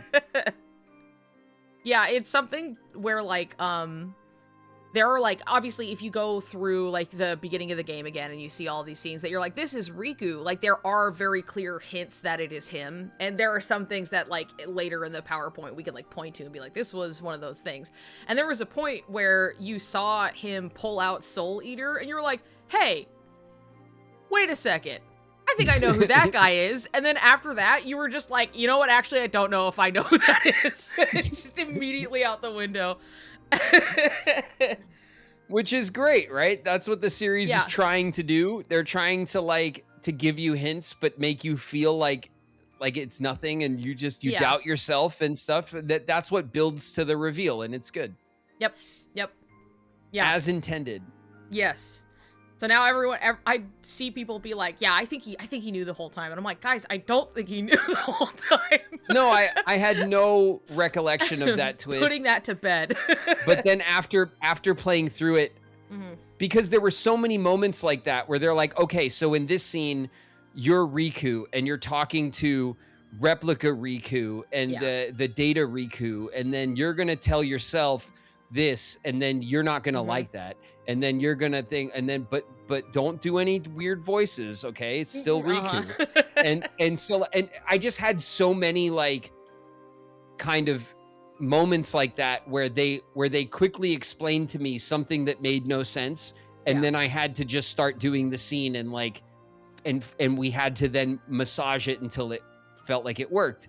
And that the voice director was happy, but also that the producers from Japan are happy, because often, not always, but often the producers from Japan would fly in to do the dub, so they would be there, and or some of them would be there, some of them would be remote, and different, you know, depending on scheduling, like different variety of those kind of encounters, right? So like, so it definitely fit with my memories of getting thrown curveballs in the recording session, like halfway through a day, and they're like, okay, so now you're Ansem for reasons. Don't worry about it. Don't worry about it. And you're not happy about it. And, you know, and then just kind of like going, okay, all right, you know, and then trying to like make sense of that for the character somehow, and in a way that satisfies them, you know, because that's the job. Yeah, it really is just a need to know basis. Just enough just to get the scene done. English Riku's voice is Japan approved. Wow, awesome. I mean, yeah, I know even from some interviews that like Nomura sometimes will like listen in on like the English recordings. Like he'll be like remote and listening in. So like they do. It's very involved, especially like the English. I think partly because like sure it's Square Enix. They don't discount the English dub. The English dub is very important to them. They know that the game exists around the world, half in English, half in Japanese. That those are the two main and I know they probably dub in other languages as well, but those are for a time. The main, but they have since kind of dropped that, and it's pretty much just English and Japanese at this point. So, well, you know, they definitely have. I never felt like we were doing something that was an afterthought to the production ever. Yeah. Right. It always felt important, and something that they, you know, that the team from Japan, they like, and we're not talking like, oh, we record for the day and then the next day they're like, oh, like, you know, Japan said it was great. Like every line by line, we do each line one at a time, and then I wait while the voice director and the producers discuss. And then I don't know who suggested the changes they want. Sometimes it comes from the voice director. Sometimes it comes from the producers. Sometimes it comes from me. Sometimes I go, hey, I know you guys like that one, but can I do it again? I didn't do what I wanted. And I try to get another one in because I don't like it, right? Yeah. Or what I was going for didn't come out, because we're just kind of You know, a lot of times when they throw a curveball at me, sometimes they'll suggest this, but if they don't, I will suggest it. If I feel like I don't know what quite to do, I'll be like, okay, can we do 3? And so Yeah. what that means is, because what we do is we're watching the cutscene I have a little monitor, right? Yeah. I have a window. I can see them in the other room. I have my own little TV monitor. I'm at the mic.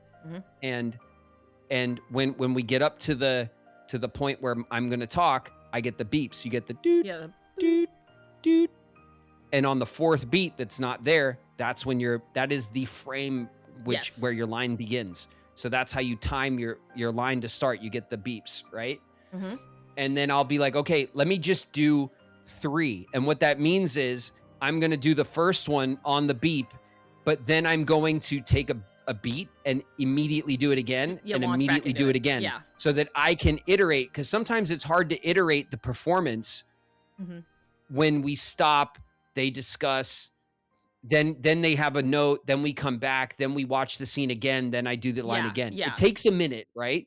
And so if I don't know what to do, let me stretch out and do 3 of them, and let me just try 3 of them. Yeah. And this is often what we do when there's yelling involved, or if there's any kind of like physicality or efforts or like, you know, things like that, because sometimes your first try is weak. You know what I mean? Like you don't really oomph it enough in the first run. So you're like, okay, let me just do 3 out the gate so I can find where the power is that I want to put into it. You know what I mean? Yep. And that's how we find those things. And then we iterate kind of one take at a time from there. Once we go, oh, hey, out of those 3, we like the second one or the third one. You went boom, boom, boom, and then you got there. You know what I mean? Yep. So, but that whole part of the process, like the production team from Japan is every single line they sit there and critique and have something and weigh in. Like it is something that is, it always feels like an important part of the production. Yeah. Yes. Very involved. And I think some part of that comes from too, just the fact that like, it's not just any, you're not just dubbing some game. Like Disney is heavily involved. There is an expectation of brand to an extent, and there's like a lot of value. Yeah, the voice director always comes from Disney, so the voice director is from Disney, and then the producers will be like from Square, right? Yeah. And so that's the kind of like, and it's done in cooperation like the whole time, and but that for me, for the kind of actor that I am, I love that iterative process, and I love feedback. Maybe that's not too uncommon, but I don't want to kind of be left alone to do my interpretation, and this is how I want to do it, right? Like I do have some freedom to interpret, especially out the gate. They don't tell me what to do on that first take. They give me the scene and the context, and then I interpret.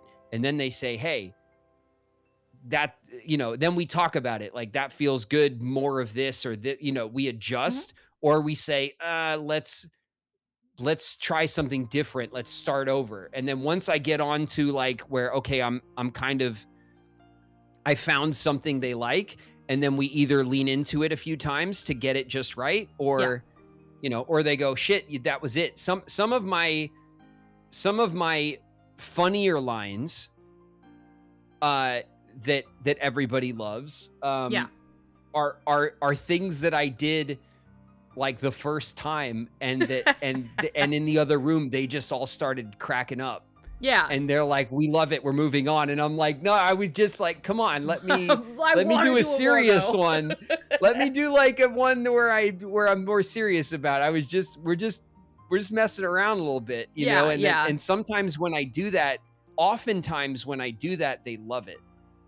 Yeah. And so that's why sometimes Riku's a little out of pocket with his like humorous stuff, and that's because I'm in the booth and I'm kind of messing around. You're kind of just trying to find something like funny and lighthearted in it by being goofy, Yeah. and they instantly love it. And I'm like, okay, but seriously, like you're not going to use that one, right? Like, let me try again.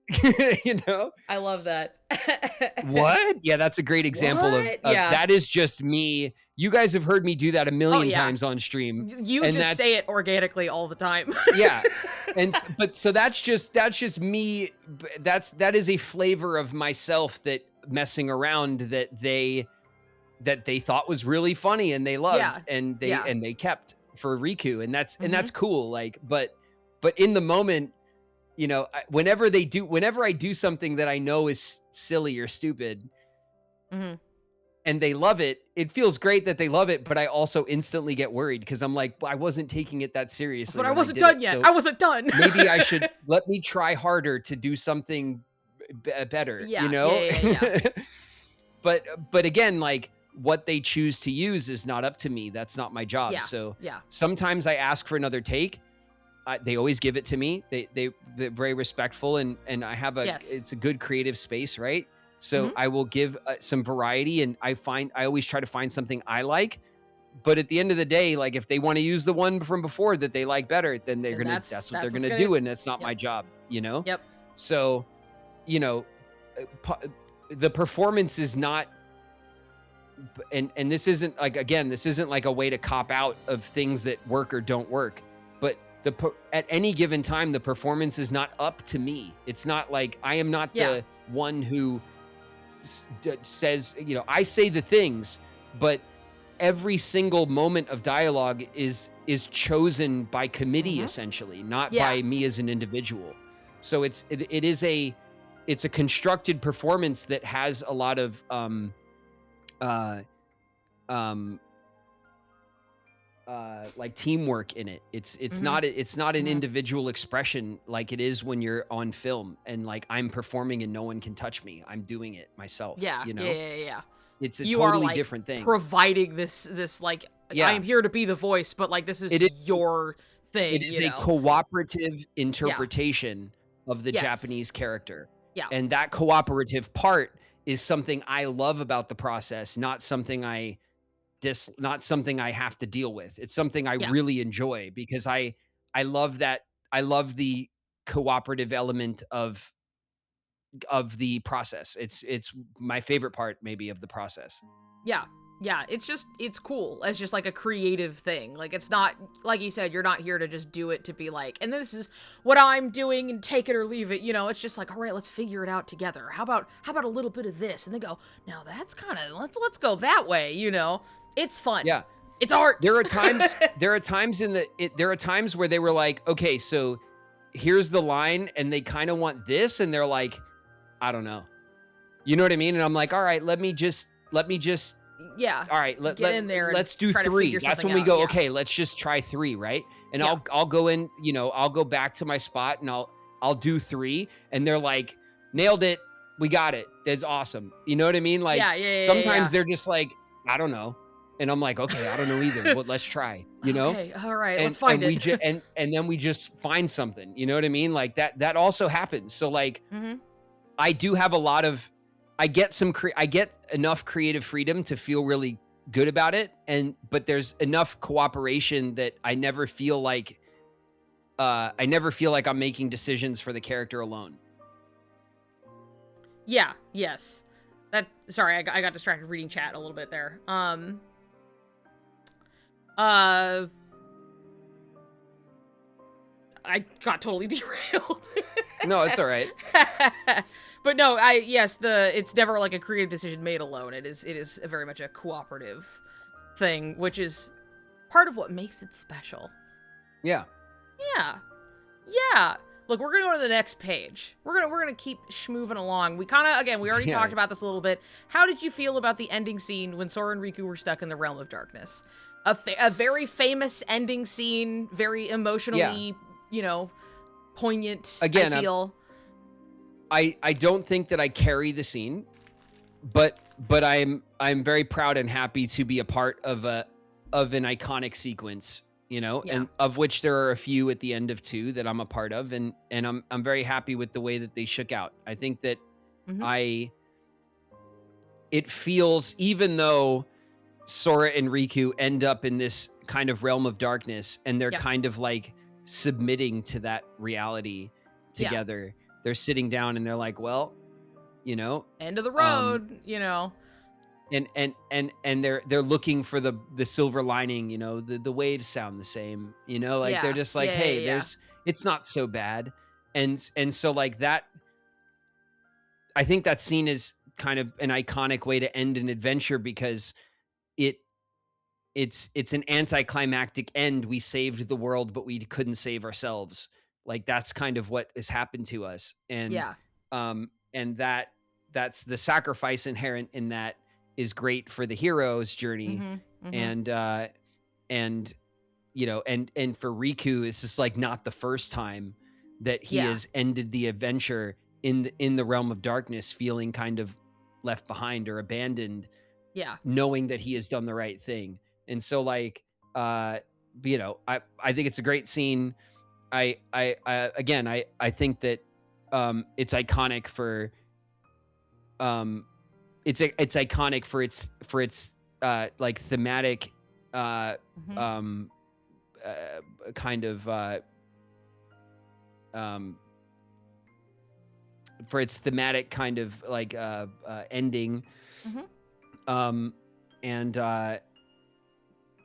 I think that that Haley probably carries you know, I think performance wise for it's very much a, like, you are both doing, like, it is two characters in a scene, and it's very much about the both of them. And I think you do a Yeah. great job, and I think it really No, is I'm just not- two I'm people not doing the trying- heavy lifting together. You know what I mean? Yeah, I'm not trying to say that Mhm. Haley does a great job and I don't. That's not what I'm saying. Right. But you know, but like all I mean by this is that I wouldn't characterize it as a Riku scene, right? No, it's, yeah. It's not. That's all I'm saying. Yes. That it's not something that kind of, it's not a scene that hinges on my performance in particular. It's something that hinges on the kind of on the finding the beauty in a dark place. in oblivion, right? Yeah, in a Yes, dark yeah. place. Yeah, exactly. Yeah. And so you know, it's an awesome scene. I love it. Mm-hmm. Yeah, I love that scene. I think it's something where it's like, it's thematically relevant, but it's also like the two of them together, like having a moment to just kind of talk to each other is something that basically the whole game was building up to. Like, Yeah. it was they were kind of never not under duress for most of the time, and then you just get to have this moment where they just talk about We how get a much they matter. quiet scene together, and that Yes. and that solace is reward Yes. for the journey. Yeah. Yep. Yeah. Even though we are also kind of submitting to being left behind. Yeah. Yeah, really just like finding in the, like, you know, yeah, I'm okay with this. This is all right with me. Yeah. You know, and they Well, just it's- kind of and- have each and other, the- so because we're together, right? Yeah, as Yep. long as we're together, like this isn't so bad. And that Yep. that I think is the kind of heart of the scene and Yeah. the characters. yeah, funnily you say it like exactly like that, because I do have novel quotes, and boy, does it really go into how the both of them are just like, you know what? Like, this would suck, but like, I'm here with this guy and like couldn't be happier. You know what I mean? They're just like, I'm perfectly happy with this as long as we're together. And you're just Yeah. like, great, cool. Love that. So we'll get down there, but yeah, that is very much like the takeaway of that scene, is that like this, it's so, but like we're here, and you know what? This is fine. This is okay. Yeah. It's a great scene. And I I forgot about this one. I saw a clip of you answering this almost directly like yesterday. So now you Yeah. get to answer it again today, of having beaten Uh-huh. KH2. Do you still think it's Soraku because Riku loves Sora? Or do you think the love between them is more of an even split? Hot off the heels of the discussion we just had. Listen, all right?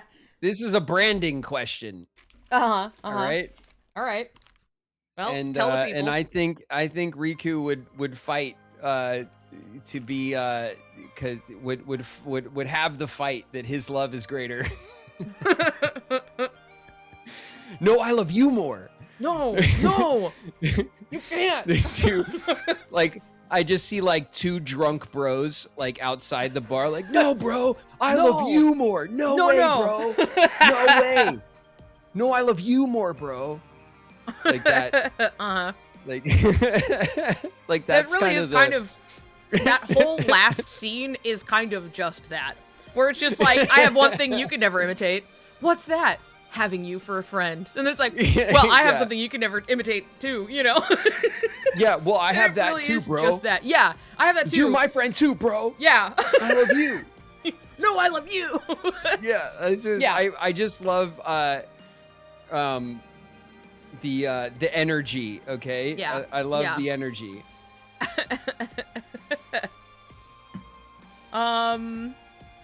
Yes, okay. Whose VA performance stood out to you? What performances did you enjoy most? Just as, like, you know, what stood out as like, man, this whips ass. That maybe isn't yours, because I figure you probably wouldn't go immediately to that anyway. But the answer to this that I've already answered is Axel. I love Axel's performance, and that's voice acting and animation. I think we've already talked about that. It stands out to me a lot that Axel's animation is kind of head and shoulders above a lot of the other characters. So that kind of stands out in particular. But that being said, it's fair enough to say that all the organization members do come across incredibly distinct. The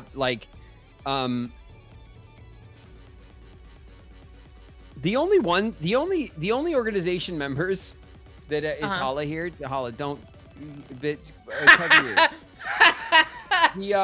The only one that I confuse in my head, maybe somehow, maybe for a bad reason, is Syx and Xemnas.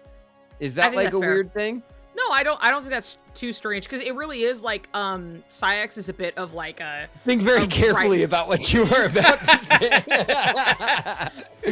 Yeah, I just don't. And do we get a lot of time with Syx?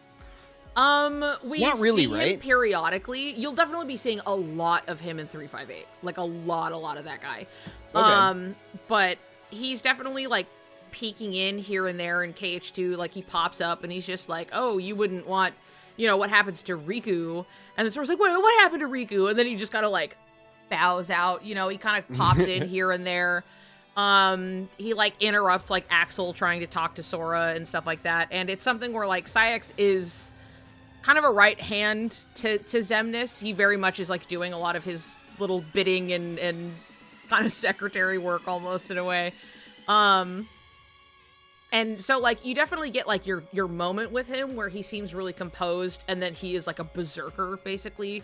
But past that, it's not like we have that much like one-on-one time. There's with not too much characterization though for that character in particular. They all feel very distinct, but that is the caveat. I think sorry, as everybody. You spend more time, especially 358 for letting you down. Sorry for being such a disappointment in this moment. I think we should just end stream. End stream, yeah. But who else? Who else was who else had a cool? I think honestly Mickey is the other answer. The Mickey moment after the Goofy sacrifice, really stuck with me as like, I can't believe that they characterized Mickey in this way, and I'm happy that yes, vengeful, angry, like righteous, like the things that you would never kind of contribute to Mickey Mouse as a character, and seeing Mickey Mouse go through that stuff felt really like kind of like, oh my God. it felt a little like it felt not dirty, but like I can't like, am I supposed to be seeing this? You know what I mean? Like it felt a little bit like that, Yeah. Yes. And so that I think is really cool. And I could see how that moment like carries a lot of weight, especially with younger players who were there for the Disney stuff. Like Mhm. I'm sure that weight is felt in that part of the community as well. So I Yeah. think that probably stuck out as far as like kind of distinct performance related moments Mhm. that really um that stand out. That's the one I think. Nice. I love that. You'll definitely be getting to see more fun little special Mickey getting some spotlight. Wayne Allwine. Yeah. Wayne Allwine was the last Mickey before the current Mickey who you were on the panel with.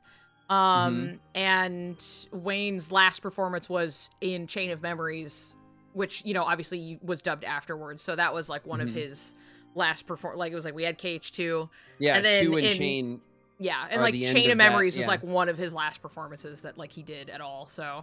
Um so rip to a real one. You did a great job, bud. But much respect to Mr. Wayne Allwine. Oh, I didn't realize that. Yeah, it is true. And like you can kind of you can hear it in his Chain of Memories performance a little bit, and just that it was like he was just going through like health complications, and so some parts of it people have pointed out before where they're like, some of this sounds like a little rough. What was going on? You're like, he was sick. It was Yeah. not great, but he still did a great job. Like, not everybody even notices in the first place. So, but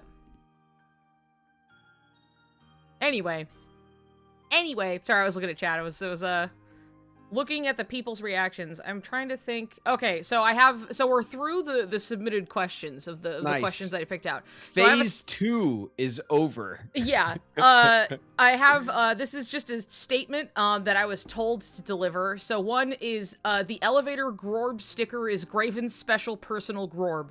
He must keep it and stick it somewhere. If he has it, make him. That's my question, Kermie. Got it. Yep. So there's one statement, and then the second statement here, let's see. Can you tell him he can force... Not that this matters at this point, because, we're very thoroughly done with this, but you can force a finisher at any point during combos using square in any form, as well as magic. Dude, he died. What? What? Huh? What are you doing off screen? What are you doing over there? Getting your I was Grorb? looking to see if I had the sticker here, like right here somewhere. I don't know where it is. It could be anywhere. Uh-oh. I just have a pile of shit on the floor, which is all of my con stuff from the past like 3 cons is just literally piled right here. That's like, so funny. Off camera. So and I have not like organized it in any way yet, and I just can't listen. My life, okay, is dude. Just before we even started streaming, like all of this, I had stuff from con all over, and I had to shove it all over, tidy it up. So I'm no different here. But yeah, it was just like, hey, you can initiate finishers at different times, and also you could cast magic anytime to just be like, and it counts as a finisher. And that was somebody just like, please tell him this, and I was like, yeah, okay. But what would be the fun in that? Where would be the fun in that? I think, yeah. Also, what is Cloud doing? What is Cloud doing? What is Cloud doing? Cloud, I guess that's a question, but is I think always like on the run, running as far away from wherever Sephiroth is standing as possible. Yeah. Yes. And I don't blame him. Yeah. What is Cloud doing? Okay, let's see. I'm trying to remember what is next here. I think I just have. There was big part of the part of the new announcement for 7 was that Sephiroth they changed voice actors for Sephiroth. Yeah, right? they did. It was Tyler, that, wasn't it? Tyler Hoechlin? Yeah, it was, and then for anyone who doesn't know in the community, Tyler was a regular on 7th Heaven with me towards the end of our series. I didn't actually know that. That's cool. Yeah, Tyler was a regular on 7th Heaven for the last couple of years. So we didn't work together a ton because towards the end of the series, I was working less and less because I was at USC, and Yeah. I had a whole like kind of infamous, like, not falling out, but struggle with the production, to like, because I was prioritizing school over the production, and they didn't love that. Mhm. But but during that time, Tyler kind of filled in as a series regular. So Yeah. Yeah. and Tyler's going to be at Anaheim at That's the cool. convention Yeah. next week. Oh, apparently ads. I don't know if we're in them or if they're upcoming, but yeah, apparently Yeah, I what know they ads just started. okay. Well, what they said apparently about like they just were like he just couldn't like there must No, be scheduling. Yeah, yeah. Yeah, I basically. had seen all the same stuff that went Yeah. around, but I didn't know until it was he the voice for Sephiroth Long, or just for the remakes? For the remakes, he was Sephiroth in both like the first two, basically. And now that we're at the third one, it is a different. I'm sure it bugs him because Right. it, at least for maybe I am just but my OCD would not like it to not finish the trifecta, you know? Yeah, the very last part, and just be like, well, Yeah. couldn't make it. You know, But it's so it's a unfortunate. scheduling reason. He's obviously busy doing important stuff. You know, that's Yeah, like yeah, you don't pass on that stuff lightly. yes, yeah. 2 Sephiroth and Cloud VAs will be at the convention. Fight, make them fight. Bad News Graven, Ben Diskin will be Riku in KH2. Damn it. Damn it. You can just text him about it and be like, hey man, come on. Please. You know, it would go to someone who I like and respect. There you go. It's okay. That's It's the way okay. to do it. I probably deserve it anyway, you know. Yeah. For what you've done. For all of the things that I've done, yeah. Here, I'll sit on this next one. Final mix differences. So we have a bunch of things I've been wanting to, things people want you to see and want you to know. Okay. I'll wait until we know we're out of ads. Is this like a game show where I have to pick the things and then you put them on the board? No, right? that's later. No, this is just gonna be like some stuff that I wanted to just show you that you wouldn't know from like playing the section I did. I moved some of what you put in to Neil, like to some I just balanced some things around.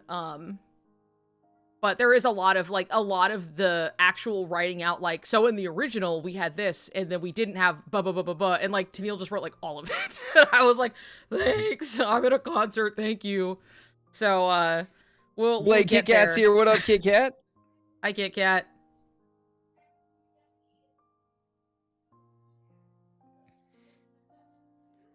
I don't have any water. How are those ads? I'm gonna go get some water, just for a moment. I need you to talk to the people. I need Sippy. I'll be right back. Okay, you get Sippy. I got this. Hi, chat. It's me. Riku?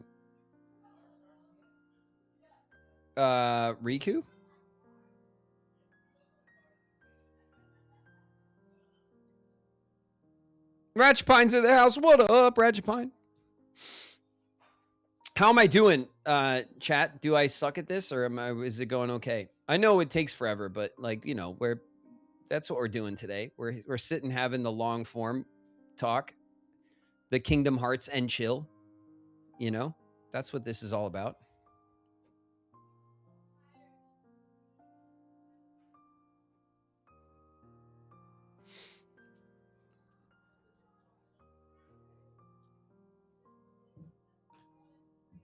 I give it a fat D. Thanks, Sudo. Thanks for that.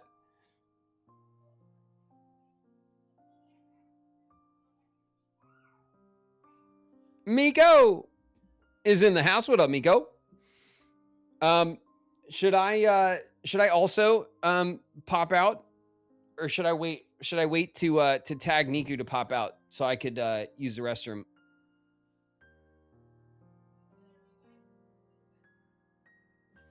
All right, got it. Listen, you guys are gonna be fine, okay? Everything's gonna be fine. I'll be right back. Don't move. Don't It's okay. move. You I'm stay here. right here, and I'll be right back. Okay. I'm here. All right, I'm bye. watching them. Hello, everybody. Welcome. All right. Bowl. Peanut M&Ms. How about that shit, huh? The best kind of M&M. Peanut. Thank God that guy is gone, finally. Now we can talk. How is Baby Cat? Who's shooting at us? Whoa! I have a little raid. Hello. Jasmine Azure. Meet Baby Cat.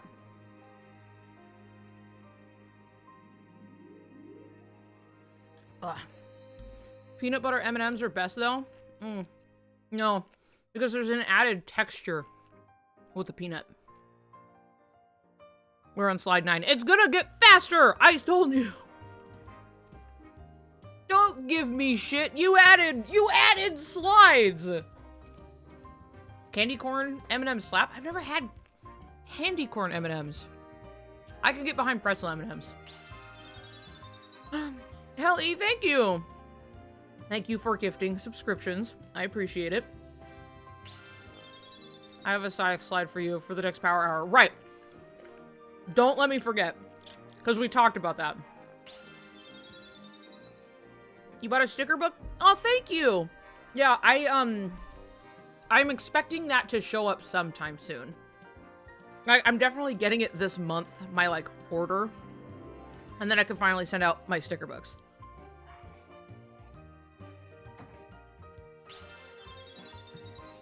Do you know about the KH TCG card I gave him? He needs to see the Riku cards. I do remember him getting cards. What's up? I have peanut M&Ms. How do you feel about peanut M&M? M&Ms? Yeah. I like peanut butter. Okay. But the question was, how do you feel about peanut M&Ms? I don't feel much about them, honestly, and wrong. I know. Bad. I'm aware of this. There are very few like candies that, as an adult, I still ever have. The one that gets me is Reese's. I like peanut butter cups. I love a Reese's. So those, like when it's Halloween time or whatever, like I take those. Like those are for me. Other than that, I just don't eat candy like ever, and I almost never have Reese's either. Like we don't keep candy in the house. I never really have any. I've never had much of a sweet tooth, but there are just some that, like, you know, that I really like. I love a peanut M&M. I love fruit gummies. So, yeah, like, sure. You know, but otherwise, like, sweets are hard. I get tired of them really fast. Also, I was talking about my sticker book while you were away because somebody said they bought it. Do I have even one I can show? Oh no, I'd have to dig it. No, I don't have one. Just trust. It looks like Jiminy's Journal. I made it to look like Jiminy's Journal, and it's cute, and it's a sticker book. That's cool. Yeah, I'd show it Jiminy's off, Journal. but Clever. yeah. So it has like the crown on it and like the stitching and everything, and it's like That's cool. pages are kind of waxy, so you can put stickers on and take them back off because you can just move them around if you want. So Nice. Anyway, now that we're free from ads. And restroom breaks. Yeah. We got Sippy. As you're sipping, see? Uh-oh. I'm out of Sippy. Dude, go It's get all your... right. We can power through. Why? You can just go get Sippy. No, Or we move it's too on. late now. It's too late. We've gone too far. You could have gotten it in the time that we've been arguing. And now it's still too late. Keep eyeing your Halloween town, Sora. I won't do it. Hell yeah. We're moving on. Check my DMs? Who is trying to talk to me while I'm... Guys! Kermie has a picture and took a picture of of the No, it's gonna mess it up. I appreciate that. I love that. Don't Kermie was literally it. like, look, yeah. I'm like, no, we're in the slideshow. We're moving on. Maybe after I'll be like, everything's here it is. working Okay. right now. We cannot look at other things. Okay. Yeah. Yep. Okay. Final mix differences. So, one of the major things here is that they always get new cover art that you haven't really gotten to see just because of how, you know, the collections work. Exactly. So, this is the original KH2 cover. Yes, I've signed these. Yes. I see these when at cons people bring them to me to sign. Yeah, the I would old copies. imagine. Yeah. And that's me on the left, right? Mm-hmm.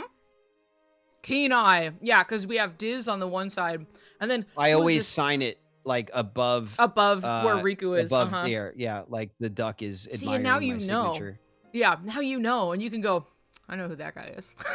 Yeah. So, with a lot of like KH2 promotional stuff, especially as it first came out, obviously like who Riku was or what he was doing was very much a mystery. So they weren't putting him on things. Like Roxas was really like, hey, who is this guy? What is this about? But where is Riku, you know? So this is the original case, and it's like silver and shiny, which I'm sure you've seen. But the final mix, which you do see in the launcher, is this. And now, because it's time has passed where we're like, hey, look, it's, you know, Riku gets to be prominent. He gets to be on the cover, right? Sora gets to strike this little pose. This cute little pose he's sitting on in the middle. And Riku's in the back, and it's a little hard to see because you're not like zooming in or anything, but like he does have his blindfold on. He's like in his outfit, but he has the blindfold on in the back. But one of my favorite details, if you'll notice, in the giant heart in the sky. Yeah. Who are those guys? Instantly. Dead center. Who are those guys in either side of the heart in the sky on the official cover for Kingdom Hearts 2? What's that about? I love it always makes me smile to see my character like carry like a prominent part of the story from game to game. I just like it makes me very proud. Yeah, you're like, damn, that's my guy. That's your guy, dude. Yeah. There he is. He's the deuteragonist. He is the second main character of the series, after all.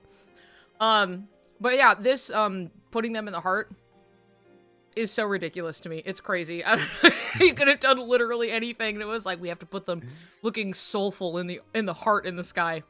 What makes this better, I have this great little picture of this game, because the final mix, we did not get like PS2 final mix. We only got the actual final mix much later, like 8 years later when we finally got it. So we never got like so a it was case. a PS3 era, right? Probably end PS3 era. Yes, it was. And so we never got like a case that like had this art on it or anything. It's in the collection, but it's not like, you know, the physical case. I have seen and signed this picture before, but far less often.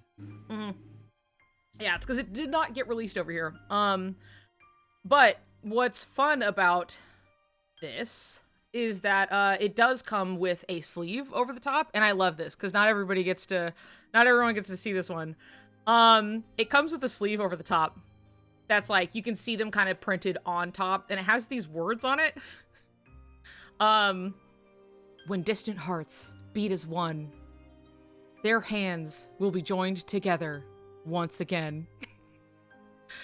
And that's just the final mix case. Is just this, and not everybody even knows that this exists, because I've seen people like, what? Like, I just think it's amazing that, you know, like they could be talking about anyone. Like it could be anyone, and that's just beautiful, you know? Yeah, of course. Absolutely. It could be about just anybody. It could be anybody. You know, any two people. Any two people at a distance. who have been like separated and rejoined together, and and like, God, like if they put them in a heart or something would be crazy. Yeah.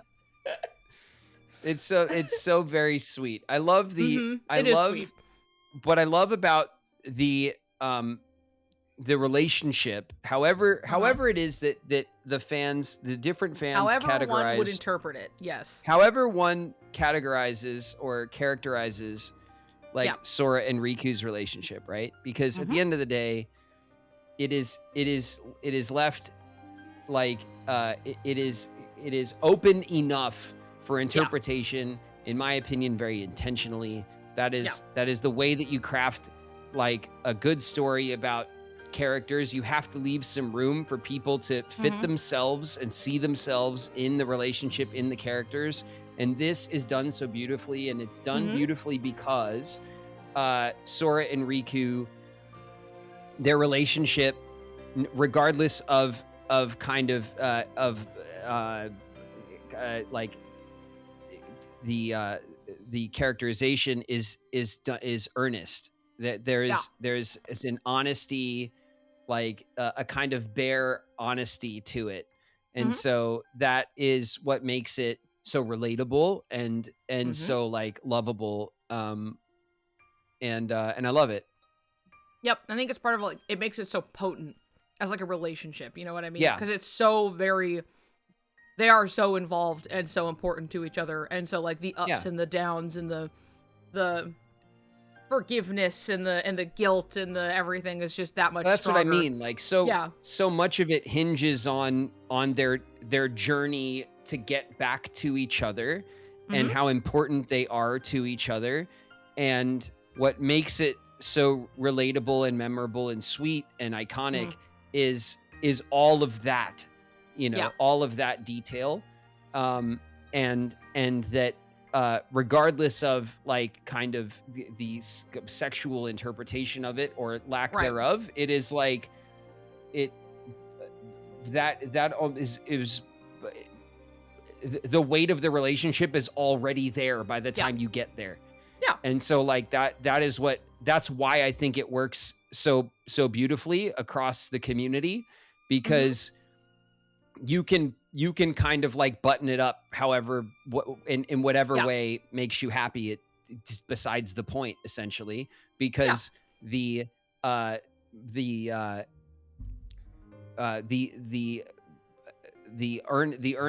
of the relationship, and the trials that they are put through to kind of come together is what matters. Yes, absolutely. Music was playing beautifully as you were speaking on it, so I was just like, wonderful. Anyway, leaving you with this, and obviously the all of that. They also with Final Mix, they would make new art for the start screen. So what you're used to is seeing this one with Roxas, and they're having the ice cream. This is the Final Mix art specifically. The original art is this Sora standing in the waves, which is part of why. Do they show that? What?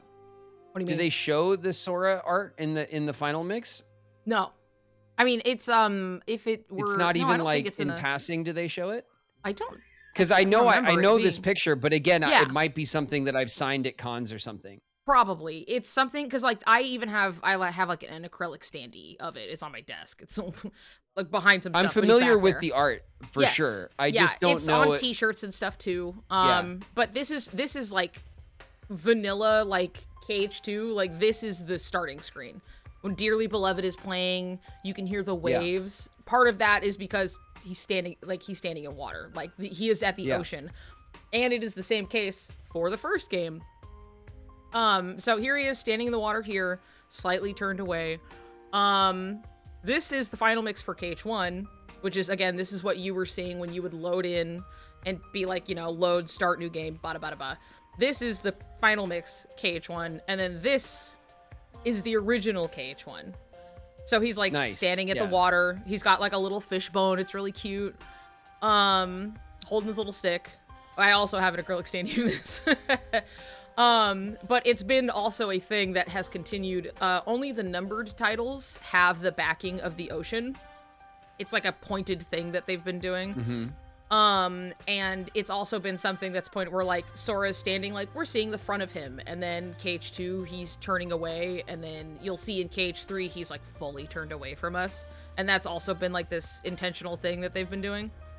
So you lose that a little bit with just doing the final mix, which is like, cool, what if we made new art for it? But when that's somebody's only experience this Sora art, I am less familiar with. Actually, both of these. I don't even really recall the flag art. And I'm trying to what is the flag from Final Mix from 1? What flag is that? Is that a thing? It's just a flag. It's just the illustration. There's no real specific thing. It like, that you know, seems odd that they would just that it's not like something from the game. You know? Yeah, I mean, it was early on, so it was like, I'm gonna draw a cool illustration. And it's a flag, but it also kind of looks like a scythe, and like he's got his hood up, and like, yeah. I think it has to do with the raft. Well, who knows? Is it the only art with his hood up? No, I don't think so.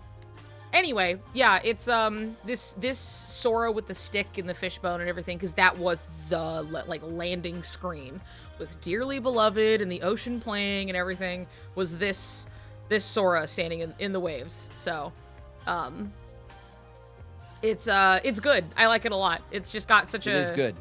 Really excels, like, you know, you just got your game and it has like the moody cover for KH1, and then you open it up and you're like, what is this? You know, you're like, oh, it really sells a mood and a tone. That said, speaking of the cover, so this is the original cover we're all very familiar with. This beautiful I adore piece. this art. I know. I love this art. It is so good. It's so like, there are so many people who talk about like just seeing that cover, not knowing anything about the game and being like, I should play this. You know, it has such a mood to it that really draws people in. It's iconic. This piece of art is, in my opinion, and I don't even think it's a controversial one, is the iconic piece of art from the whole series. Yes, very much so. It's something very recognizable, like through, like, you don't have to be in Kingdom Hearts to have been like, oh yeah, I've seen this before. You know what I mean? Instantly recognizable, like absolutely iconic, like but couldn't be you know, imitated. Like it's an awesome piece of art. It's really beautiful. Yeah. I agree. It's very much one of my favorites. Well, Final Mix did have its own special art over the top. That's still a cool piece of art. I mean, nothing can really top this one, but I guess they're not trying. It's just like, this is a different version. You know what I mean? So this is it the 3D version? This is... Oh, no, this one. Yeah, okay. Yeah. So this one we get to see in some different, like, endings. They'll, like, put it in and everything, but this was, like, the cover for the Final Mix. And it's still a really cool piece. Nomura loves giving Riku a cool wing. He's always trying to do this. So here he is on like the statue, and then like even with like the sword behind the back, looking like, you know, a cool bat wing thing. Because Riku is thinking to himself, "What is Cloud doing? What is Cloud doing?" Is it Riku Nomura's fave? I mean, he's definitely a favorite. That's for sure. There was a popularity contest once, and he's always been really popular, but like the popularity contest this was years ago, was like Sora, Roxas, Axel, Riku, and then Nomura was like, I thought Riku would be higher. He's like, I need to fix that. And everyone was like, oh, okay. But it's just funny. But anyway, loves giving this guy wings. So this is the Final Mix art that went over the top, but that's, you know, we just don't get to see this one that much unless you're seeing it as like a bonus for like you beat the game on a certain difficulty. But there's those. It's cool. I've definitely signed this piece of art as well, but not as often. Yeah. Because and I have a version of the original art, the Heart Moon art. There's also a 3D version of it. Yeah, there is, and that includes the greater cast on it. I think that's the version that I have at my table, and I've actually talked to Lucas directly. I've been like, I want the original version of this, not the 3D one. Is what the one I want. So we have to but like I'm still like, we're still playing with the like kind of the pictures and things figuring that I have out, on my table, and that's stuff that changes over time as you know, doing conventions and stuff. But some things work, some things don't. And you don't know until you're there, you know? Yeah, well, and often what sells out at one show, and then Lucas will be like, "Oh, this picture's great. It sells out." And then And we'll then it do just another doesn't show sell. and no one will touch it. Yep. And a different one sells out. And we've already seen that happen with my Kingdom Hearts stuff at different shows. So like, but I just, the 3D version of the Heart Moon picture is like cool because it shows it in a different format or whatever, but it's not this. Like this one's the iconic one. It's the one I want at my table. Yes. I love this piece. I'm sure the Canary one sells out all the time. I'm sure. Yeah. I've had it sell out at 2 shows. Yeah. Nice. Hell yeah. Yeah. Love to hear it. Oh, I forgot to make a slide. This is simply a note I have remembered to bring up that's not in there. I have forgotten to clarify since the beginning. When you choose, so this is true in KH1, and it's true in KH2. And it will continue to be true even in KH3. So at the beginning, when you have to choose sword, staff, shield, etc., when you have to choose that, and like you choose one and you like give up another in KH1 especially, what you're choosing, like, yes, you get like little stat boosts and stuff, but what you are choosing is basically when you unlock abilities. So if you choose magic, then you are going to get like things like magic MP faster. Rage. Yeah, like you're going to get those kind of things first. And so when you say like give up shield or something, then you're opting to get all of those abilities that keep you alive like really late kind of a thing. Yeah. And so that's how that's been like throughout the games. It's true as well. Moving on, it's just like, okay, at what rate do you want to get these certain skills and stuff? And so that's something that I remember I forgot to bring up. I took magic because I kind of didn't know how the system works, and I will typically play magic builds in like fantasy settings where it's open and you can make different builds. I'll always kind of at least initially lean into like some kind of magic build. And then I gave up the sword, didn't I? I think so. And I think I gave up the sword because I thought to myself, that's what Sora would do. Right. I'm pretty sure that's how I did it. It's been a minute, so I don't remember. and then in 2, I was like, well, I don't want to do the same thing, so I'll take the sword, right? We'll do a bash, a bash build for 2. And I don't remember what I gave up though, or is it even the same? It doesn't strictly ask you. At that point, it's just like pick. No, one. it's just you just pick one. Yeah. So I picked the sword for 2, but yeah. I feel like the shield is the way to go, having played through the games a little bit. Yeah, I always pick shield because I'm always just keen on like I love having like defensive kind mitigation, of yeah, and not even like I'm gonna die. I'm just like I just like it. I want to build like a tank. Like that's always what I lean into, right? So it was like shield, and I gave up sword or whatever, and then it's just like good luck because you don't have scan for so long, and I'm just like fighting, and I'm like, I mean, it'll be over one day, but like when? But anyway, that's one thing that I remember I like forgot to bring up, and people had made comments being like, you didn't explain the thing, and I was like, and I just forgot. So here I'm remembering to bring that up to you, that it is about the abilities, like when about you ability unlock them. Selection, like when things come to you. Yeah, that makes sense. And I think I have heard this. I just don't. Probably. As usual, I don't internalize it that much. I just kind of go with the vibes when I'm playing, And it's playable at the end of the day, no matter what. You know what I mean? But it is cool to like know that it's like, oh, that's okay. That makes sense. So there's that. This is a message from Chenille. Chenille. I read Chad. Chenille. Yay, you got to play the Chad version of Kingdom Hearts 2. Let me tell you all about Virgin Kingdom Hearts 2 that English fans were scraping by with for 8 years before Square finally gave us Final Mix in 2014. So there's a lot of stuff that's like things that are that like you wouldn't think like weren't there to start, but there's like a Right. lot of stuff in KH2 that you went Yeah. through, and that it's just like, yeah, that just was not there for people. Like there are a lot of Right. people, there are your mods who haven't even really played through like Final Mix. They're like, I played the PS2 version, and then I've just played the PS2 version. You're like, well, so there's like quite a bit. These are like experience changing differences. Yes. Yeah, exactly. So there are some videos here a little bit, and I'm not sure how much, probably bad. Let me see here. So Final Mix cutscene differences.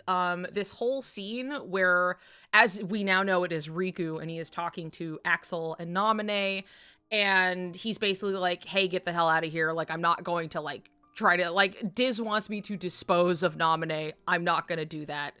You can go ahead and leave, kind of a thing. That scene just didn't exist. Like, it was not in the game. Ansem Riku letting Axel and Naminé go on Sunset Hill in Twilight Town right after Sora leaves Twilight Town and rides the train to the mysterious tower where he goes to Yen Sid's place. It added context as to how Axel and Naminé escaped from Diz in, like, the simulated Twilight Town. Shows that Ansem Riku isn't Diz's lackey, even if they have similar goals, because he clearly is, like, not doing everything he says. And then also another clear hint that Ansem Riku is, in fact, Riku with his line, like, they're like, why are you letting us go? And he's like, Castle Oblivion, you helped us.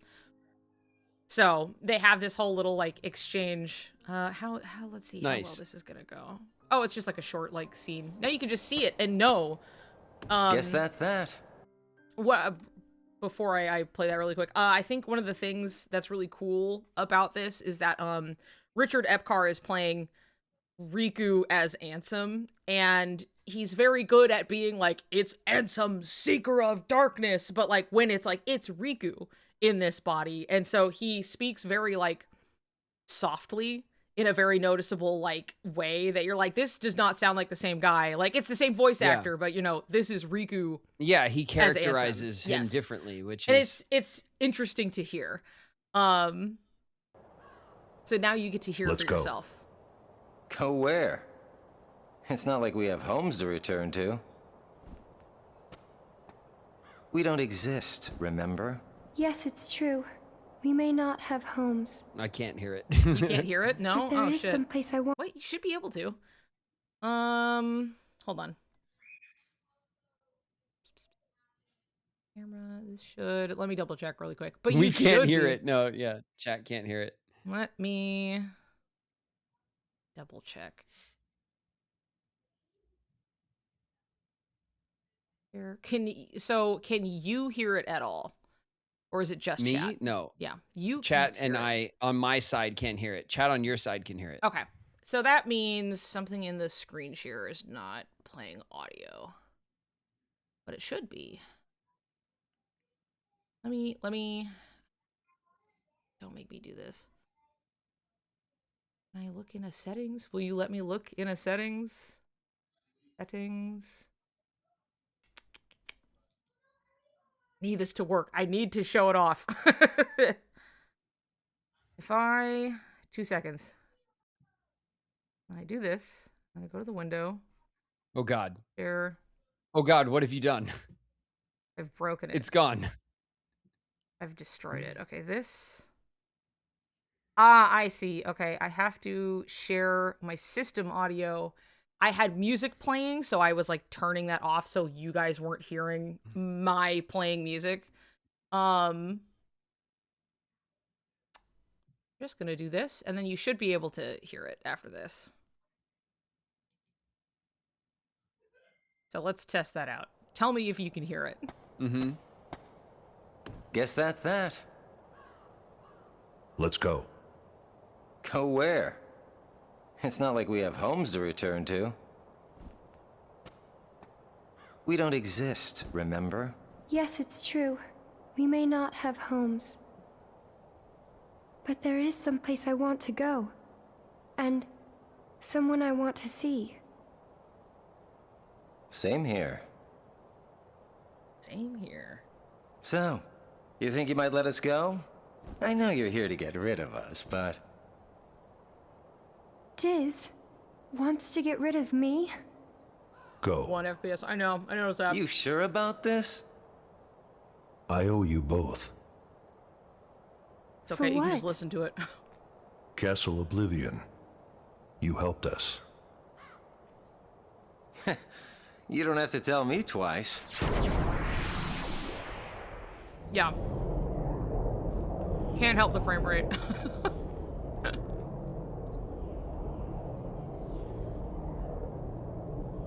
And then they get the hell out.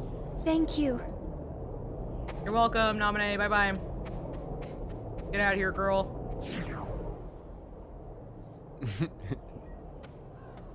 Get out of Now you here. gotta 2 turn frames a the second. audio. Yep. There's like a couple. There's more than one time that there's some cutscenes, though. I'm echoing. That makes sense. Yeah. Oh, I wish they just gave me the option to just turn it off at my will, but I have to literally do this and then... Crazy. So silly. Okay, back to it. Okay, there we go. God, the games we have to play. All right. There's different moves though, right? Or we'll get to that. Different move. Oh, what, like abilities and stuff in Final Mix. Yes, yeah. So we're getting there. So this is like one cutscene that's there. I am not playing this whole scene, or I could, but like, we don't have to hear it at all because it's just this kind of infamous scene of as we come to find, especially if, like, upon revisiting, you're like, oh, that's Xemnas. That's clearly Xemnas. Him walking down that spiral staircase for like 5 minutes is a scene that I remember when you watched it, like, hell, you did not even flinch. You were like, yeah, cool. All right. And most people are like, why is this still going? And I'm just going to let it rip for a moment while we're here, because you don't need to hear it. A cool detail when the camera recognizes, the camera will like recognize like, oh, this guy is coming in. It does recognize it and call him unknown, which is like what he is called in KH1 when he is a secret boss. So Nice. That's a fun Okay. little thing. I like that. But he walks in here and he's doing this whole fucking thing. And then he like is walking down this staircase for 1,000,000 years. He's putting the disc in his Wii. Yeah, into his Wii. Exactly. It's like at the right angle and everything. He's putting in his password. Let's get to it. Hop to it. And we just watch, and it's just like the silence of it. And like there's no music, and it's just like, watch this guy walk all the way down here. Just watch him walk the whole time. Here he goes. I'm sure it's probably a great like 2 to 3 FPS for you, but like, which is so strange. Not the ad. Well, by the time the ads are done, we'll maybe be out of the cutscene. But no, it really is just like, let's see how long this is. God, it's like, god damn. It is longer than necessary. It is so long. It is like over a minute of him just walking down the stairs. Anyway, this scene, while it does have a very cool, it like, especially when you know stuff already and you revisit it, Kingdom Hearts in general is always, very much aided in revisits as they reveal more stuff down the line. And then you go back, you're like, oh, this suddenly makes a lot of sense. Like, you put all of this in here, and like, yes, I wouldn't know exactly what this is talking about at the time, but now this suddenly clicks. And so this has a lot to do, like, especially after you play Birth by Sleep, a lot of things will suddenly be like, oh, that's what that was about. So this is one of those scenes, but this was added in Final Mix, and it has him walk into this big special chamber and look at this. Let's get to it really quick. This pile of armor in the room. Far too long. Which may or may not Friend. register after you've beaten the game, because now we saw people in armor fighting in the cutscene. Yeah, so that's not Will's armor, but that's the No. other armor set Yes. that got taken out in that cutscene, right? Mm-hmm. That is exactly it. So this is like, oh, this is something that then later you're like, I know who that's supposed to be. So It's lingering won't. yeah, yeah, exactly. So that scene was added in Final Mix. Never heard So, that one before, Never chat. heard that's a brand new one. Still funny. Let's see. Yes, this extended cutscene of this is a flashback, and I remember at the time it took a minute before you were like, oh, this is a flashback. Hold on, because like Zexion is alive for one, and like he's talking to people. But this was seeing as sharing cutscenes on here is not that effective. I'll just explain it more than show it. Now these weren't in the original game, but they were Nope. in the original Japanese game. Yes. And they were cut? So what happened, they were not in the original Japanese game. So there's like the original version, and then later they released their director's cut, essentially, where they added more scenes, right? Okay, so the final mix scenes is the English version catching up to director's cut. Yeah, basically. So yeah, it was basically like you'd get Kingdom Hearts 2. And then Japan would be like, okay, we made Kingdom Hearts 2, released it in English, and then they would take the English everything, bring it back to Japan, add scenes and things to do, basically, and then re-release it and be like, this is final mix, this is the director's cut. So then that's how Japan gets their hands on the English dubbing, which they're also a big fan of. And then that had all of this extra content, like so much extra content that you will see as I keep going, that you're like, damn, that wasn't in the game? No. And so all of this stuff was like, this is more of a complete game, and we just did not get it in the States because they brought it to Japan, and then they just left it there for 8 years. So we had like the vanilla version of KH2 with the English dubbing and everything, and then for all of this time was like, yeah, all of the rest of these cutscenes and even gameplay stuff that they had put in, just we didn't have any access to. But as said in the note, I cannot stress this enough. Not having this until 2014 was crazy. YouTube videos doing their best to translate this stuff for English fans were the best that we got. And since it's Kingdom Hearts and has many a proper noun, it was difficult to know how accurate the translations were. Anyway, huge lore drop here that English fans just didn't get an official release of until after Days, Birth by Sleep, Coded, and Dream Drop Distance. Listen to me, this drove me crazy for years, says Tennille. I believe you. I believe. I'm sure you weren't the only one. Yeah, and so I remember, because I had friends at the time before I was ever into Kingdom Hearts, like watching cutscenes when I was at their house, and they were like looking at like the Japanese cutscenes of all of this stuff that we just weren't getting over here.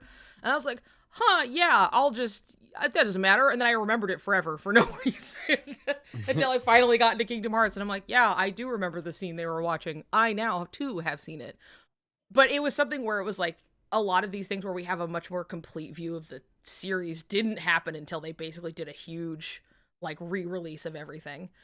And this whole cutscene has a lot of characterization for, like, it is Zigbar basically poking and prodding and talking to people, and like he's asking Zexion a bunch of questions about like, hey, have you seen like where the boss is going? What are you know, how about those new recruits? Blah blah blah blah blah. And he like clearly knows more than he's letting on as he's kind of snooping around. And it's really important characterization for him, especially moving forward in the series. So like not having this scene at all is Mars something is really funny. At least we don't live in that world anymore. It is just here. But there were a lot, like, this is a pretty extended scene as well. So I came in at a good time. You did, yeah. Oh, it just starts playing when I click. That's cool. Well, going to the next one. So this, and I will put the caveat, even though it's like also brought up later, this whole scene where after defeating Roxas in the dive to the heart, the cutscene between Axel and Roxas on top of Twilight Town, like the clock tower where they're like talking and kind of having this farewell, you know what I mean? Yeah. Did not exist. Was not in the game. It feels like Roxas's send-off scene, though. Yeah, I know. It Because wasn't even there. It it feels, wasn't there. yeah. On top of this, Roxas's fight didn't exist. You did not fight him. It was a cutscene. Like, Sora kind of like goes in and he's on his heart station and Roxas is there and they're having this exchange, but it's like a scene you would watch. And then that was it. There was like no Roxas fight. That seems, yeah. Again, Yeah. that feels like a. That is the most Uh, insane thing. Yeah, I oversight. know. Yeah. And like, granted, as far as the timeline is concerned, Final Mix did not take long to come out after KH2. So it's been the definitive edition for a long time, but we just did not receive it at all. Like, it was the definitive edition in Japan only, and we all just kind of had to wait for years before we had it in an official capacity. So there's a lot in Final Mix that was just like, yeah, anyway, we're gonna like make the game. Like, we're putting all this stuff in. Including like really poignant, really beloved emotional beats, like this whole scene, and like it ends with Axel like crying. You know what I mean? Is like, wow, that's really important. You mean that wasn't there the whole time? Like, it's pretty wild, but oh right.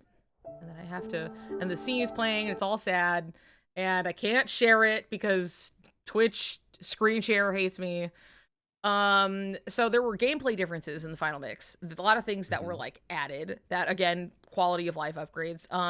There was no limit form, did not exist, wasn't a thing. That was added in Final Mix. So there was no dodge roll. You just did not have a dodge roll at all because that's where you got it from, right? You just had the quick run that was like that really big pew. Yeah, that like the twirl. Yeah, the little twirl. Yeah. Which So like functionally does the same thing. Just but the distance you get on it is a whole it's like different, a gamble. set distance, you know what I mean? You can't Yeah. make it small. It's just gonna be the huge stretch Yeah. of it kind of a thing. You either used quick run by leveling up wisdom form or learned to block. There was no dodge roll, which is also was like at least a complaint. And then past that, they were like, never mind, we're never taking dodge roll away again. Sorry. So Yeah. not a problem henceforth. But there was no absent silhouettes. All of those fights with all of the like chain of memories organization members like just didn't exist. Weren't there, yeah. It was just No. the new members, yeah. Yeah. The only acknowledgement to the Castle Oblivion crew was in Jiminy's journal, their little character file, which just showed their model and told you their rank and that Sora had defeated them before, basically. Like, it was just kind of like, yep, they were there anyway. Yeah, that makes sense. Yep. There were no puzzle pieces. There were none of the puzzles or the collectibles or anything like that. And there were no Mushroom 13, like, doing that little challenge for the different mushrooms. Like, that was also Final God. Mix. Yeah. Your favorite? Yeah. Some of them were good and felt fine to do. Some of them were tedious and some of them were ridiculous. Like there was a big like spread of enjoyment on the Mushroom 13 set. Mm-hmm. Some of them felt like throwaways. Some of them felt impossible. And you know, you didn't really know what you were going to get with those. Yeah. Namely, the one outside of Yensid's Tower is probably notoriously, like, the worst one. Yeah. Well, it took me it took me like 5 hours to do it or something. Yeah. And then I had to come in and I was like, do this. Yeah. And even then it took me another hour to get it right. It didn't take an hour after that. It was like a few tries, but like you got it for sure. But it was still like, even when you kind of have one that works, it is still so capable of going wrong, you know? Yeah. And the way to get it to work as intended, you have to kind of get like force it up against the wall in the way you have to it's still a cheese kind of strat in a way. So it's not satisfying at the end, which is, you know, but anyway, not my favorite part of the game. Yeah. I think it's like bit. I like the fun challenges. Like, I like the idea of it. It's just like, it really is like some I don't are mind like cool, it conceptually, some are like, but not my favorite design execution at all. Yes. Let's see. Oh, there was no 2 become 1 Keyblade. So after you beat Roxas, right? Because now in Final Mix we can have a fight with him and beat him, and so we get this Roxas themed Keyblade basically, and that one has a special, thing on it that makes it so it's really like a much more of a coin toss of like if you unlock final form basically. So otherwise, like, final form existed in the base game, but you really had to just roll the dice and hope you just kind of unlocked it, because it still was just like a chance of you go into a drive form and you could, it was just a low chance RNG for exactly drive. Yes, so it was that way. And like the 2 become 1 not only is like, wow, that's a cool fun looking Keyblade and people like it a lot because people love Roxas, but it bumped the final it gave chance. you as a means to like unlocking it purposefully versus just like, I sure hope it shows up one day. And then this is like, on that note, no fight with Roxas at the Dive to the Heart, just the cutscenes existed. So that was a whole thing. All of the Keyblades had different abilities. So because a lot of people, when they keep trying to help in stream, half the time are working off of knowledge of all they ever played was vanilla KH2 on the PS2. Yeah. And so a lot of these things have changed, and they're like, yeah, you should just use this Keyblade. And then it's like, no. No, and then not. I would be yelling at them. No, why the hell would I do that if it does this? It doesn't even do. Yeah. And yes. So that's where a lot of that comes from, is that like Final Mix, which is considered more or less, it's the definitive edition at this point. It's like the only thing you can really get your hands on without going out of your way to get an old PS2 copy. This is what it's been for a while now, but it's they used to have like Sweet Memories, the Winnie the Pooh Keyblade, which is one of my most favorite Keyblades, by the way. It is adorable, but not terribly useful. Yeah. No, but because it's not like super strong, makes me like it that much more, because then it's funnier when you win with it. So, one of my favorites, and it has a bunch of bees and clovers and everything flying off of it. I love it. Anyway, it used to have Lucky Lucky. Yeah, and a lot of players Lucky makes it stronger, yeah. Yeah, Lucky, meaning that a lot of players would just keep Pooh's Keyblade equipped for the rest of the game after obtaining it. I was that player, says Tennille. Yeah. Synthesis has a hefty chunk of new items to make in Final Mix. In particular, the items you make with materials gained by beating absent silhouettes, which are usually in reference to the organization member. Like you'd get those, so it'd be Full Bloom and then Full Bloom Plus, which you would like upgrade. Oh, right? like the set. Okay, so those were added. Yes, so there were ones that, like, as in this little image you can see, it's like Marluxia's. No Christmas Town outfits. There were no Christmas Town outfits. What? Yeah, that was added in Final Mix. Isn't that crazy? Yeah. There was no. I mean, good ad. Yeah, for sure. I think somebody correct me if I'm wrong. I'm pretty sure they didn't have Christmas Town music either. It was just still Halloween Town music.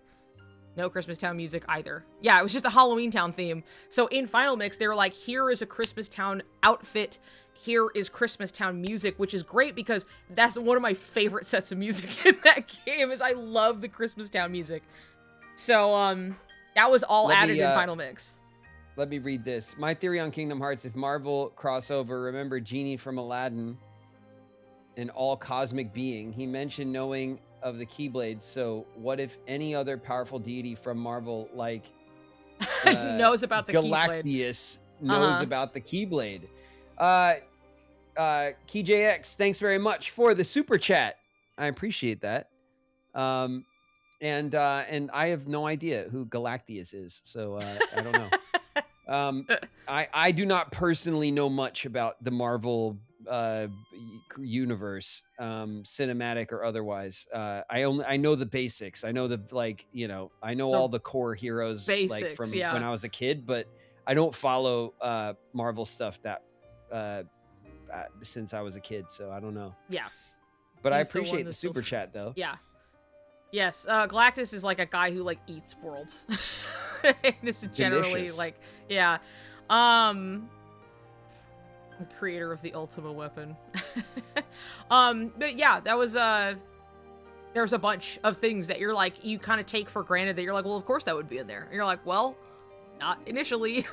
It's one of those ones that I remember finding out The later. Christmas And I was Town like, outfits feels like a fun thing to add. yeah. Like it feel that to me screams like they had the idea, the concept art, it got cut, and then they did final mix, and they were like, all right, we're throwing this back in. Yeah. It's like easy to throw back in something. Easy to that like, they now we have kind the of didn't time, get to. we're implementing it, putting it, blah, blah, blah. Yeah. Because it's not a necessary thing, it's cosmetic, but it's, you know, but it's like so I said, I hope to see them do more and more of that stuff as the series progresses. I do like the outfit changes and stuff. They're one of my favorite parts. They're one of my favorite parts of Kingdom Hearts is the like just having that where you're like, I go into a world and you're like, what's Sora gonna look like here? You know, is so like they all get their little outfits and it's so fun and kind of indulgent.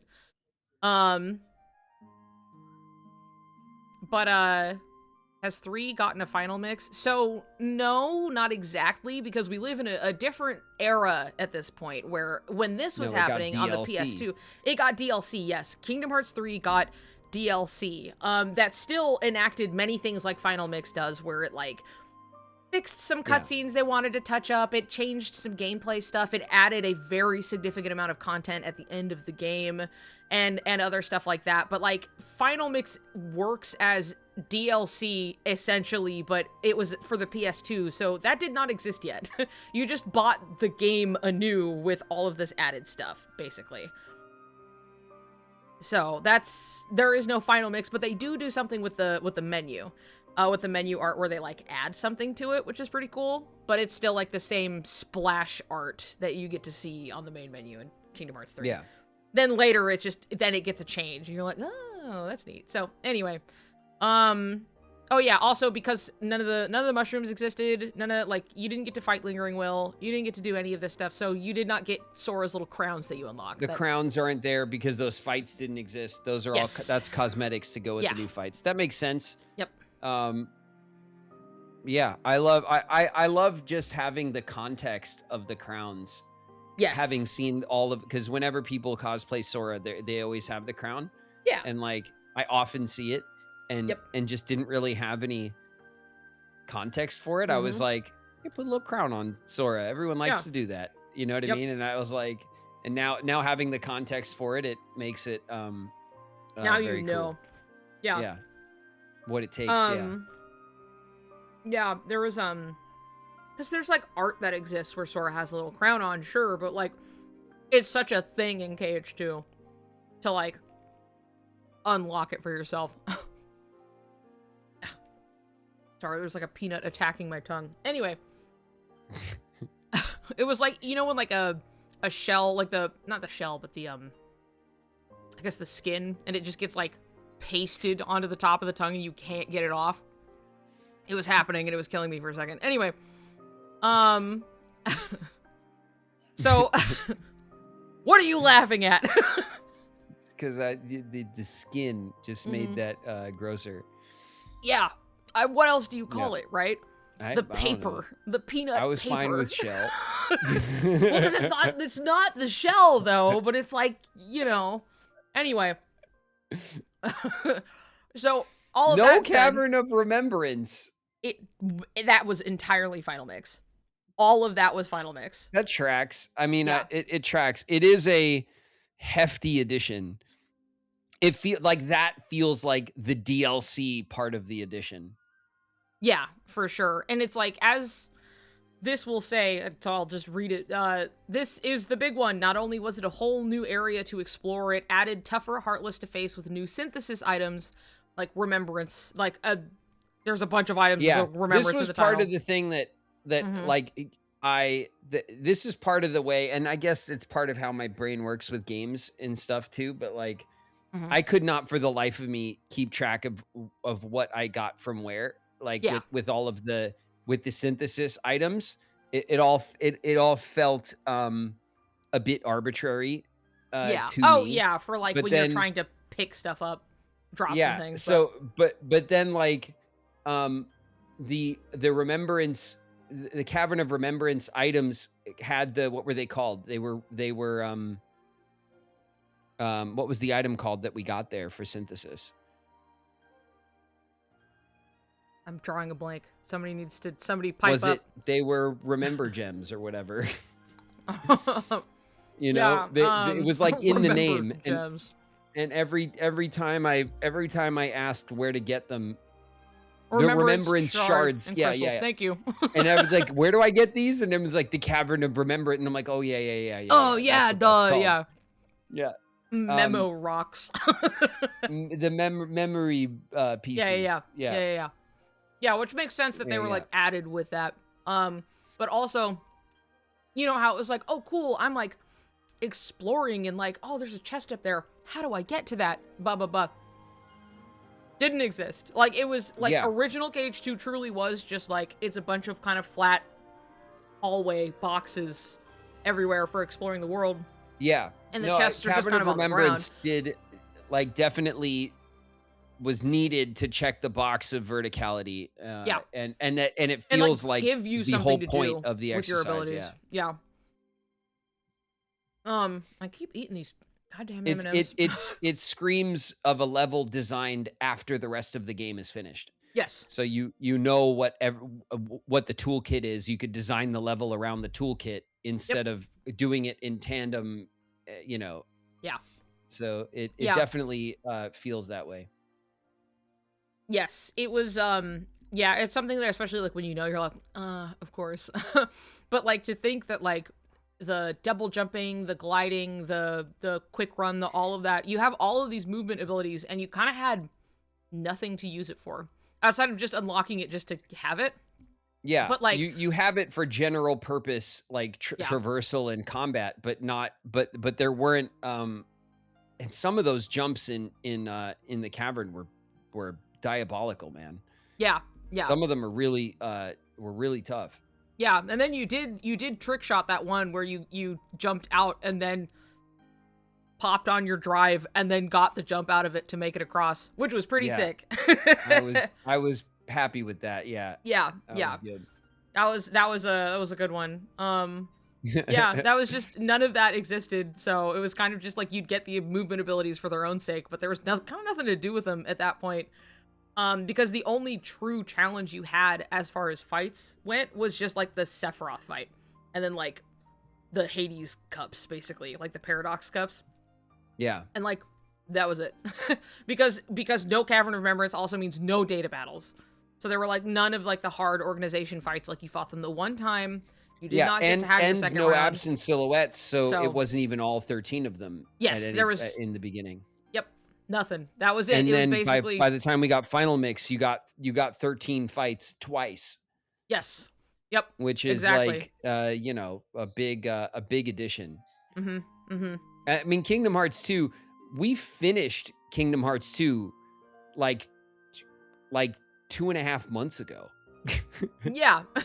Like yes. I finished the game and then I played the entire time it took me to finish the game again to get everything else. So it was all the bonus content. Yeah. Yeah. That's why when it was like there was a lot going on. It took a while. I'm happy that we did it though. It definitely like was satisfying. And and gave us like put some good content on the board with like the will fight and the data battles and all that stuff. It's all that stuff is the highlight, I think, of the game. For like it's like it feels like a victory lap. I need to interrupt for just a barest a moment. I had a bowl with my peanut M&Ms, and then there was the last one in there, and I was like, I'm just gonna eat this really quick so I can just move the bowl away and stop eating it inopportune times. And I'm sure people saw me pulling a face for a second. That last one I ate, and I could still taste it. It tastes like ravioli, like Chef Boyardee ravioli from a can. And I don't know why. I can't even like, I can still taste it in my mouth. We don't want to know why. We are going to pretend we're going to forget about this detail and move on. We're not going to investigate. I need water. Do not look deeper into this. I had such a face journey of just like, my brain was like, spaghetti, meat sauce, red sauce. And I'm like chewing the peanut and I'm like, why is it so savory? Why is it so salty? What is happening? I don't know what wrong because it didn't taste like it went bad. It just tasted like a can of Gross, Chef dude. Boyardee ravioli. Tell me about it. It's weird. I don't know why it happened to me. And I wish it hadn't. No. And it had the skin on it. It had the skin. Gross. Jesus. Well, it's going away now. Are you at gonna be least, but okay? I don't know. I don't know. I don't know. Check in with me a couple hours after we're done and see if I'm still here. It had to be it was the last one. I didn't even get to be like, oh, let me eat a different one and fix it. Nope, the last one I had. So cool. So you yummy. didn't even have the opportunity to go for the palate cleanse, only to get the same flavor. Yeah. No, not great. Anyway, moving on. No Gross. lingering will. And also the secret movie that you had to work really hard to unlock and go see. That was that huge extended like fight in the desert and everything. Right. That didn't exist. That was like there was the secret movie where like you saw like here are the Keyblades in the ground and they all walk out. And the secret movie teases Birth by Sleep, but that's like 2 games very from directly. 2. So the next few games were all kind of in production at the same time. So we get 358 before Birth by Sleep, but like it's something that they were just kind of they had their hands in a lot of pies basically at the same time. And because that one's a prequel, it's like, okay, cool, this is relevant. It's KH2 still type of time frame. So like here's 358, And then Birth by Sleep, here it comes. It's like the big next step forward chapter, in like yes. So that was a big like, and even then like within 358 there are things that are like, oh, this is hinting and talking about Birth by Sleep. So Eminem's so nasty. Niku starts appearing in 144p. I bet. I felt myself downgrade. Anyway, so yeah, that whole like that more direct. I mean, Final Mix definitely does a lot to fill up the game, the gameplay experience and time. Absolutely. So the biggest post-game challenges Vanilla KH2 had was like doing all of the synthesis that was there, which isn't even like what we have entirely with Final Mix. The Hades Paradox Cup, which is that last cup that you did, which was the really long one. And the Sephiroth fight. I panicked. I would have. I'd rather have had to fight Will more. Yeah. Because it's one fight. Like, I'll go through the Will fight 1,000 times. It's starting over doesn't feel like that much of a FU, but if I had to start the Hades Cup over on level 49, I might have just gave up on life. Yeah. I don't know. I don't know if I had it in me. I remember you doing that. I got a heal out when I was fighting the 4 of them. Okay. Yes. Cloud, Cowboy, Tifa, and the other one, Yuffie. Yuffie, when I was fighting the 4 of them, there was a moment where where I got stun locked and they were bullying me. Yeah. And I was like, if I get killed right now, I'm fucking done with this game. I'm done. Like I was like not. And then I jumped out and got a heal, and was just like, I think that moment was the closest I came to rage quitting the game at any point. And that's after beating Lingering Will of all And that fights. was after the Lingering Will fight that took me 3 full days. Yeah. And I was on my first pass. Yeah. And I was like, if I don't do this, I'm never doing this. No, I don't care. I'm never like, I was doing it. Like, I will I'll just never watch go the back secret to movie. this. I don't care. I don't give a shit. Like I was like, I could have the 49, like at level 49 out of 50, going back to 1, I would have just I don't know if I had it in me to do that. Yeah. That would have broke me. Honestly. It's so I remember when and you were I doing felt that. I was breaking before it happened. I was like, no, you guys, I started to panic because I was like, I heard it because I was Yeah. I was putting like I was working at like we were setting up a con table, so I just had you on my phone, and it was just me and Canary just listening to you get stressed out. We were like, God damn, like I was so like, please don't do this to me. Please let me Don't through, make me please. start this over. I don't have it in me. Please. It was I heard it in your voice. And I didn't even have to I look. came within a shot or two of losing that fight. Yeah. And then I started to knock them because I couldn't single them out like effectively in the beginning of that fight. And once I forget who I knocked out first, but I got one of them to take a knee, and then I was like, okay, we're good. We're like, in. We're gold. Going from 4 to 3 is like felt incredible. And then I was able to kind of like manage them better and like single one out at a time. But if I would have lost that fight, I might not have. I don't think I had it. Not that day. I would have definitely been done that day. I was like not going to do it. Yeah, and like I wouldn't blame you. At that point, I was just like, man, you did the hardest thing in the game. I would just be like, now let's watch the video, huh, bud? Yeah, I would. We would have just, which would have felt terrible, right? To like to back out of that 100% run, but like I'm so happy you did it. You fucking did it. I'm so happy. I dread the crit run Hades Cup more than I dread the hit run Lingering Will. I look forward to the crit run Lingering Will fight, if I'm honest. Yeah. It's pretty good. I look forward to going back, knowing how the fight works and stepping into a harder version of the fight and like working on that. I think that'll be fun. I do not look forward to 50 rounds of the Hades Cup ever. Like that's torture. I guess purposefully so, right? Yeah. It is Hades.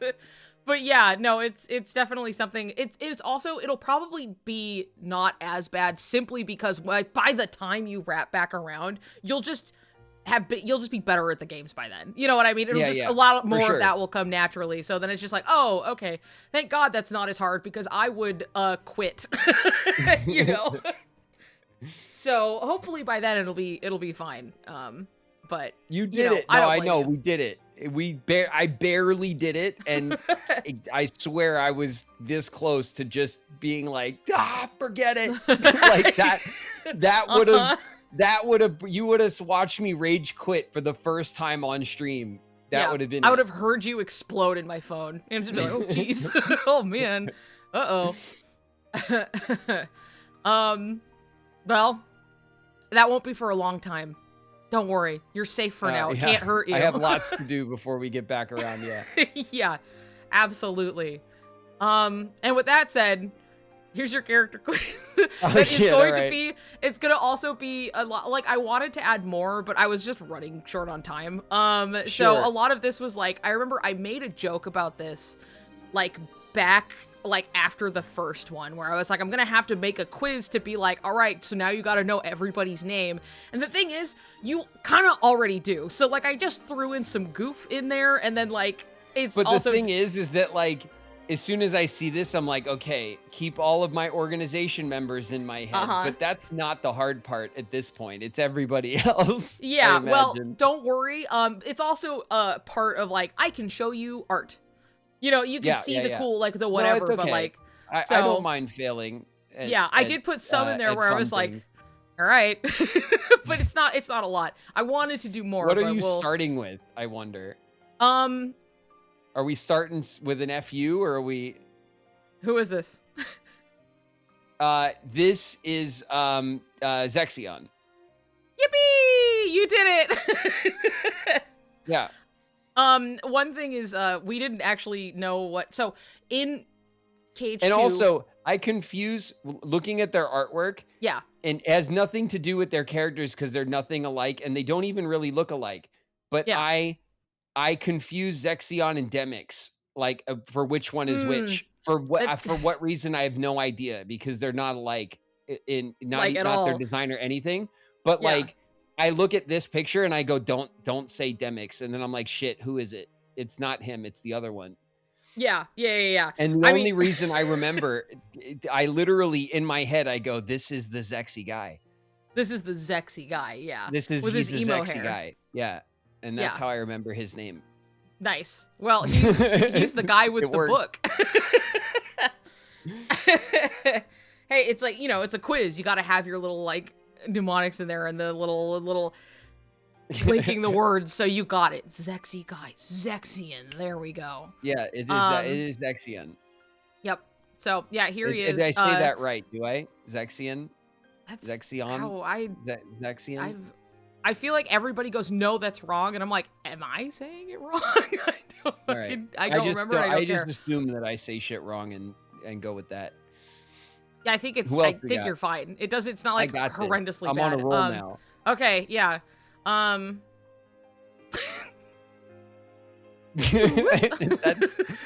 that's Syx. There you go. Actually, that's Hala's wife. That's right. I'm sorry. Yes, that's Hala's wife. That's Hala's course. wife, actually. Who, if you who is took his Syx. weapon away, I might have got that wrong.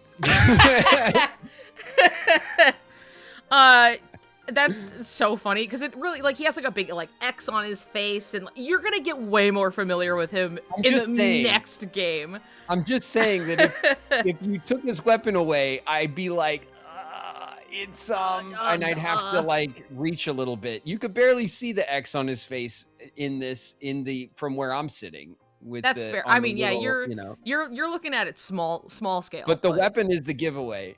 Yeah, That's the all I'm saying. big, yeah. His big old claymore type thing he has going on. It's a cool weapon. It's like a sword mace. Yeah. Yeah. That's my gay husband.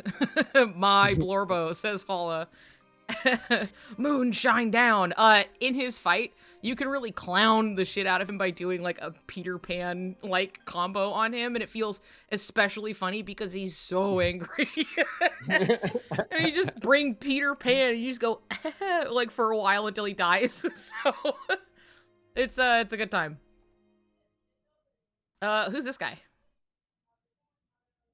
Oh, well, but he is the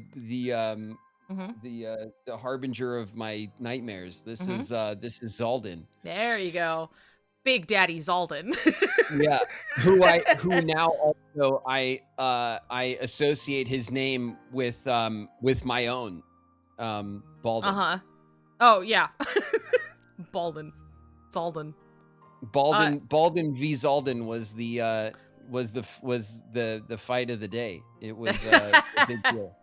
I realized I forgot to put his little illustrated portrait in here, but it looks nice. And his hair is all so know that that's there. Things. Yeah, it's doing things. Okay. But these are fun action poses that he got. So crazy mutton chops. He does have crazy mutton chops. Yes. They are wild, Yes. but hey, you're not gonna mistake him for anybody else. So No. I feel like it'd be a fun challenge to let my beard overgrow and then cut out the Zaldin and facial hair. Yeah, just have the mutton chops all crazy. The pointy, aggressive. Anyway, this is Zigbar. Yay! This is cheese weed smoking uncle Zigbar. Right. Everybody's weed smoking uncle. Absolutely. Absolutely. Yeah. Yep. Zigbar, who I enjoy as a character very much, and I thought his fight was fun. His fight was I love his more fight. fun than it was hard. Yes, yeah, he's a lot of fun. He's like my favorite organization member, and there's a lot to look forward to with him for sure. So I'm excited for you to see it. I love this guy. I love this little freak. He's great. I can't get into it because there's a lot going on, but I love this guy.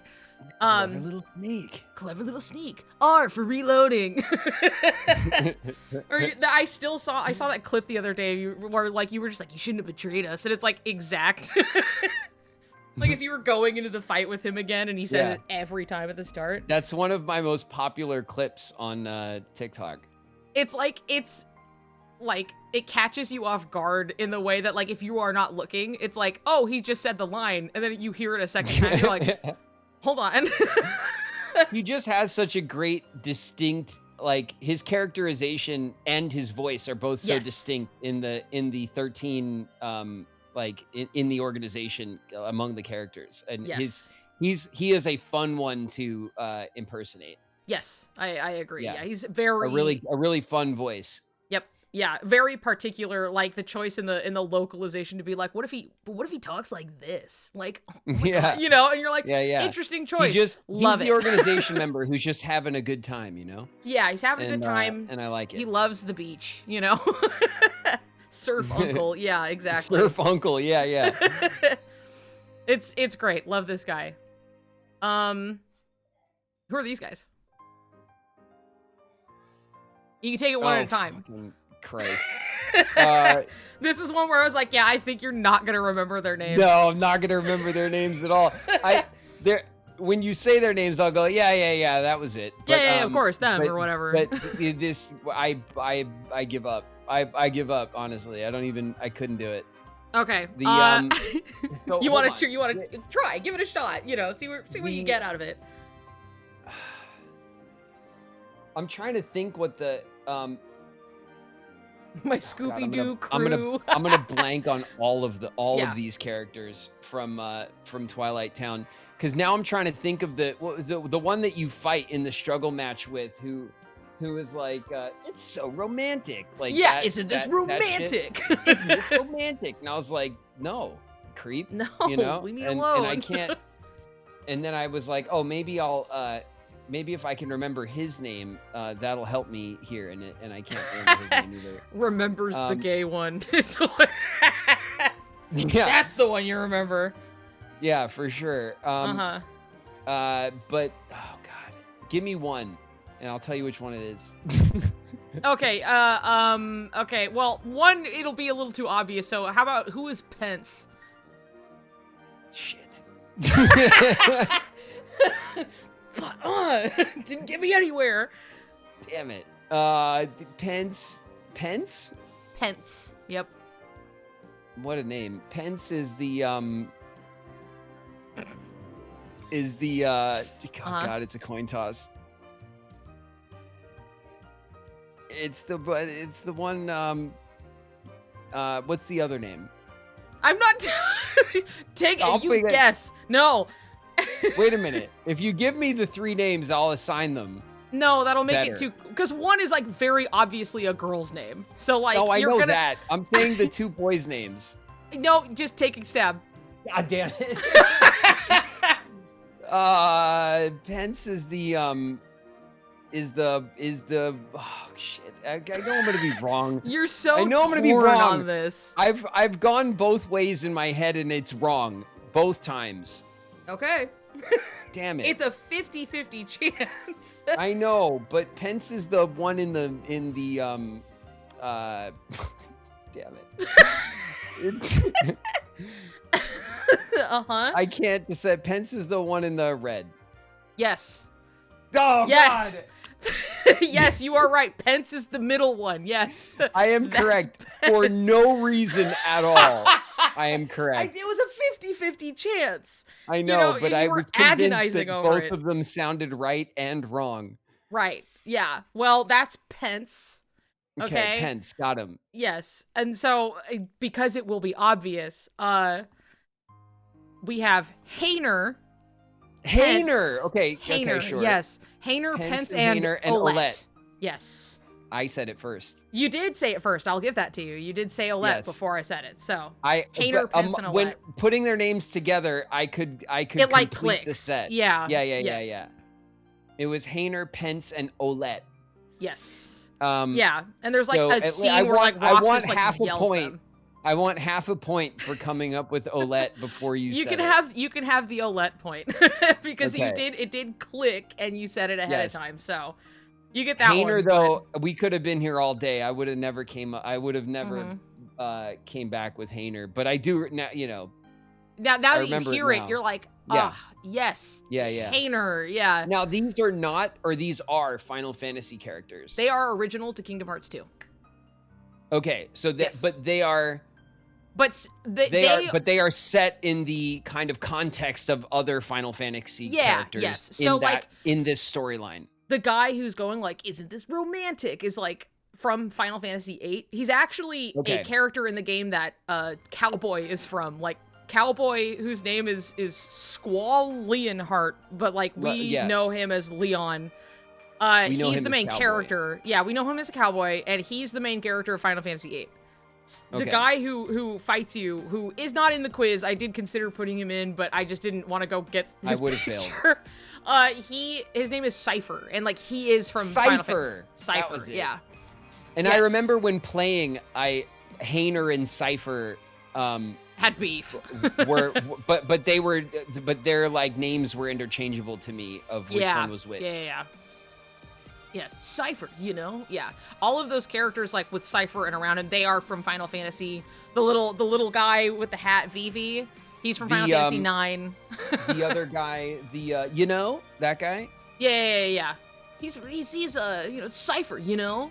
Yeah, he's also a Final Fantasy character. His name is, Yeah, his name is, Raijin, Fu and Raijin are, but they would call him like Rai, so it was like Fu and Rai, and they're like his little lackeys.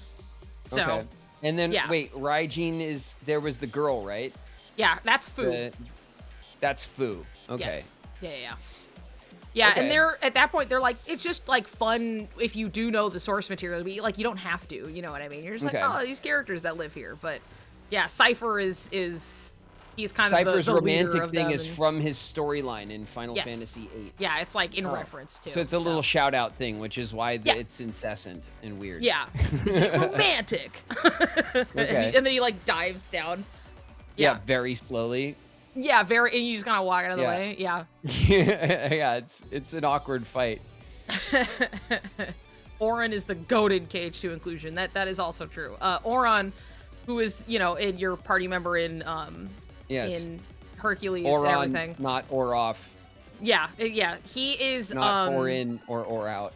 He's from Final Fantasy X, and Final Fantasy X they're like all Final Fantasies are like good and do their own thing. There are obvious standouts that people really love, like 7. Yeah. 10 is one of those. And it had come out a year before Kingdom Hearts 1. So So that was the fresh one at the time. That was fresh, yeah. It was pretty fresh at the time. And Auron as a character, oh my god, he's one of the goats. He's one of the best. So having him there, like anybody who's played 10, and then you get him in KH2, and it's just like, oh my god, it's Auron. Yeah. Like every time I would yell. He was like a dope surprise for the time, yeah. Because the game was he was the cool new he was a hero, I guess, from the game. Or yeah, he's not even the main character. Or is he no, he's not. He's not the pro tag, but he is a very important character in that game. Cool. And he's just a very beloved character, including better, by myself. Yeah. Yeah, he's great. Love Auron to death. And I one day you will see him, and then you'll be like, this guy fucking rules. I love this guy. So it'll be good. We'll get through them. I'm starting 16, you guys. Yeah. We're gonna play 16 first, which I am also excited for you to do. And then we're gonna bounce around. So once we're through Final Fantasy 16, I'll probably go to other JRPGs. We'll bounce around JRPGs again. Mm-hmm. I want to play Expedition 33. I want to play Metaphor. So we'll, we talked about playing Super Mario RPG, one of those. Yes. So that one, there's. I know you'll like that one. Yeah, well, but I want to get it, like JRPGs will be part of the channel because, like I've said a lot of times, this is a style of game that I've always ignored. I've never really gotten into, and I know how much the Kingdom Hearts fandom loves this genre, and so part of my content will be like learning to love the genre with you guys, like you guys showing me around JRPGs and stuff. So, but we'll always come back through Final Fantasy and we'll play through them in whatever order. I don't care. You guys will fight about it. Yeah, and then like we'll everyone's gonna fight about it, and I'm going to whisper in your ear that you're gonna play this one next. I'm gonna be like, don't listen to them. Let's play this one, and you'll be like, okay, yeah. Niku's gonna lean on the scale and just a little bit. I'm gonna put my foot on it when nobody's watching and be like, oh, whoops, it looks like we're playing this one. Oh my god, is that Final Fantasy X coming in? Whoa! I love 10. I love it a lot. Final Fantasy X makes me cry. Like, genuine, like, it had been so long since I had, not to go into too much of a tangent, I recently played through it for Canary to see. She had not been through it at all. And even though I've seen the ending multiple times, like, I got there and I was just like on the couch. But so was Canary, so it was just like, well, hell yeah. it's really good. I'm surprised actually that I've been streaming for a whole year and I have not cried from a game that we've played. Blueprints almost made me cry. I almost cried at the end of Blueprints of all things. Like and it wasn't even because of like a dramatic kind of storytelling, like, you know, reveal or anything. It was just the kind of the weight that I felt after earning the kind of reveal turn at the end, and the music. It was just a really beautifully crafted moment. In the throne room, like towards the end of the game, that I literally felt like I could cry, and I didn't. But I almost did.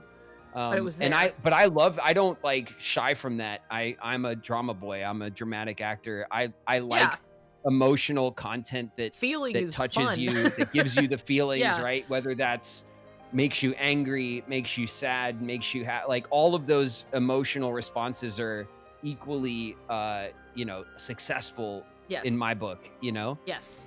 So yeah, I'm excited for you to experience some of the more like, there's obviously a lot of really good emotional beats in Kingdom Hearts, and that's one of its strengths. But like, I think in Final Fantasy, especially tonally, it gets to be a little different, and it gets to go, like, it kind of gets to lean into some of the like real, like the darker drama of some things. Especially going into 16, you are about to be hit like right in the face with like, hey, what if shit was crazy and sad? And you're like, oh, great, okay. Yeah, no, so that'll be fun. I'm looking forward to it. What up, Seppi? Seth Red's in the house. Hi, Sephi. Also, I'm saying this because the audience is here and you're going to listen to me for the barest of seconds before I go to the next slide. People who, all they know about Final Fantasy X is the, quote, and I'm using air quotes, the infamous laugh scene. You have to know that he's doing that on purpose in the context of that scene. You guys, that is the point of the scene. It is not a bad dub. He is forcing laughter, and then they laugh about it. That's the point of the scene, you guys. And all anybody ever does is just go, isn't this weird? And it sounds bad. And you're like he did on purpose? Like this point? Like the point of the moment? It's the point. Anyway, everybody goes like, what's that about? And I'm like, watch the cutscene. Just watch the cutscene. I'll kill you. Just and pay as attention. You can just watch the scene. So that's all. That's the point of the scene. And then they laugh it off, and it's like normal sounding because it was funny. That's it. Anyway, I had to say that every time. I had to get it out before we moved on. So anyway, who's this guy? I forgot to put animations on it, I guess. Axel. Oh my god. Axel! Yay! It's Quentin. It's this guy. Yeah, he didn't have, he was one of the few that had, like, more of a full body illustration. Like this, like, it's, like, all the way down to the waist. Because usually most of them only had, like, a bust. So, he got one that was, like, more... Part of his characterization, too, is his, like, how skinny he is. Yeah, his, it's like that lanky kind of figure he's got. Lanky, so. yeah. That's part of his like, characterization. Yes. Also, his weapons are called chakrams. I wanted to point that out. Yes. They're called... It is a type frisbees. of weapon. And also, I want you to hold on to that. I want you to hold on to the Axel with the frisbees bit, because that will pay off for you. I came up with that, and no one came up with that first. That's an original. That was you. You did that. I did that. Mm-hmm. Who's this guy? Wait, now hold on. Oh my god. Who is this guy? What's that one? What is that one? What's up with that guy? On the pregnant emoji? Is it? That's something. This is wait, is this who is this? Is his name Tron? His name is Tron. Oh God. I felt like I had like two-thirds I felt on that confidence about. Yeah. The movie is named for him, and his name is Tron. Okay. Yes. So He likes to run executables. yeah, running executable. He does it all day. You know what I mean? You should, for me, one day, personal favor, just watch Tron like once. Watch Tron. Just like one time for me, and just kind of like really just soak it in and know that I adore that movie. I mean, it's I never saw it. I don't know. I Yeah. always knew about it. Of It course, just like no one in my family was into it. I never like had the opportunity to. I mean, obviously, I've had opportunities to watch it as a person with who can choose to do things, but like I didn't watch it at all growing up. Nobody ever. I did know about it though. It was So always did I. something that I never made but the time to get around to. My mom distinctly, I remember I think the first time I had like interacted with something that was like Tron was I was watching Dexter's Laboratory. Niku, tell him about singing Tron, dancing Tron. Okay, I'll do that. Sorry, I got a message. Okay. I was watching Dexter's Laboratory, and they have a whole episode that's Classic. It's literally just Tron, basically. And I remember being like, "Yay, this is cool!" And my mom was like, "Oh, that's Tron," and I was like, "What's Tron?" And she was like, "A movie for nerds." And then I never saw it. Like she was like, "It's a movie for nerds. You don't need to see it." And I was like, "Oh, okay." And so then I would see things that I'm like, I can recognize this as a reference to Tron as I was like growing up, but like I had never seen it until I was like, but you only know the in reference high school from another reference. Yeah, basically. And like at one point I was like, you know what? I'm just gonna go like find a way to watch this movie. And then I did, and I was like, fucking loved this movie. And it's very much of its time in a way, but it also pioneered a bunch of visual love that stuff the for 80s it. It's is really like cool. is the time. If something's going to be of its time, it better be from the 80s cuz then man, what a time. Yes, and Tron so encapsulates that in a way that's like it's just, I love fun. the 80s for that. The 80s don't ever change. That's what I want from the 80s. Yeah. I'm seeing, like, I forced but in a perfect timing, you have to understand, just before you got to Space Paranoids, I had the night before forced my Discord of, like, 200 people or whatever watch Tron. It wasn't all 200 at once, but I was like, we are going to watch Tron in preparation for Space Paranoids because I'm so excited. It's coming up. So we watched Tron, and then, Are there beloved good references in Space Paranoids to to Tron? Oh, like, does it give context to the layout and stuff? Yes, it is so one of those ones where like the way they recreate the movie is like crazy. Like even the boss fight is the end scene of the movie in a way that's like really accurate. That's really cool, but it still doesn't. It doesn't feel like, oh, and then Sora's and the boss just I recognize there, that kind of the computer face. Yeah, the MCP thing, and everything. Like the whole thing is like that's the end of the movie, as well as like a bunch of the area like stuff that you're in and things you do is like, yep, this is Tron, and they have the general plot of Tron, but like mapped for Kingdom Hearts. It's, in my personal opinion, probably the best implementation of like both the movie plot, like just the movie plot in itself, and integrating it with the larger film Kingdom and Hearts. its imagery into the game. Yeah, because it like directly affects like game original worlds, where it's like Hollow Bastion is like, oh, all of the computer stuff is getting out and it's like being a problem, and it's like, well, because it's from Tron and we have to go in the computer and be in Tron now. And then Tron is very much like, because there are other characters in the movie, Tron is one of them, right? But like because it's just Tron and like Sora, and you're like, that's my friend Tron, that's Sora, Tron's friend Sora is here. And it's really good. It's wait 2 seconds. Like two embarrassed. Uh-oh. I loved, Tron before even and eventually playing Kingdom Hearts, but I do have a wallet, and it has Space Paranoid Sora on it. My Space Paranoids wallet that I have, something made only for me. Hell yeah. So that's all. I love Space Paranoids. It's my favorite, so I put my boy Tron in. And our beloved Torty of Grorb fame made that Tron Mpreg emoji. And I had to put it in.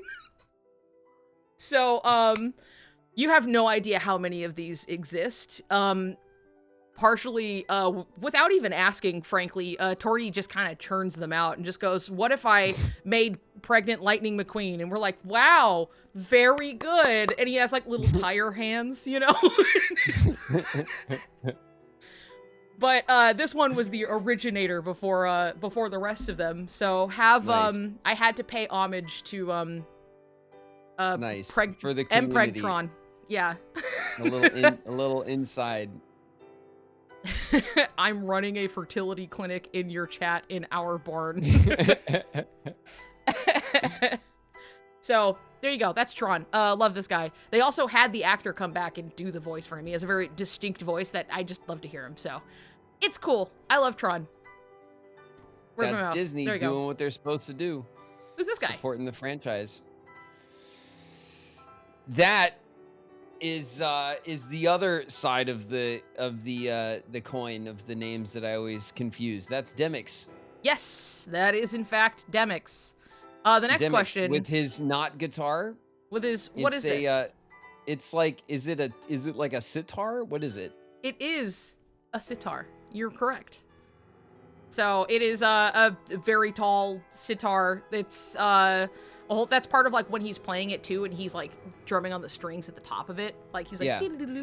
which honestly is a cool animation for like the detail that they're doing for something that's like really small that you only see for a split second. I always just admire Yeah. that they're like, and get all the fingers moving. And it's fun and it's cool. And there's something to be said about Demix. So Demix is kind of lame, right? But that's part of what makes him fun. There is a scene when all of the hoods, when they all still have their hoods on because they haven't been revealed yet, and you can hear and see them talking to each other. And there's a part where they like talk to Demix, and I'm struggling to remember exactly what they say to him, but they're kind of like they're like, you gotta go do this thing, right? But they're like, yeah, with where Demix. he's like, where he goes like this. He's like, Yeah, "Ugh." but like And he's, you're when like, he's oh, on that's the Demix. yeah, but he's on the chair and he's like, oh yeah, and he like throws up a little peace sign, and then they keep going, and then he's like, oh. You see him like drop his hand, where it's just like, oh, never mind. But like you see him down there, and he's like, oh, never mind. And it's just really funny. But there is something to be said for the fact that it is pointed that not everybody makes a nobody. They just have to have a particularly strong will for a nobody to be created. And all of the other nobodies that we fight, like the little guys of various kinds, they are nobodies, but they are like lesser nobodies. Those are still people, but like they did not retain enough of a will to like keep their appearance, essentially. Yeah. And so Demix is like, well, who's this like wet wipe of a guy, right? And yet he still has like his human appearance, and like we still have things to learn about him. So we're greatly looking forward to whatever's going on with this guy. It's a wet wipe. He's a wet wipe of a dude. Am I wrong? No, I'm okay with that. Yeah. But he's fun. I love him. So he's just like a fun, goofy guy, and I think his distinctive voice is he does a good performance, I feel. I'm just like, that's Demix. It's nobody but Demix. So Yeah.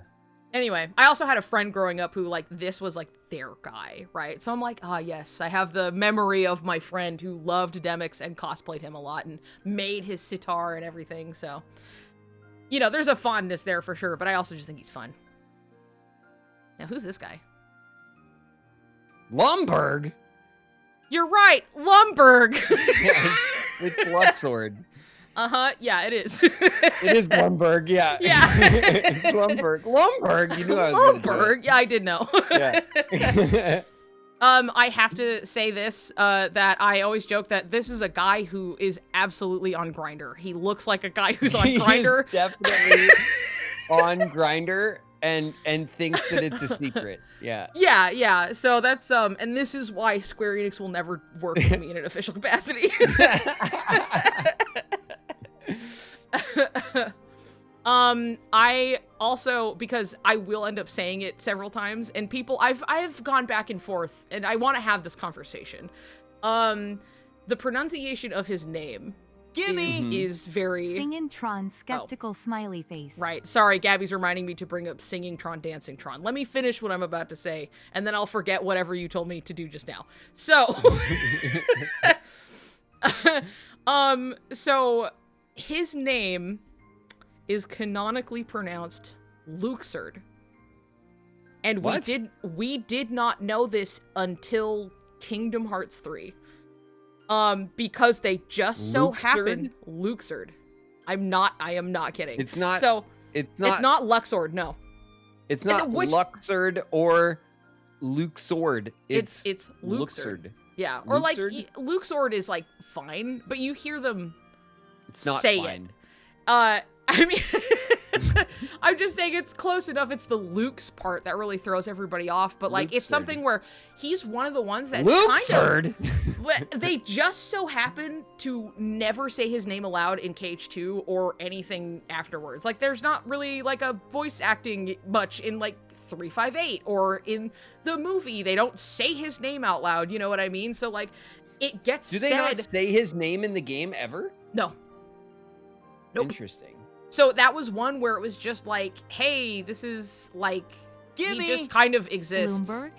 Loomberg? Yeah. Loomberg. So that's one where people are like, you should just let him just say it wrong the whole time and then get there and get hit like a truck like we all did when they said it out loud for the first time.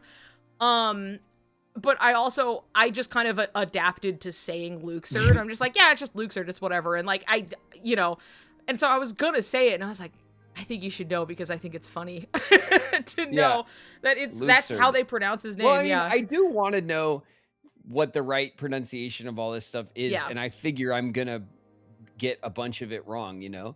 Like I'm sure a lot of people do when they are new to the series. So I don't mind being like corrected on that front. Yeah, this is one that people will fight about in the way I thought that they're it was like funny because I always call him Lumberg. Just because I love the Office reference and it makes me laugh and every single time I do it, someone in chat goes, he thinks his name is Lumberg. It's Luxord, you know, and then like has something not knowing the reference that I'm making. Yeah.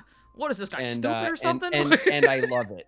Every time it happens, an angel gets his wings and I smile. Yeah. Yes. So just know that if that was you in chat, I did see that you said that and I didn't respond to you because I want you to live in the world that in the world where I don't I'm not making a reference. I actually just misread his name as Lumberg. Yeah. And I love to say it enthusiastically for no apparent reason. Lumberg? What the? Yeah. Well, Lumberg is on Grindr, and moving on. I will say as my final bit. Okay. Singin' Tron, Dancin' Tron. All right, Singin' Tron, Dancin' Tron. So I have to say this before Gabby kills me. In that, like, it's one of my favorite little things that's like an endearing detail that when you finish like Space Paranoids and you get out there and they're kind of conversing with Tron through the computer and Sora's just like, oh yeah, I'll make some changes to your code, haha. Like, oh, I'm gonna make it Singin' Tron, Dancin' Tron. And like, that's something, and he's like, no, don't do that. But then later in the credits, we get like all of those little follow-up scenes with people and you see Tron like getting a program and he starts walking out and then he starts like snapping his fingers and kind of like dancing his way out of the door. And it's like, just, he's singing Tron, dancing Tron. It's like a cute little tiny throwaway thing that I see that and I go, that's for me. And I love it. It's just, it's cute. It's fun. But that's just, now I have 3 bits to my name to tell you that. So nice. You should have milked it just a little more. You almost just have a little nickel. more. Oh no, I forgot. Oops. Almost a full nickel. Who's this guy? It's Jesse McCartney. You're right. It's Roxas. It's Roxas. Roxas! Yippee! Roxas. I was like, well, of course we know who Roxas is, but I'm like, how would I put all of the organization if you're not putting Roxas? So he has to show up. But yeah, there's like It's a Sora matching in a wig. It is Sora in a wig. Yeah. Basically, there is like a matching like Sora art in this like same pose as well, where they have the hi baby. They have their mirroring, as one Nice. does. Hi. Cat. Anyway, oh, yippee! Forgot. That was also there. Yay, that yippee one's a gimme. Roxas. Yes. I could have named Roxas before we played the game. Probably. I would hope so. Now, who is this? Who's this guy? It is that is a unit right there. That's Absolutely. Pete in his Pridelands form. Yes. It's Big Pridelands Pete. Pride Lands. Yes. Everybody hates this thing. I think it's hilarious. It is absolutely cursed. It's so funny. It is funny, and I do love it. It is absolutely cursed. Oh, for sure. Yeah. Absolutely.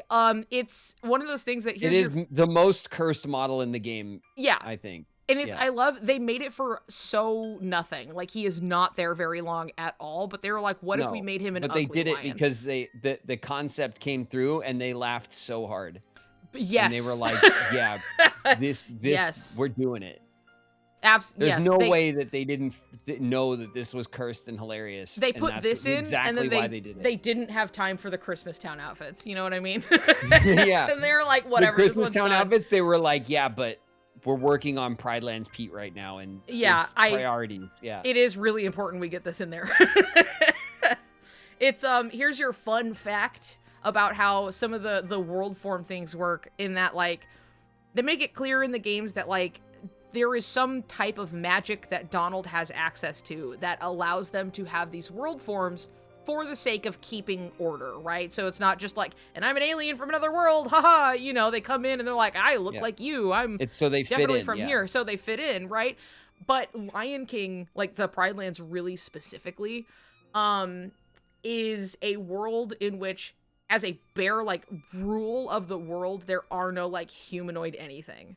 Like that's just how this world functions. So they enter the world and they are just forced into these animal forms. And it's like not Donald's magic. So like Pete showing up, he just is forced to be this lion thing. You will not see anybody on way. Yeah. So it's like the only time they give like it looks like they squeezed Pete into a lion suit that was too small. Yeah. Basically. Yeah. So yeah, that's why he has a form at all, is like, if at least lore wise, they're like, anybody who goes here is forced to become an animal. So that's why like Donald, even though he's a duck, is like, well, you have to be like a bird though. You can't be a guy walking around. I think it's like Pete is a cat who becomes a lion and it's cursed. I think it's funnier that Donald is a duck and he's just a different bird in that world, that duck is not good enough. Yep. And Goofy's a turtle. And Goofy is a turtle, which is awesome because he still does his spinny move as a turtle. It's cute. Works. Yeah, and he has like his little shield on his back. I love it. I think it's so sweet. Who? Hey, there we go. I forgot to get a third image for him. Who's this guy? This is Lexius. Nice. I had Lumberg in my head too freshly. It took me a second longer than it should have. That's Lexius. Yeah, that's monster truck Lexius. He is a brick shit house. Yeah. Yes. Yeah, he is. Like even this like side view of him, like the tit shelf. It's so like that boy thick. That dude is huge. Yeah, double C thick. Yep. And his weapon too, man. It just fits him so well. It looks like he'd hand it to someone and they'd fall over, Yes. Yeah. Like you'd put it down and it like leaves a dent in the floor type thing. Yeah. Yeah. Yes, he's a character who, like, I think that they sell what he's supposed to be very readily, but we don't see a lot of him. But you're like, I get what this guy's about. I understand. Yeah. You know what you're walking into. As soon as he shows up, you get it. Yep. Yeah. Old Vexen, the evil scientist. Vexen. Yep. He's so calm in this, like, initial art they drew of him. Like, that, it's just, like, this concept art, but he's just so, like, he's a guy. Yeah. And then everything after his initial, it's like, what if we gave him the crazy eye? I'm telling you, though, his animations in the game, I swear they used Gaston as, like, a reference.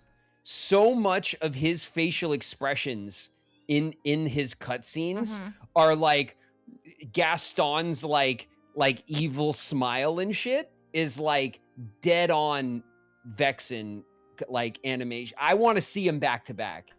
I need to see them back to back to see what you're saying. I'm like, I can kind of connect the two in the way, but I'm like, I can't draw up a single one of, like, I can think of Gaston making a face, and then I can think a little bit. You might be a little onto something. I can think of one shot. I am on to. I saw it it's like, immediately with, like, the head fighting tilt Vexen, and I was like, was that Gaston's, like, animation? Like, it literally felt like 1-to-1 in my brain. It instantly triggered in my brain that he had, like, the evil, like, the gleeful, like, evilness of Gaston in his animation. Dude, what a freak. Yes, I'm like dredging it up, and I don't know if I'm making it up or I'm understanding you. But I'm telling you. I'm telling you, we gotta get to the bottom of this. Somebody has to make a comparison video. Oh, yucky. Now, who is this? Larxene, my sweet. Yay, Larxene. I love Yes. Larxene. There was, actually, I like how this art does not capture any of her evil, of her evil personality. She looks very demure. She's just kind of hanging out. She's just here. Like, you can see it in this render of where, like, the personality where she's just, like, like, just off and, like, kind of like a kind of way. But you can kind of tell the difference when they're like, oh, here's drawing the character design before we, like, truly know who this person is. Like, Vexen's is, like, really calm, and he's kind of insane. You know what I mean? And so Larxene is so distinctly mean and petty. And she's just like, and Larxene is here. I love how mean she is. We all love how mean she is. She's great. Love Larxene. She's so fun. Excellently voiced as well. I agree. With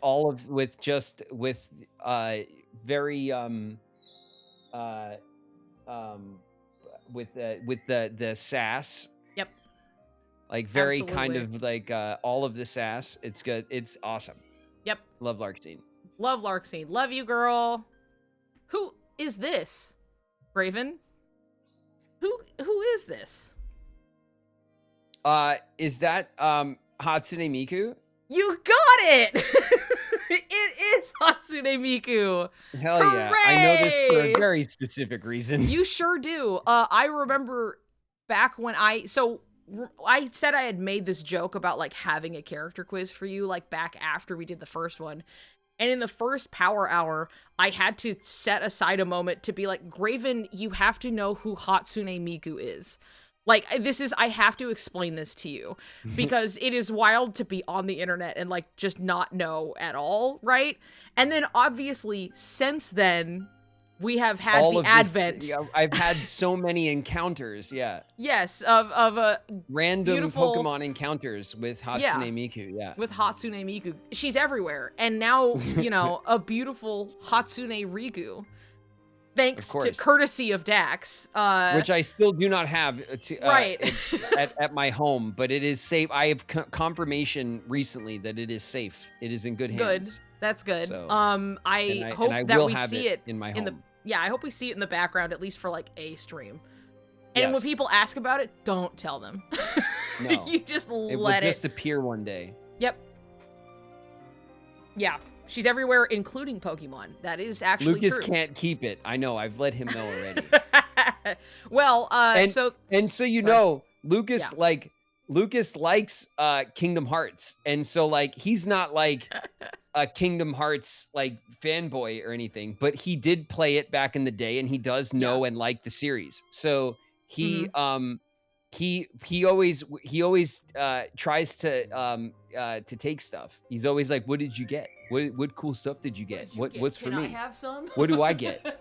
And like and so when I told him, I was like, "Hey, I can't get this on the plane. Like I packed up everything, but I have this standee, this Riku standee." And he's like, "Oh, is that for me?" And I was like, No. I mean, I was like, "It's a take a look Hatsune at it. Riku standee." yeah. And he's like, "Well, what's that?" And I was like, "Oh, he doesn't want it. Okay, good." Oh, thank God. You know, Yeah. and then I had to explain to him like briefly the crossover madness that is Hatsune Riku. Yeah. And he was like, "Okay, I'll send it to you." Okay, all right. You can have it. Yeah. That's funny. No, man, I'm not sure you want Hatsune Riku, but you know. Well, this is specifically. Yeah, I'll take it. This is specifically. Did he know who Miku was? No, Lucas is not like an anime head, as far as I could tell at all. If anything, he might know like older anime from the 90s or something, like, you know. Yeah. But nothing recent or in that way, not at all. Right. Yeah, and So the Miku reference just kind is of lost. exists He's also not as like a character.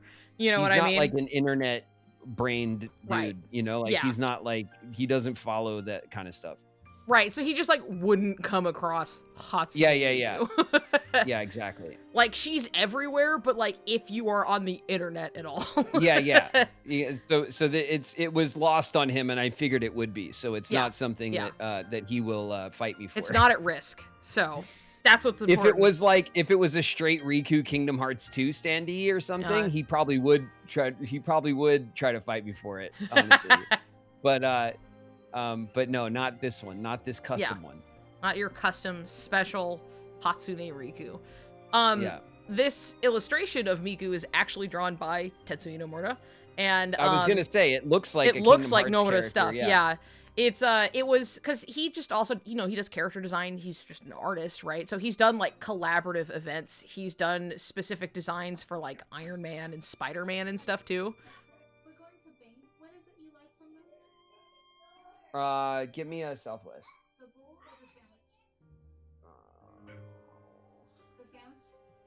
Yeah. Bowl.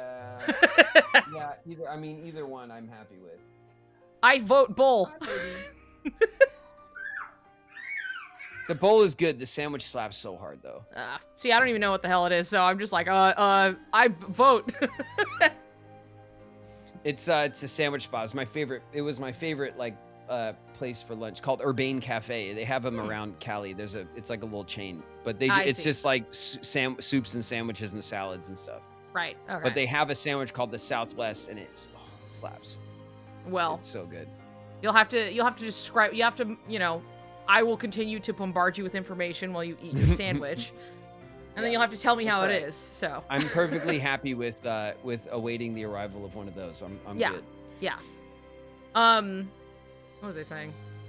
Oh yeah. This is Miku, drawn by. I love their Nomura. focaccia bread. Yeah. So what they do they have a bread oven it's a little spot, and they have them around Cali. I don't know if they're in other places, but they cook they bake focaccia bread like all day.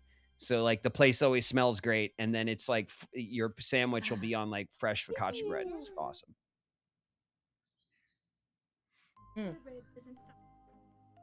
That's okay. Oh, so is this the juice from the?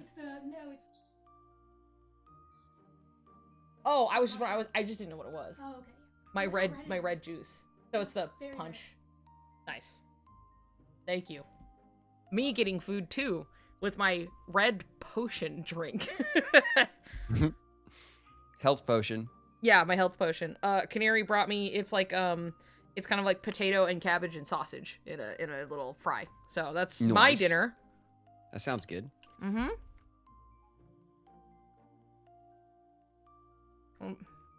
All right. Anyway, yeah, no more to do this.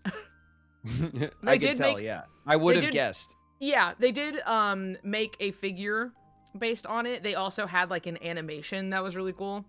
That when I put this in, I was running out of time, so I was just like, it's fine, it's whatever.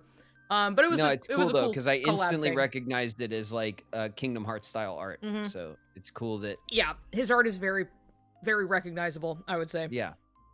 But yeah, it was cool. It was a cool little crossover. So anyway, now you are familiar with Hatsune Miku. But yeah, when I had Yes. explained this, I had Still made the joke. not enough, by the No. way. There's so much to learn, I imagine. There is, but, yeah, but But I but for only now, I only know enough to recognize the visage. which is a great first step. It's Yeah. this is why you can't be a normie anymore. You're just now you know who It's Hatsune too late. Miku is. It's too You're late too deep for me. in. Yeah. That's awesome. Yep. But yeah, I had joked about sneaking. I'd been like, I'll make a character quiz, and then I will just put Miku in it. And I had said that a while ago, and so I had to hold true to making the quiz. Yeah, appropriate. Yeah. All right, who's this guy? Whoop. Does a little flip. Marluxia. Marluxia. I got my organization members down. I You have do. 100% confidence in Mhm. that. Actually, it's where I put all of my energy to remember people. I know. See, when I was making this, I was like, the thing is, you kind of just remember everybody's names. So it's not going to be much of a challenge at this point.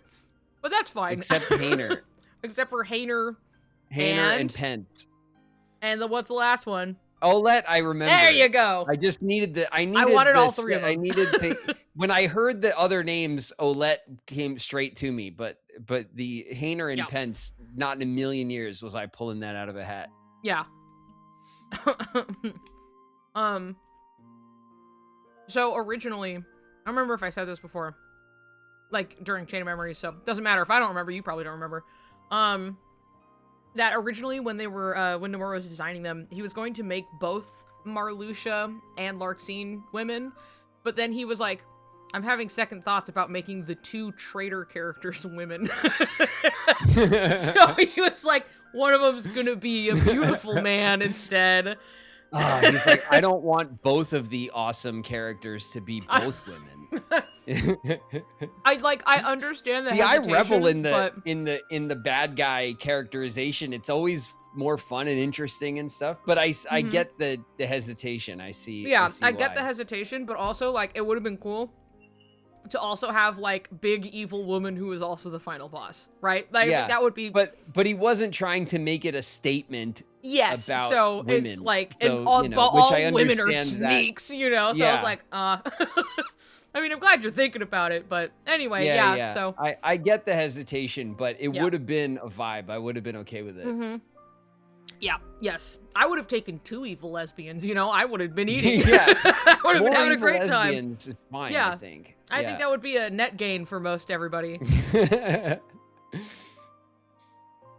Here's this guy. Xemnas. Ow. Wrong. Man sex. Yeah, it's man sex. My Uh-huh. bad. Yes. Yeah. I everybody else I should have answered led correctly. with that. Yeah. Yep. Oh, I got a bite. Okay. I think that was the last of my character quiz because again, I just kind of ran out of time. But this is how we end up with a lot of. Yeah, it is the last one. Oron, I probably would have got, but it would have maybe took me a minute Yes. to recall his name, but I should have gotten that one right. I considered I already- putting more I of the Final already Fantasy forgot- characters in. I already forgot romantic dude's name. Cypher. Cypher. No chance. Yeah. In 5 minutes, Cypher, if you you asked know? me, I would have forgotten. There were some other like Final Fantasy characters and stuff. Those are the ones that I would have not gotten right. And that's just because I have no reference for them other than Yeah. like I can kind of tell when a character is maybe from Final Fantasy, and even that's iffy sometimes because Yeah. you know, obviously they're all designed. The original Kingdom Hearts characters carry that design language anyway. Yes. But Yeah. but the organization members, I made a point to kind of like to lock in and remember. and I Yeah. did it. Did I think pretty you did a good. good job. I had it down before we ever finished the game. I had them down. You did. That's why I was like, I still got to do the bit, but like you're gonna know most of them. Yeah. Yeah. So- I'm glad that I was able to do it. I'm trying to think of what other characters appear in the game that would throw me. Like Tifa, I got. Yeah, Tifa you got and Cloud Tifa's. Yeah. and Sephiroth what is are Cloud locked doing? in forever. They're iconic in their own ways, obviously, Yes, but yeah. but I again don't have the frame of reference for them. Yeah. Other than like Cloud, we could have not played the games, and I could have pointed out Cloud in a lineup. Yeah. If he didn't have his sword, a little bit harder. If he had his sword, guaranteed, right? Yeah. So I know that much about it from how iconic he is. Yep. Sephiroth, I didn't know before playing the games, honestly. Yeah. I mean that makes sense to me, but it's gonna be like one or the other that you will know, and it's more likely gonna be Cloud. Tifa, I recognized Tifa's design from before we played the games. Like I was familiar with Tifa's design. I've seen pictures of Tifa, but I would not have been able to name her. Right. But Cloud I could have named even without playing the games.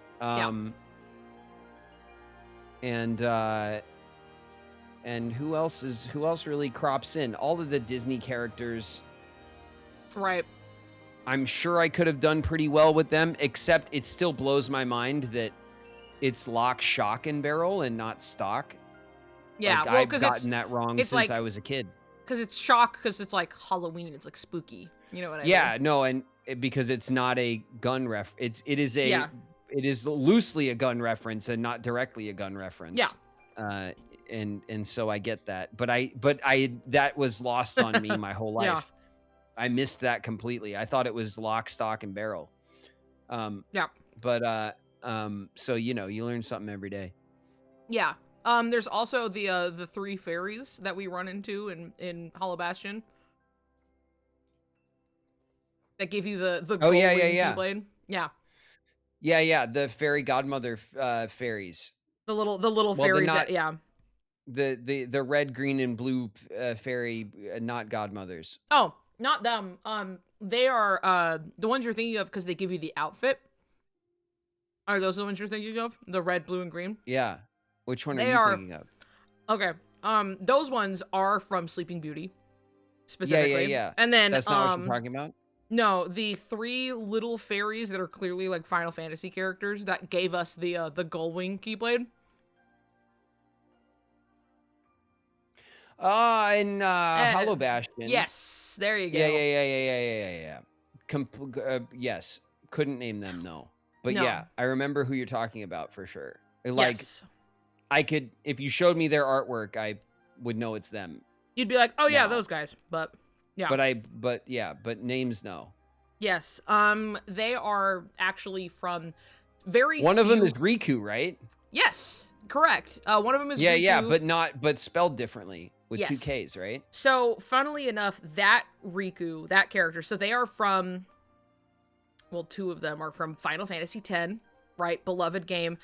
Very few Final Fantasy, like, numbered titles got direct sequels. 10 is one of them. X2, where it's called yeah. 10-2, yeah. And so, those 3 are, like, the main characters of 10-2, and because they're, like, a little troop, it kind of in part, like, they made them, Nomura talks about it at one point, he was saying that he made them little fairies because it was an easier way to fit more characters on the screen at once, and also it's a cute idea. But, like, part of it was just like, well, I can't be putting all of these characters on screen at once, so what if we made them small? Yeah, we're just making them smaller for like demand and, yeah, exactly. So, but that Riku, because she is from 10 as well, she was originally going to be in Yuffie's position in Kingdom Hearts 1. But they opted against it because it might get a little confusing if, you had 2 Rikus. So, and like in Japanese, they have like a slightly different pronunciation. Like the emphasis is a little different, but like to the English speaking audience, Riku is Riku. It was really a good call. Yeah. Yeah. So it, got changed to Yuffie. And it's really funny when you, like, look at the outfit and you're like, oh, her Kingdom Hearts outfit that's, like, not really like her outfit in the games much. And then you look at Riku, and you're like, oh, that's why. It looks more like Riku from 10. They didn't change the design all the way. They just kind of modified swapped her. Yeah. They just kind of swapped her in, which is fine. Like, it's not ill-fitting. They're both kind of the same, like, I would say, like, class. You know, they're both kind of like thieves. So, like, it was something where it was like, oh yeah, this works. It's convenient. It's okay. But it is something where you can see the design of it and be like, I can see how this is like a translated version of Riku's design but now it's Yuffie. So. Right. That's just a fun thing. But anyway, then they put her in there later anyway. But because she was with others, it's like, that makes more sense. But their names are Yuna, Riku, and Pain. Pain is the one with the silver hair. But she's new to like 10 too. Anyway, she's great though. Okay. And one of these days, Pain. Like Pain and Panic? Sort of, yeah, but she has an E at the end of her name. It's like Pain and then an E. Sure. That's how it's spelled. But yes, Pain's cool. But it's fun that they're in there. Anyway, so I have a bunch of cool, fun details to show you, Graven. Cool, fun details. Yeah, there's one. There's one of those cool, fun details, by the way. And this is where, past this, I have some stuff that I added. There are some interviews with Nomura, and then I have a series of novel quotes that I did not get the pleasure to sort through properly, so that'll be a fun discovery for the both of us. Will I know them? I will, but I do not know all of what went in, so we're just gonna have to figure that out. So, cool fun details, by the way. I think he's just kind of, so, like, Riku's kind of like he's like a sexy guy, and he's just, like, I think the gamer girls are really gonna love him. You know what I mean? I was so ahead of my time. Mm-hmm. Look, you were right on the money. The gamer girl, the lesbians love him, so. You had it in one. Help your bangs. Oh, it's let's not focus on that too much. Yeah, it's a disaster. Anyway, and remember, I always had my hair professionally cut by professionals on set. This is their fault. So, I don't know. Uh-huh. Oh, but believe me, just watch old episodes of Seventh Heaven. There's some doozies. All right, my hair, bet. And I guess in their defense, I constantly changed my hair and wanted to different hairstyles and was always like constantly evolving the way that I looked. But there are plenty of this to go around. Yeah. Yeah, I can. Yeah. Look, we were all figuring stuff out, you know. Goes to the Seventh Heaven set and just says, fuck me up.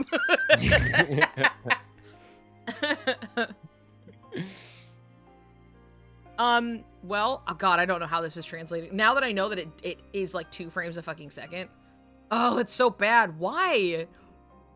What kind of screen sharing is this that it can't show a GIF that's like a slow GIF, by the way? It's like not going super crazy. Negative 8 FPS. I know, it's weird. Because it really is just like slowed down. Like it's not going crazy. So it's just them dancing. So I wanted to show it because it is like slowed.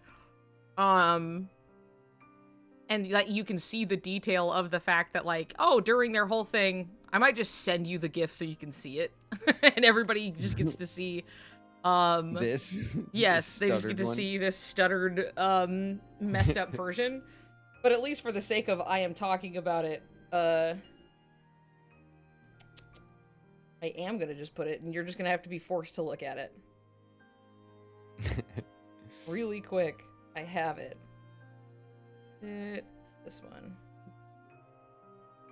Anyway, so when they're doing their special move, which by the way, the names for it is crazy. Master of Hearts is what this is called. And what they do is, like, both Sora and Riku, like, spin around together, and they, like, so Riku swings first holding both of their Keyblades before, like, throwing it behind him, and Sora catches it, and then Sora comes around and sweeps with both Keyblades, and then tosses, like, his Keyblade back to him. And, it's pretty cool, and we like to see it. It is cool. It is cool. It is cool to see. Oh man, chat, this looks so cool. It looks so cool. And the thing is, it happens really fast. So it's hard to see it in game because everything's really zipping around. But the next part of this, it is like a dance. It is like a which is dance. very very cool and satisfying. And then the next one that I have on screen, 13 blades. They summon all these blades, hook arms, and spin in a circle. Mm-hmm. And it's fun to see. These are just like a lot of details that people don't end up seeing. The animations are pretty clutch for this era. Like there's a lot of great detail in the animations. Yeah, that was like one of the strong suits that, like, one of the things that drew me to it in the first place was, like, for a while I was like, well, you know, it's like a remaster, so, like, I don't know how much they did, but it really was just upping, like, textures basically to fit. And but otherwise everything was like the models, they just were stylized really well, and the animations were just like really snappy and good. And I remember just being like, wow, this looks like really good. Because they had it on lock. They were making it look really cool, and even then it goes by really fast. But yeah, there's just like little details and stuff that you don't get to see, but it's like, yeah, they hook arms and spin around with the little blades and everything, and do their little tossing the blades around, and some later animations reference this in a cool way that you're like, oh, if you're familiar with the attack, you go, wait, they're doing it, they're doing the thing. So it's fun to see, and everybody else gets to see it at like 2 frames a second. Sorry guys, I don't know what to tell you. Take that up with Twitch, make your screen share better. I'm sure you guys can find the GIF if you want to see it. Yeah, you can come into my Discord and see these GIFs. So one thing that I wanted to show as a cool thing. So when you are in different drive forms in Halloween Town, you have different masks for each drive form. Oh, really? I did not notice that. Yeah, so these are all of the different masks. They're labeled. So there's your base, but like Valor form has this red mask. Wisdom has this kind of like blue little mage Master and stuff. has the split. Yeah, the red and the blue stitched together. Final form has anti-form changes too. Oh, that's really cool. Yeah, you get like a mask that's like, it's just a heartless, but it's like the mask over the face still. And then like final form has like a big crown. And it's cool. It's like the little details. So these are like this is like the HUD. That's very art. cool. I completely missed that. It's an easy to, because again, they put all these details in, but the game is so snappy and fast that it's kind of easy to miss some of the detail work like that. But this is something that I've always thought was just super cool. Like, did not need to do it, but like did it anyway. And I love to see it. So I wanted to show those. Really cool designs. Yeah. And then here's another really great detail. Love this detail. When you are an anti-form and you are hanging on a ledge, anti-form Sora hangs by his foot. He dangles. He just dangles, like he's just hooked, and his arms are just hanging, and like his other leg is just kind of limp. And he just like holds on with one foot. I like that. That's cursed. Yes, it's just it's weird. He's a feral cat. It's just to be a little off-putting, and for no other. You don't need more of a reason than that. Yep, and it's just like you didn't need to provide an entirely new animation for something as simple as holding onto a ledge that most people aren't going to see. An anti-form that you see more in the beginning of the game and less as the game goes on. Mm-hmm. To put that kind of extra step in there for something that, as soon as you kind of get the swing of the game, you're not really going to see it anymore. Is shows how much like effort went into the detail. He's a feral cat. Yeah. Yeah. Gabby's asking me to go backwards. Why? Why do you want me to go back? What am I looking at? giving it a second just so Gabby can respond.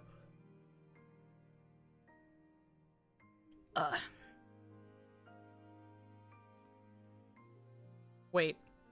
Wait, what? Speak your piece.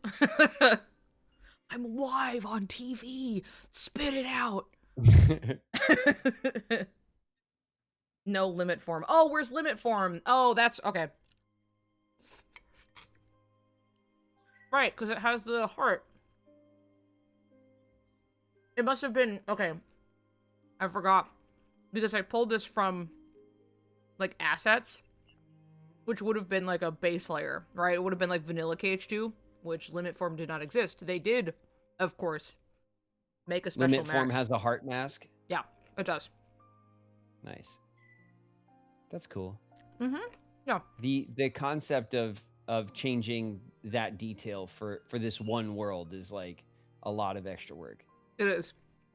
It's just really neat. And I love that attention to detail. It's cool. But yeah, I am missing limit form. Gabby, it's too late. The assignment was already turned in. I don't even think if you made a live edit, if I move away and then I went back, I can see Gabby putting it on, and I don't think it, I can see him there, which is, if I, hold on. Uh-oh. If I do this, he looks bad. Gabby, this quality is awful. He's like 4 pixels There it high. is, though. There it is, though. So he has a little heart that's like a little, you can see it. That's cool. Anyway. Back at it. He looks so good. Thanks, Gabby. Thanks for the effort. I appreciate it. This isn't it. Yeah. Anyway, he dangles with his foot. Fun detail. If people haven't seen it before, Very now you cool have. detail, yeah. Yeah. So I did not compose this, but I am assuming here are some details. So there is something that a lot of people, this is a general theory that a lot of people kind of subscribe to. That there is a moment when Riku is blocking an attack from Roxas and it hits, like he blocks with his arms. Mm-hmm. And when he gets hit, he cries out in pain, right? And this is, as you can see, before he takes on Ansem's visage, right?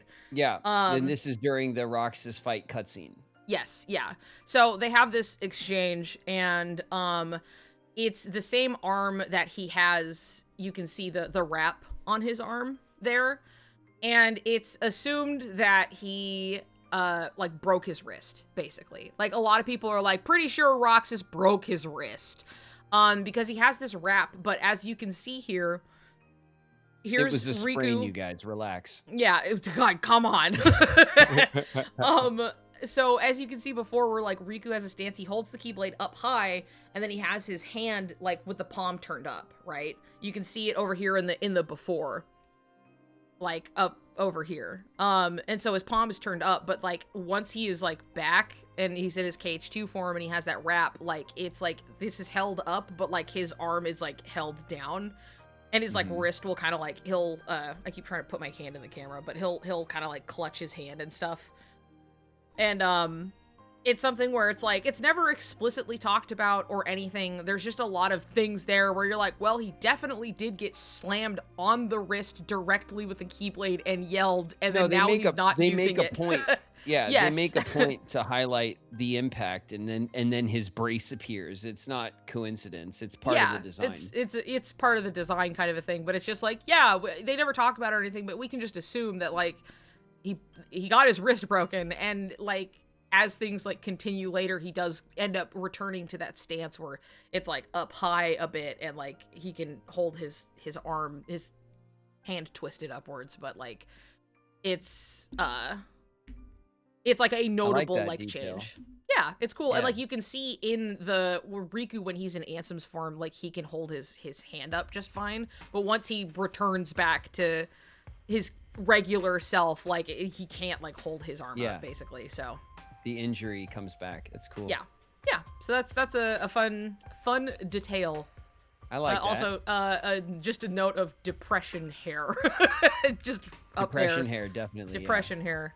Unkempt depression hair. And then also, here's just Riku's, like, full art that Nomura had drawn, so. With his big baggy pants and his giant purple pockets. Cool. And then, since we now know that we can't watch videos at all, I'm just gonna describe what happens in this scene. That is very funny.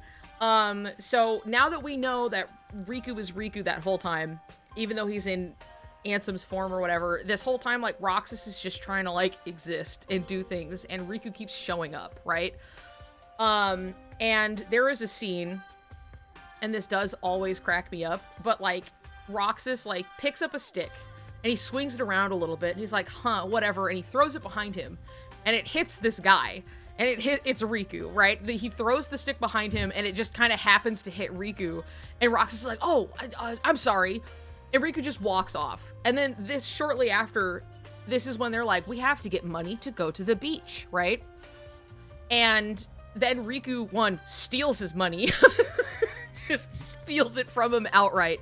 But, like, when they're going to go into the train station, Riku hits him with the stick. Like, it's the stick that he threw at Riku on accident.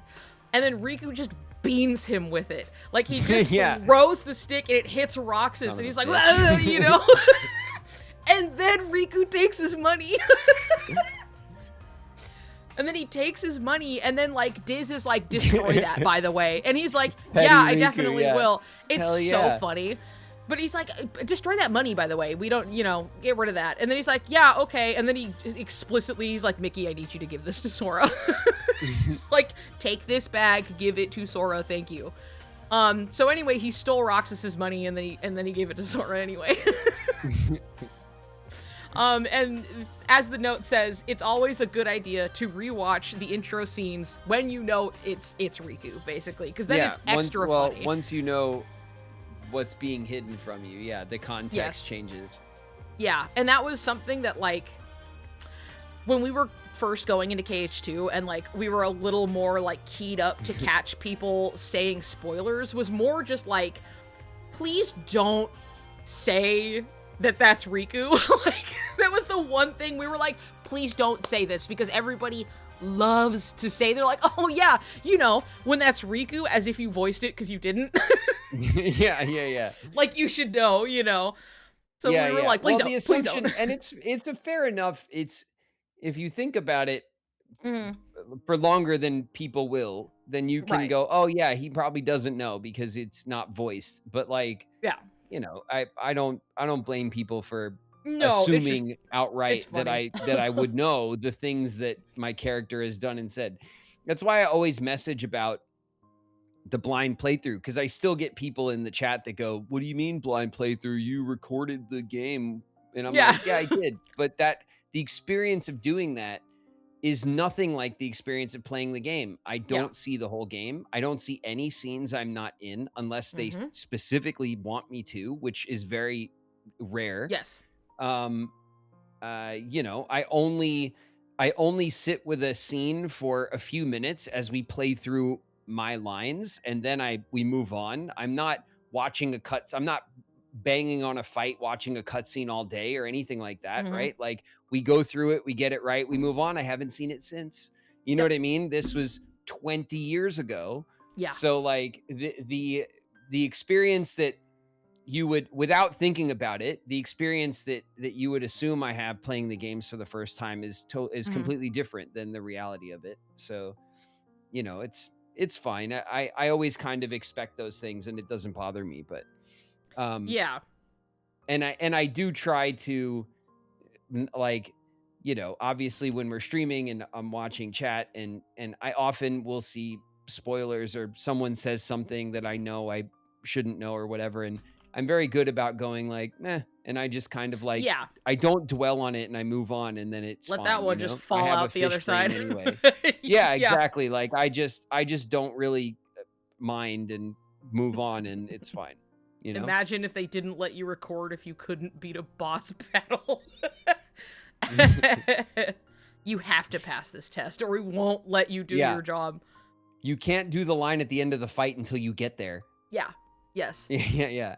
As speaking of, and this is for the people who know what it is, especially, there is going to be something later where you beat a difficult boss and Riku has a line, and it's so funny.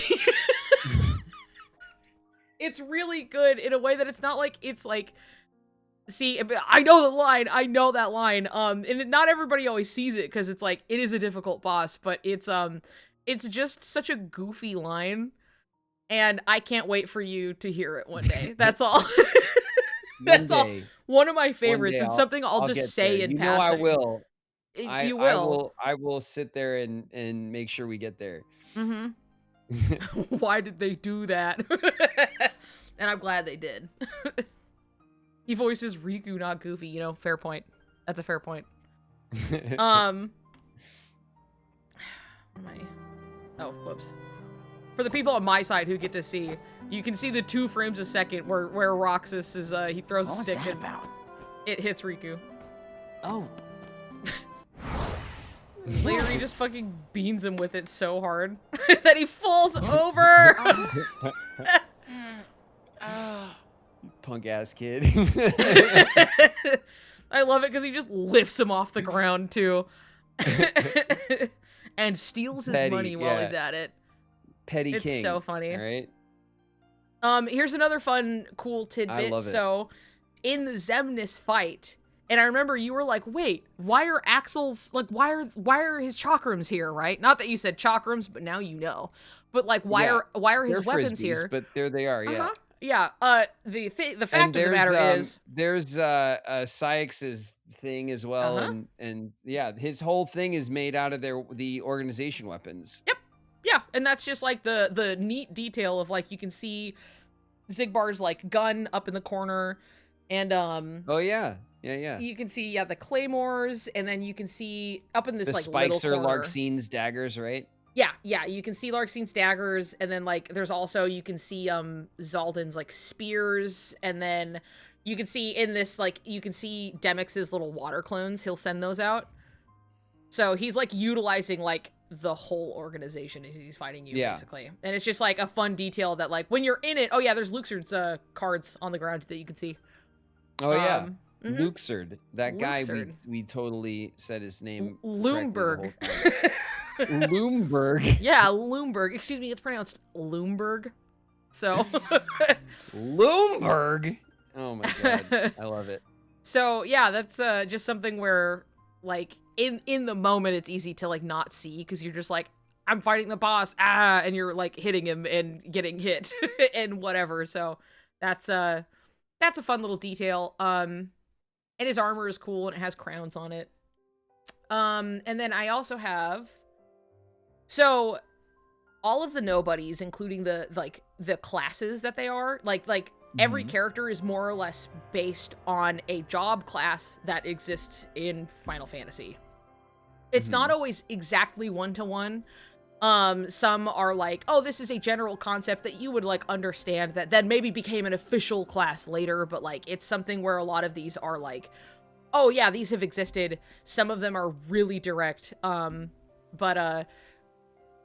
that's cool though. They're all based on the class system from the other game. I like that. It's just like a neat thing accompanied by Final Fantasy 14 screenshots that show that these classes exist. Tennille went and fetched these a little bit because like if we were to get more direct, it'd be like, here's character from whatever game, and you have to hunt a lot more, but also some of it's like, it's the surprise, letting you have the surprise of just playing a Final Fantasy game later. But like, so Roxas is like a samurai, as it says, but like also they have the lesser nobodies are like ones that answer to them, essentially. They're like, these characters will have their own specific and those are the nobodies. Samurai ones. You know this because they play the little like that like Japanese Western theme when you the little pling, and you like go and do their thing, and they're also dual wielding. But like what's cool is that a lot of these, which I not every case did you pick up, but like a lot of these ones specifically teach you how to do their mechanic in their boss fight.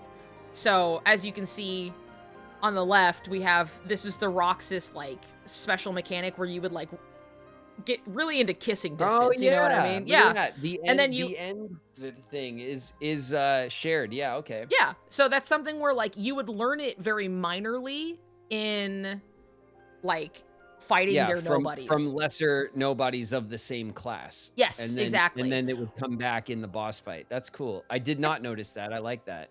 Yeah, it's a really cool detail of just, like, hey, I mean, you're gonna pick it up or you aren't, but, like, it's all there for you to learn ahead of time. You know what I mean? Not this guy. Not get nothing gets past this guy. Everything gets past this guy, but not the narrative beats. Yeah. The story that Not is the narrative unlocked. beats or any secrets in the map. I'm really good at that. But Yeah. then like The second mechanical words text is mechanic involved. details. Sorry, I'm too busy. Yeah. No. Huh? What? So not all of these directly like teach you, because some of them I'm just gonna don't have. listen, all right. I've never trained so hard with the damn HUD before. I'm gonna get it. All right. I was seeing you get better because I know this because I see it in my VODs where I was like, I would review some of the footage of me fighting and I'll see me look and then I'll see my eyes dart to every corner of the screen to like check their health, my menu, my health, and then back to center. And when I was watching you play, I was watching you start to check the health and like other things and then back starting in. to look around. Yeah. Yeah, like, yeah. Periodically at convenient times. Yeah. Yes. I'll get it. Yeah. You're get getting it. there. Like, look, I'm learning. I wasn't. Baby's first Final Fantasy. Okay, I'm getting there. You're getting there. Well, there's not quite a Final Fantasy like Kingdom Hearts, and there's not quite a Kingdom Hearts like Final Fantasy, but they are brothers. They are cousins. You know what I mean? They're kin. Yeah. Yeah. So when people are mean, when they're like, I love Final Fantasy, but Kingdom Hearts, I'm like, that's your cousin. Be nice. You know? Like, Yeah. We're all in the Say that same about pot, your you family. guys. Yeah. Yeah, you be nice, okay? We also have, so Larxene is a ninja, if we could not tell. She's fast. She has like Right. kunai. She throws sharp things. Yeah, exactly. She like, I love the design of the kunai. I just think they're cool. Yeah. It's like simple, but It it's is like very they always cool. have like that kind The of nobody kunai, it's very yeah, cool. in it. Yeah. Yeah. Love Larxene. Seeing as the characters And who practical as a kunai as well. yes, yeah, it's really, you could actually hold them probably. You can hold them, and it doesn't matter which end you get hits you. Yep. You know, It's gonna hurt. Yeah. Yep. No, good design. But the ones who obviously who died in Castle Oblivion, we do not see their lesser nobodies, but like, so those ones we just get to be like, oh, cool, a ninja, yippee! Yeah. And here's Marluxia. He is a Reaper, which like that's clear in its iconography anyway. That Sure. it's a big in scythe with the scythe weapon. Yeah. Yeah, and note, Reaper only became an official Final Fantasy class in 14, so Marley did it first. Files my nails. Nice. But like Doom as That's cool. a like, so what happens when Marluxia like swoops in and like whispers into Sora's ear, and then you get the numbers over your head? That is a move called Doom, and it exists in Final Fantasy. And the numbers usually are like ticking down over the course of your turns, and then once it's gone, you are dead, right? But as far as it being implemented in Kingdom Hearts is every hit you take drops that number until No, it's cool. It's a remix of a turn-based mechanic for the action combat of Kingdom Hearts. That's smart. Yeah, yes. I always like to say that when he's whispering into your ear that he's because it's just like the perfect length of he's just like John Jacob Jingleheimer Schmidt, and it's just like and Anakin wrote it into the chat for me, so the evil magic words, yeah. Yeah, John Jacob Jingleheimer Schmidt. So but yeah, Reaper, it's cool. Like to see it. Casts Doom, something you will eventually become familiar with Something I playing will Final deal Fantasy. with many times in my life now. Yes. Yeah. Okay. It's Luxord. It's Loomberg. He's here. He's a gambler. Obviously, he gambles. It's all about his whole thing. That's also Astrologian. Yeah, is like it's a class in Final Fantasy 14, and it's like functionally like a gambler. So, but I'm not Astrologian. Yeah, That I'm wouldn't- not like... Those It's feel like- like two different things to me, but Listen, Tennille's the one who made this slide. Don't ask me about it. I no, don't I mean, play I'm just 14. saying, like, I'm saying this also to chat when people are like, I don't know. And I'm like, I don't play 14. I don't know. no, I mean, it's cool. I'm not arguing the point. I'm just saying that, like, making those synonymous, Not the bus Feels- throw. you know, What? feels like a thing. I'm saying I can't even explain. I don't know. I don't know anything about astrology. I don't know. I could see cards. I could see that. Like astrologian with like, and then tarot cards, and then gambler with playing cards. Cards? Is that what we're doing? I mean, I assume so. I spent hours Okay, and you throw cool. me under the bus. I'm just saying I don't know enough about this. So yeah, sure, I'm throwing you under the bus. Okay. But gambler is, yes, he is based on a gambler. That I can say for sure. But obviously, like, they use cards as an astrologian, and I can see the connection, but I could not explain the logic it's anymore cool. past that. I believe you. I'm into it. It's Yeah, fine. I'm All right? speaking to chat when I I'm say not that. arguing. You're not arguing, you just are in the way as I'm talking to the text on my screen. When people are like, that's kind of a stretch, you guys. And I'm like, I don't know. I don't know enough. Yeah. I can see the connection via the cards, but also all of these class screenshots are from 14. So, like, I think that's fine. I think it's a fine comparison. But there are, like, gamblers that exist, but it's clear, you know, he has dice and he gambles and he likes that. So, Final Fantasy jobs morphed a lot over time. Artistic liberties are taken. Yeah. Listen to Daniil. Anyway, the gamblers also teach you the same game as Luxord's fight, right? That then you had to... That I did notice, but I didn't take Yeah. it as a sign that it happened in other scenarios. I just Yeah. this felt more like, oh, he's the boss that uses the card mechanic, and it felt more coincidental, but like, but seeing it in the context of other bosses that also do it, where I didn't notice it, it's much cooler.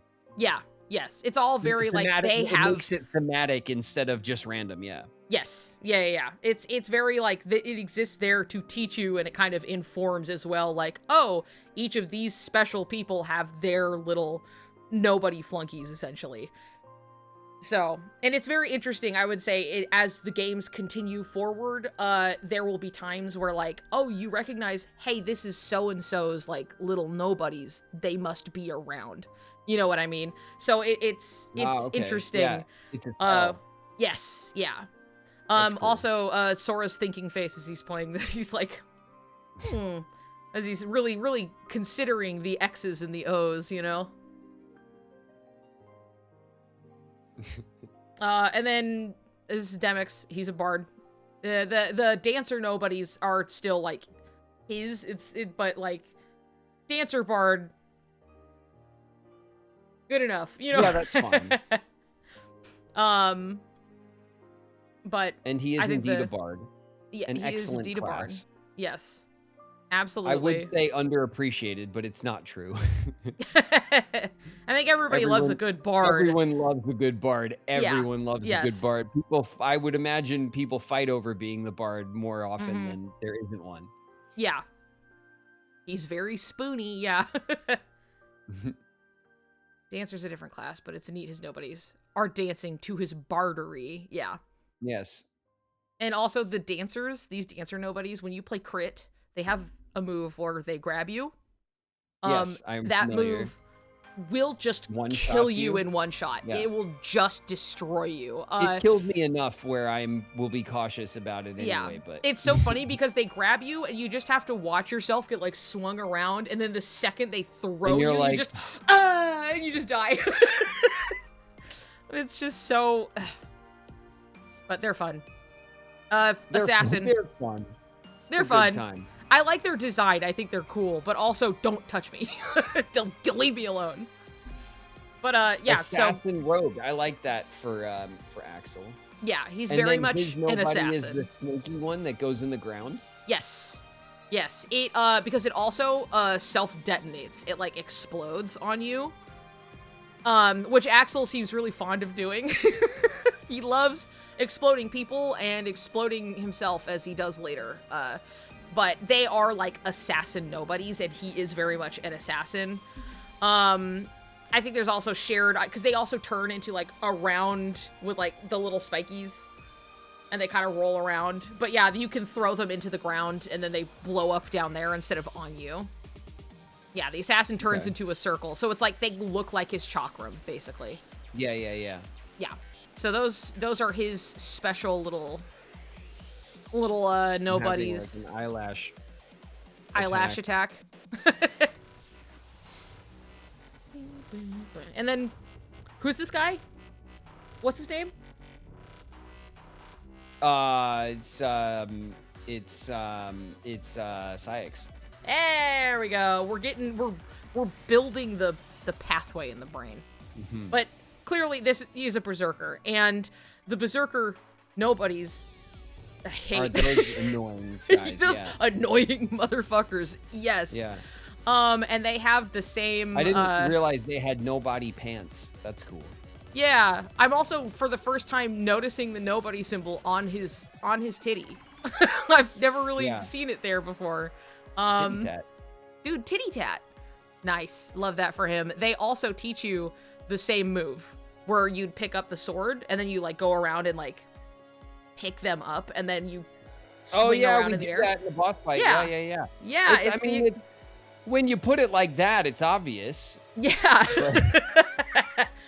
But when you're in it and playing it and it's happening to you repeatedly, it's so not obvious. Yeah. But yeah, it's the same thing. I like that though.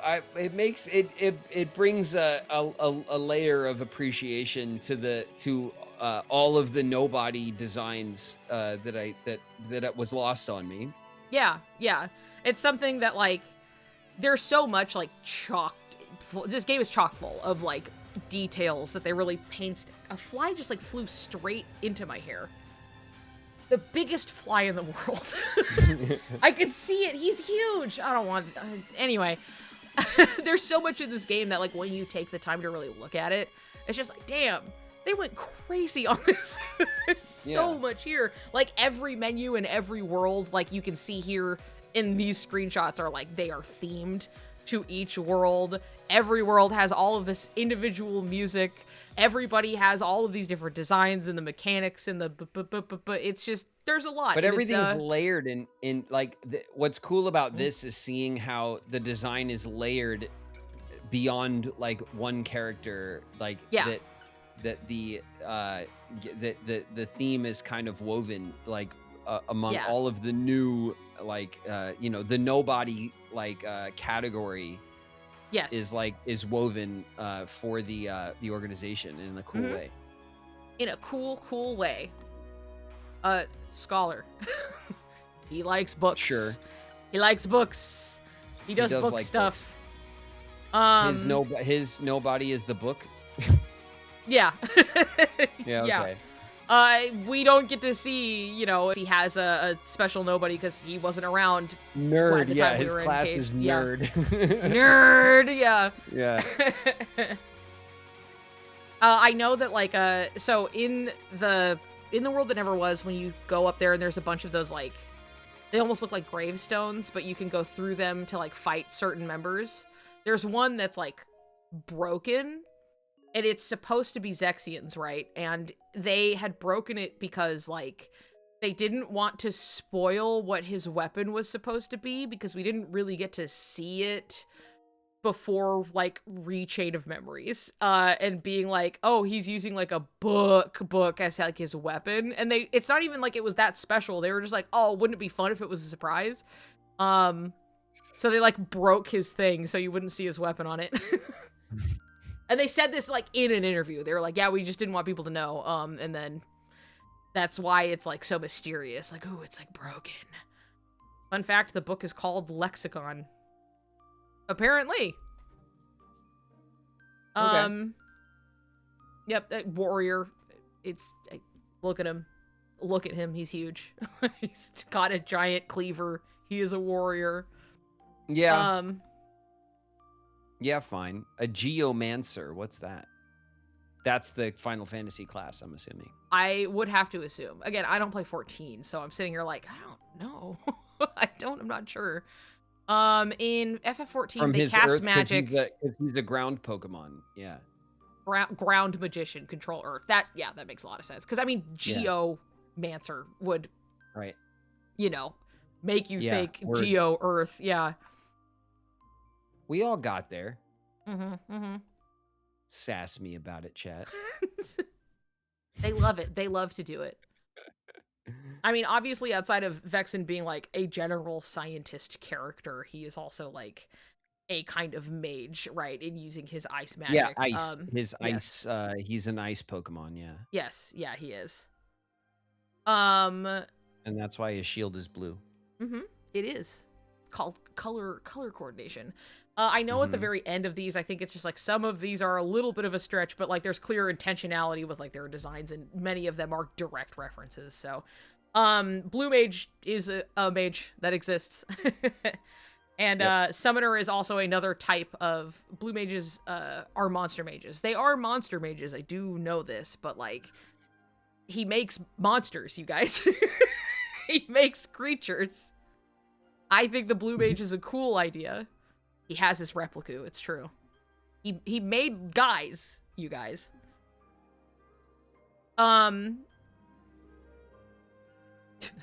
Anyway, moving on. So Dragoon is very explicitly a Final Fantasy class. This one we've talked about a bit.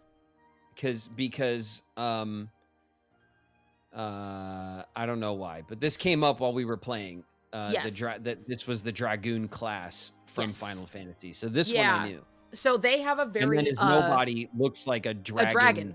Yes. Human thing. Yes, you can see like the face inside of like the neck. And uses the dive mechanic. Yes, it's called jump. It's their like signature move where they like up in the air and they strike down from above. Yeah. And that's like the Dragoon's like thing. It's just called jump. And yeah, that's when you like learn it and then you use jump against him. Yeah. And so obviously as we move forward, I'm sure you can guess what the next screen will be. Is that it teaches us who is missing. Oh, you're the jump thing. Yeah. This also I connected in the game. I just again didn't realize standing back and looking at all of them as a set that it was that there was like a connective it was done thematically across all of the organization, which I think is very cool. So this tracks. Yes, it's a very fun little thing. Also, I know Zaldan's fight is really hard, but I do think it's really fun. I remember my experience of fighting it. I also like Zaldan's fight. Yeah. I do like the fight. Yes, it's super cool. He just has, which I mean, and he's the spear fighter. He just has incredible range. Yeah, like crazy. And so his range makes the fight hard to learn because because you have to give him so much space to kind of learn the moveset. And you're on that narrow bridge. So it's one of those things where it's intentionally corners you against an enemy with a lot of range. That's what makes the fight really tough. Yes. Yeah, he really whoops your ass for a while before you figure out what to do. But then you learn jump and then you just slam him for a while and you're like, yippee, yahoo, and then it's a good time. Well, I remember when I was making progress on this fight, I couldn't decide if I wanted to stack jumps and spam him or if I needed to use like horde jumps and then use them as animation cancels when he was doing something I didn't want him to do. So like I spent quite a few rounds trying to make that decision and trying different things and I was overthinking it, turns out. But I think stacking them and spam turns him into paste is what Flo says, and you're like, that's not wrong. I mean, not that it makes him like brain dead easy or something like that, but like it does. No, it doesn't do a lot of damage. It's not using the jump that's difficult. It's getting them that you have to really learn. But yeah, at some point in the fight, because I struggled with him in the mid fight, and then when his moveset changes, Yeah, it he was hit like his desperation move, and then like yeah, everything's that section of the fight was like a bit of a wall. It was Yeah. a tough. Yeah, yeah, That's what made it really hard to get all the way through. Mm-hmm. He uses guns. He That's uses right, the guns. By the way. The machinist. That tracks. That's all cool. Mm-hmm. Mm-hmm. Yes, he uses guns, and he has his little sniper nobodies that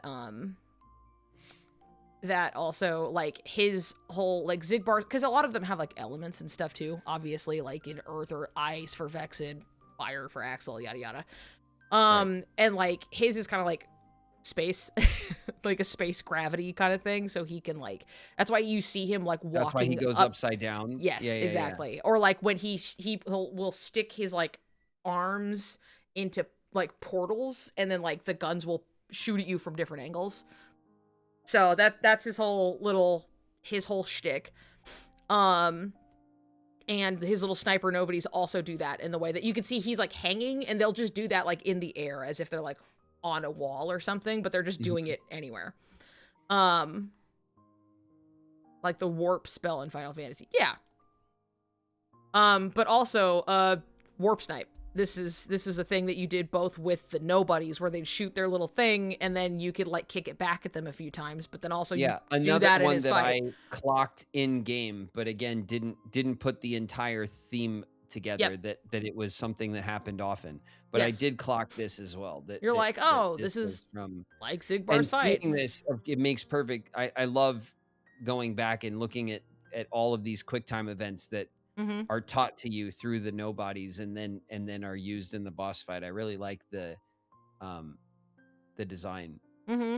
Yeah, I think it's cool. Like they even like they have the same name and everything too. It is warp snipe. You are teleporting around to like kick it and stuff. It's cool. Yeah. So yeah, Everything is like the same. You're just like, oh, if there was any confusion, it is the same name and everything. But yeah.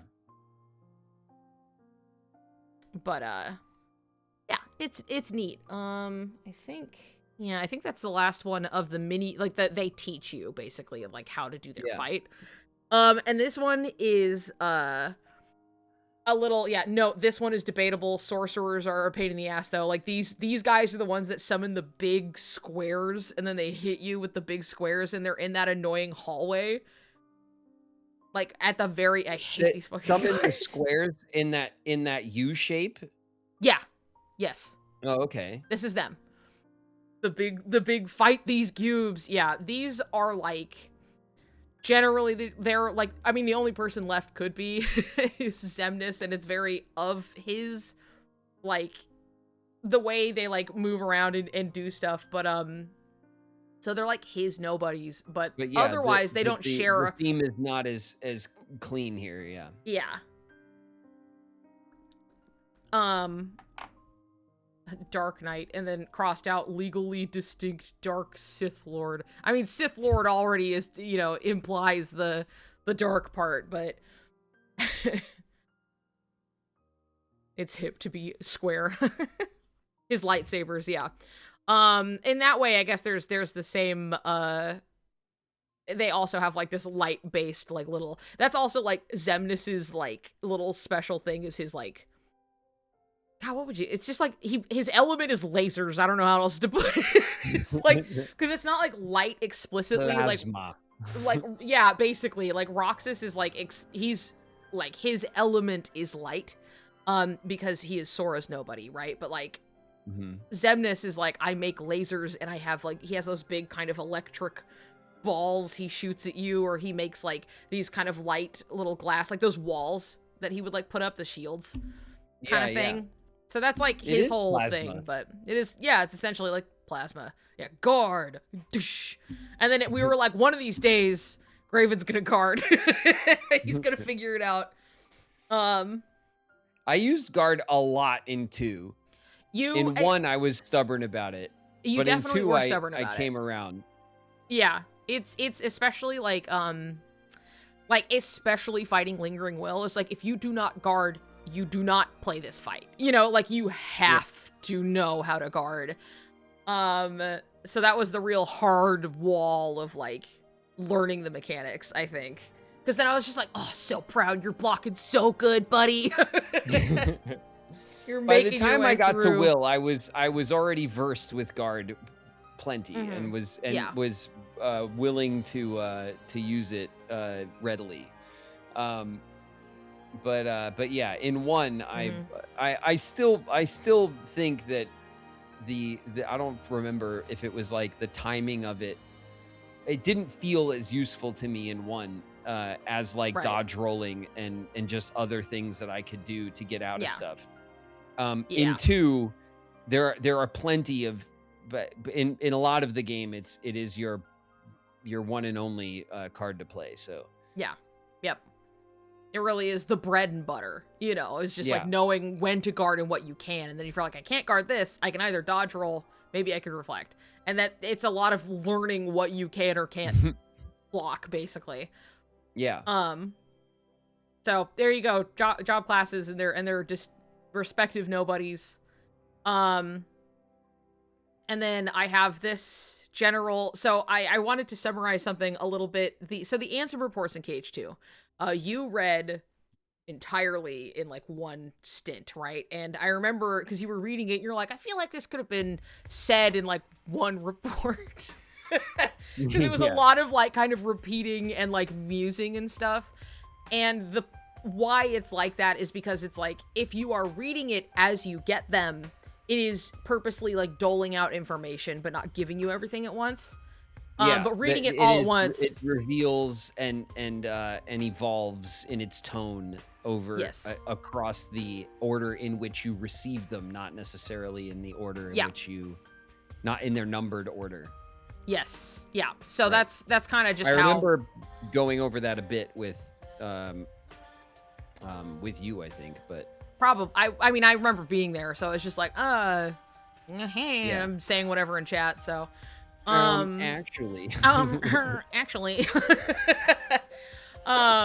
So that's something where we're in our ads again. Oh, okay. That's fair. Now we're here to wait. So I can say that the top, you see differences between Nobodies and Heartless, but now you already know that it's the one single event of like a heart and then the body that's left behind. And that's a lot of like some parts of the reports are kind of, you know, going off of that. And then I'll wait to talk a little bit about Nominee, as we wait for ads. Look at you sitting in the dark, huh? We have mine's all brightly lit, and you're in a black shirt in the dark. We have the duality. Are you reading it? You're reading it ahead of. Uh-huh.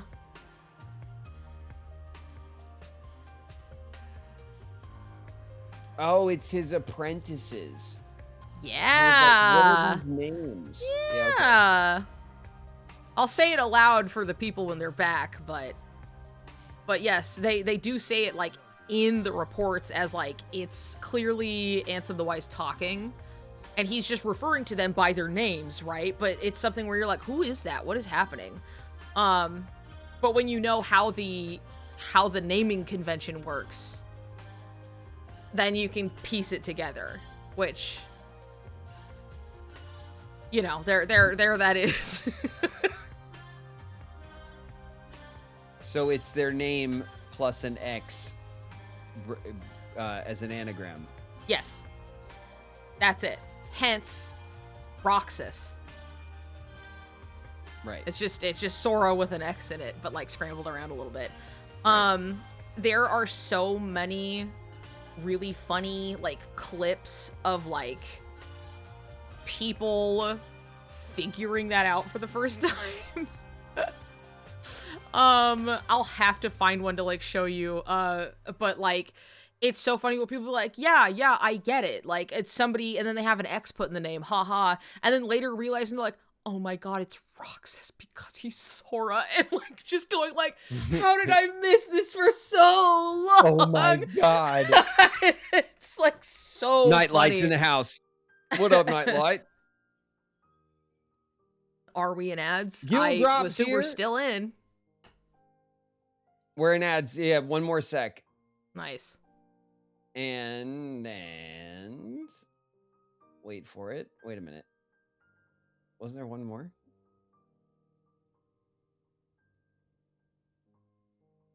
Is there? It was just Gil drop and Nightlight. Did I miss one?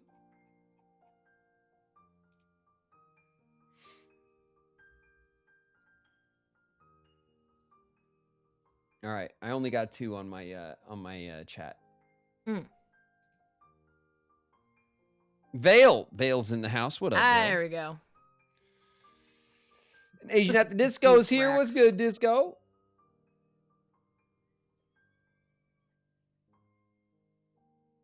Has he seen the organization's speed runs? No, I watched a couple of lingering will fights, some cheese runs, and then a level 1 run, but that was it. The rest of them I didn't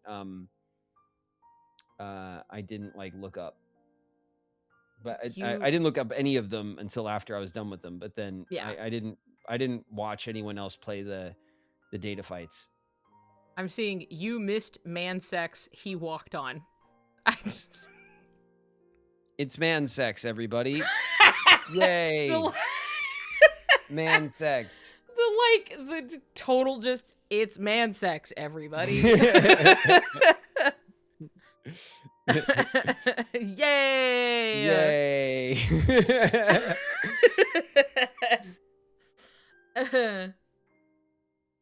Well, are we back? Are we back from ads? We're back. Yeah. Excellent. Okay. So we're looking at this list of Ansem's apprentices from the reports. Yes. And if you scramble the names and you add the X, you could figure out which nobody belongs to which of the apprentices, including Yes. Xemnas for Ansem, and of course Yep. Roxas for Sora, which is awesome, kind of like buried storytelling. Yeah, Because it's there not is- something they ever like hold up to your face. They never tell you directly, yeah. And it's Yeah, like, we but do that's get a cool. scene where it's like Roxas is standing there and like, it's Xemnas who finds him, right? And he's just like, oh, and he like pulls it up and you can see it's like Sora in big letters. And then and then the letters spin around and then he puts an X and then it spells Roxas. And so it's like, it kind of shows you directly, and the amount of people who see that and still don't, they're like, yep. It just completely passes them by. But there was like a whole scene, and I remember you watched it and you had joked that you're like, oh, good thing he can read backwards, because like on Roxas's side it would just be like backwards from wherever he was seeing it. So it's like, oh well, good thing he can read that, you know. Which is not in the original KH2. Love that. There's a lot that they did not put in. It's not like it was like incomprehensible as like a story, but there's a lot where you're just kind of taking it for granted that you're like, well, of course they would put this in. They did not put that in. Oh yeah, Final Mix does feel like a DLC that actually just is them finishing the intended development of Yeah, the game. yes, very much so. Yeah.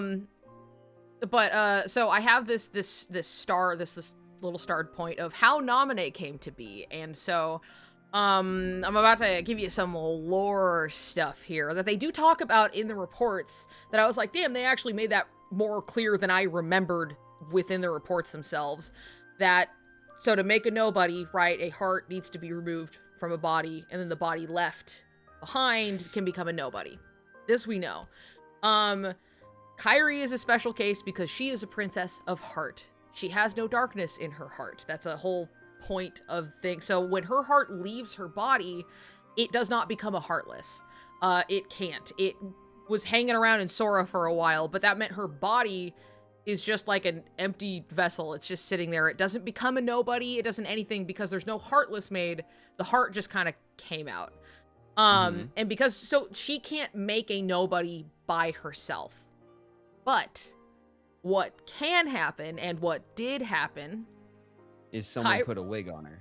Someone put a wig on her. Exactly. So Problem Kairi's heart was in Sora, as we know, right? And then Right. Sora, you know, Kairi's heart is inside me.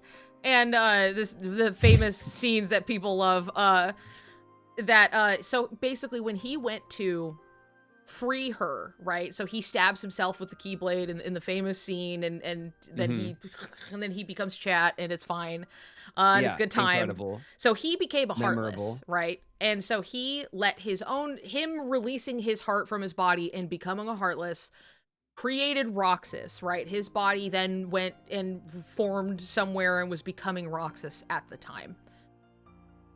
But because he had 2 hearts inside of him, both hearts exiting his body, created Naminé. It created Naminé, exactly. So what's cool is, and this is not in any way me deterring it's people. Sora's fault. It is Sora's fault. So this is not in any way deterring somebody, because people do really like to ship Naminé and Roxas, but I just love this factoid from the novel. I think it's a really interesting way to look at it, is that in the novels there is a point They're fraternal twins. that's Naminé talks about. She like looks at Roxas and like he feels like a twin of some kind, which I'm like, that's actually really neat. I like that angle, right? But it's still like they magically exist. It doesn't actually matter, right?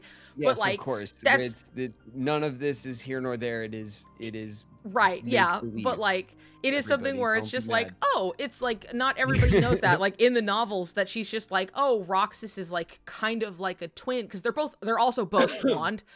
And there are other. We'll get to that, him being blonde some other time. That's later. But like it's a whole thing, but it's just like, oh yeah, they both were created from that single instance of like 2 hearts leaving one body, basically. So Yeah. No, I think it's cool though. It gives their tragedy a bit of gravitas.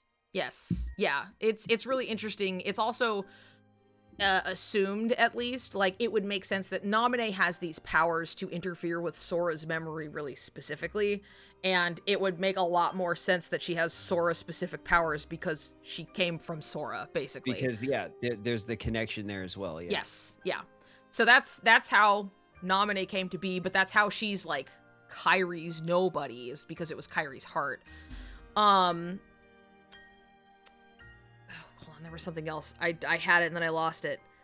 That I was like, this is a little factoid that relates right with Kairi it. What was it? Can't make a nobody, but if her heart is forcefully evicted from someone else's body, then you can definitely. Yeah, do the that. ingredients are there, essentially. Yeah. Is like what all that equates to, is that it was like, oh, well, there was the body. Oh, that's right. Okay, so Roxas is, as many cases, Kingdom Hearts loves to do this. It loves to introduce a new concept, but like the concept as you are introduced to it is still a special case scenario of like all of the nobodies that we do know and that we see the rest of the organization largely look and act like they did as their human selves. They have their own memories, and that's how they kind of function. They're like, yeah, I can't really, like, I don't really feel anything, but like I have memories of what that was like.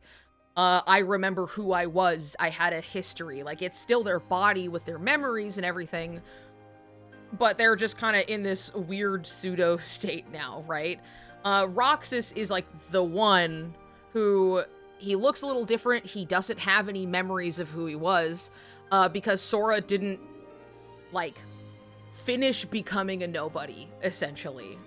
So when he was a Heartless and he was running around, you know, doing his whole thing, and Kairi is like, oh no, this little heart, it must be Sora, right? And she like turns and like protects him from like the attack, and Sora comes back, right? He comes back and he has his body again.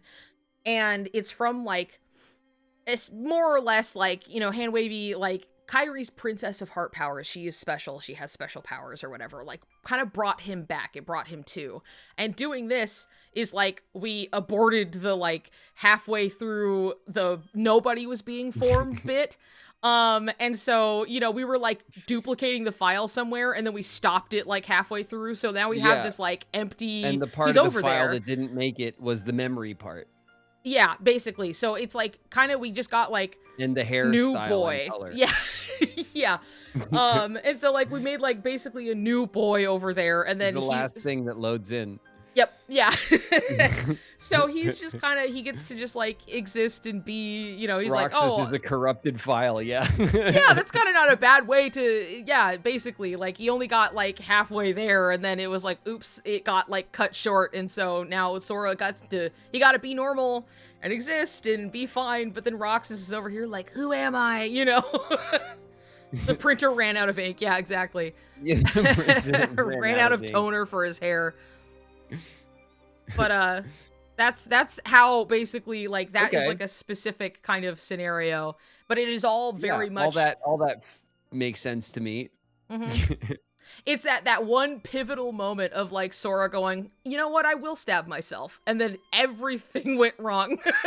But I love that climactic moment from the first game, that kind of Mhm. iconic like climactic moment, uh, like functions so well for the first game as the climax, but then also is like the spawn of like what becomes the second game. That's really cool storytelling too, you know? Yeah.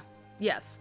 It's all something too where like I remember the first time going through the series that I was like I'm missing pieces of information I don't understand, and then like coming back through and like you read reports, you read journal entries, and you're like, oh, all of the information is actually here. Like they do answer a lot of these questions pretty Yeah. directly. You just have to go read it, you know what I mean? And not Well, everybody's and gonna you do that. also That's have fine. to take all of the information and organize it in a way Yeah, that's yes. like to actually organize it as one coherent message is Yes. a mission in this game, given how the information is spread out through like cutscenes, lore dumps, answer Yeah. reports, like environmental storytelling. Like they Yes. use all of the tricks to tell these Yep. to tell the story, and that's why it kind of feels so like full, but like but making heads or tails of it is a whole nother a whole nother Yeah, mission. you really gotta like sit down and like kind of piece through it, and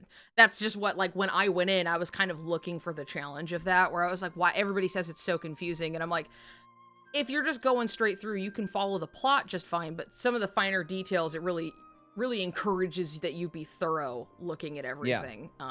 So I'm always happy to be like, let me explain this in a nice summarized way. So hopefully I'm doing a good job, but I think you're picking up on things just fine anyway. So Yeah. So far, so good. So far so good. What is this again, Graven? That is a sitar. There you go. Good job. Yippee. You didn't think I'd know that the first time, did you? I remember because you kept calling it a guitar when you fought him, and I was like, it's a sitar. It's Yeah.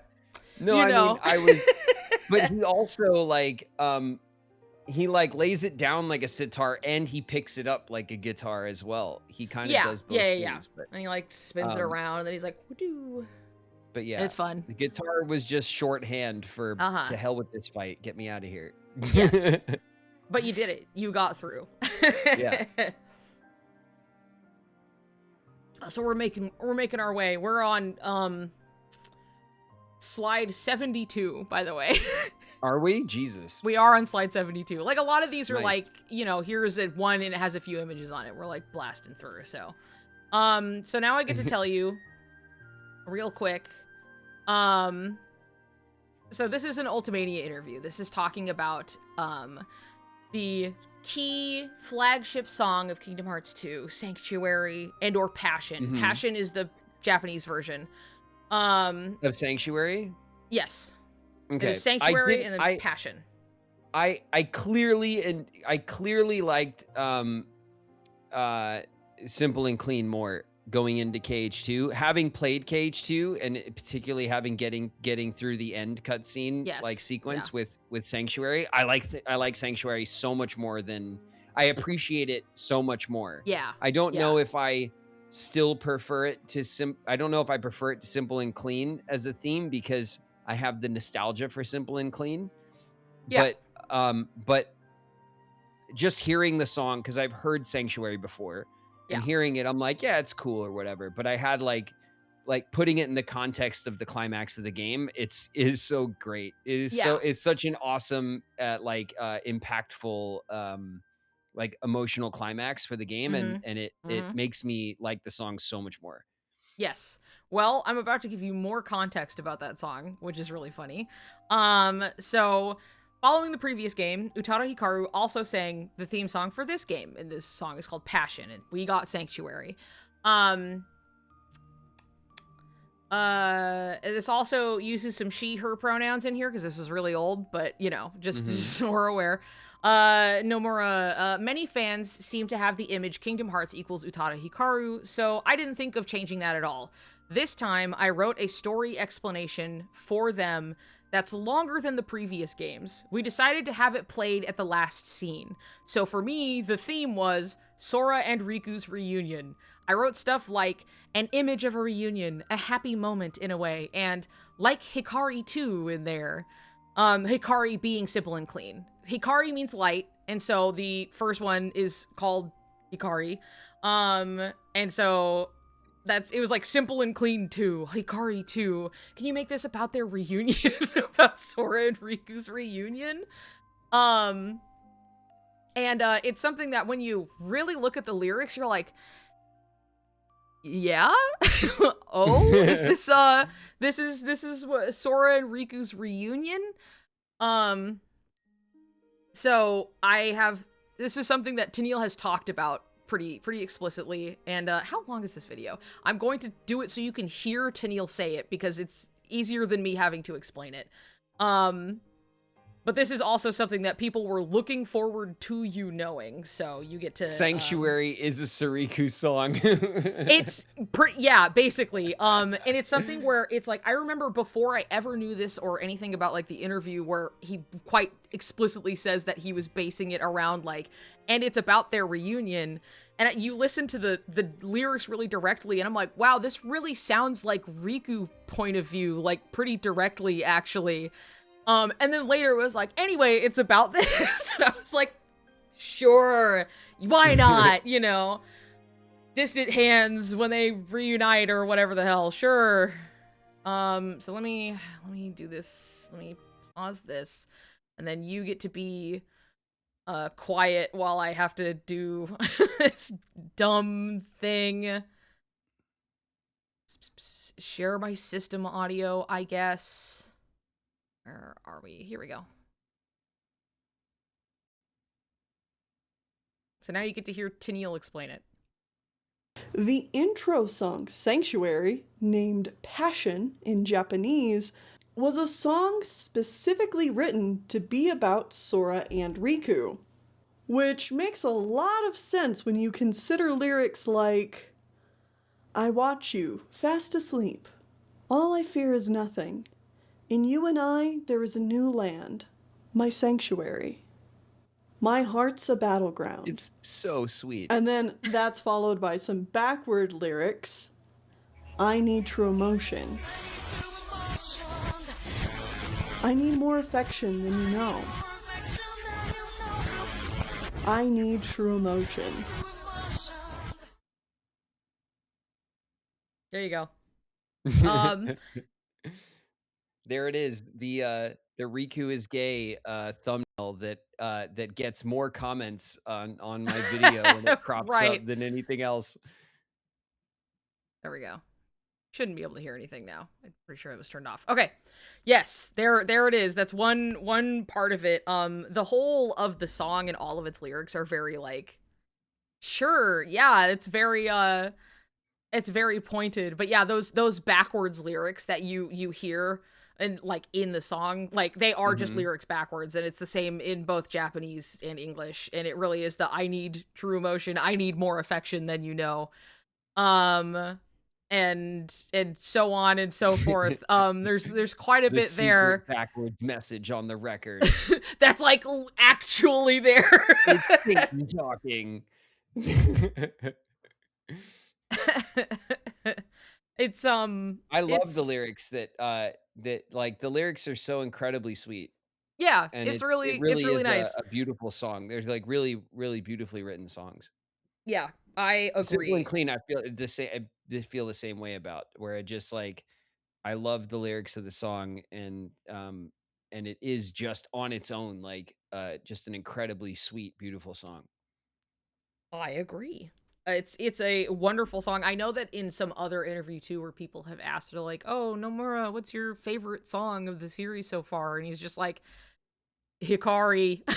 Still to this day, he's like, it's just so like poignantly like meaningful for the series as a whole. But like that's the one, Yeah, baby. it is iconic and nostalgic, and I adore Mhm. it. I just Yep. and it's hard for me to hold something above it because I've loved it Yeah. for so long, you know? Yes. Yeah. And I do really love Sanctuary, especially if I love it too. if you're watching like the intro and it's like the coolest shit you've ever seen. You're like, this song is great and this is so cool and oh my god. So a lot of people are definitely similarly nostalgic for Sanctuary in the way that like Yeah. they really only came out like some years between. It was not very long, but it's a Yeah, banger for song. sure. It's good stuff. I And think and I they're and I all could they're all great. it would be understandable to me. I'd probably be in the same boat if I had, if I had Mhm. the nostalgia for the other song, that I would feel Yeah. the Yeah. opposite way. They're both beautiful songs, you know? Yes, yes. I will say there's one thing, and this is always my point that I have to bring up. When people talk about, they're like, well, you have to play 358 before you play Kingdom Hearts 2.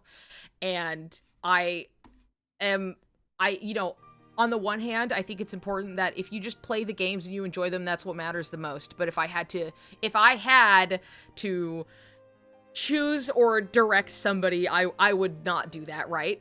Which is, you're now playing 358. But one of my biggest hangups, or points that I make about this, is that they use Sanctuary as like a starting song in 358, which makes sense because of the time frame, right? It's very Kingdom Hearts 2 time.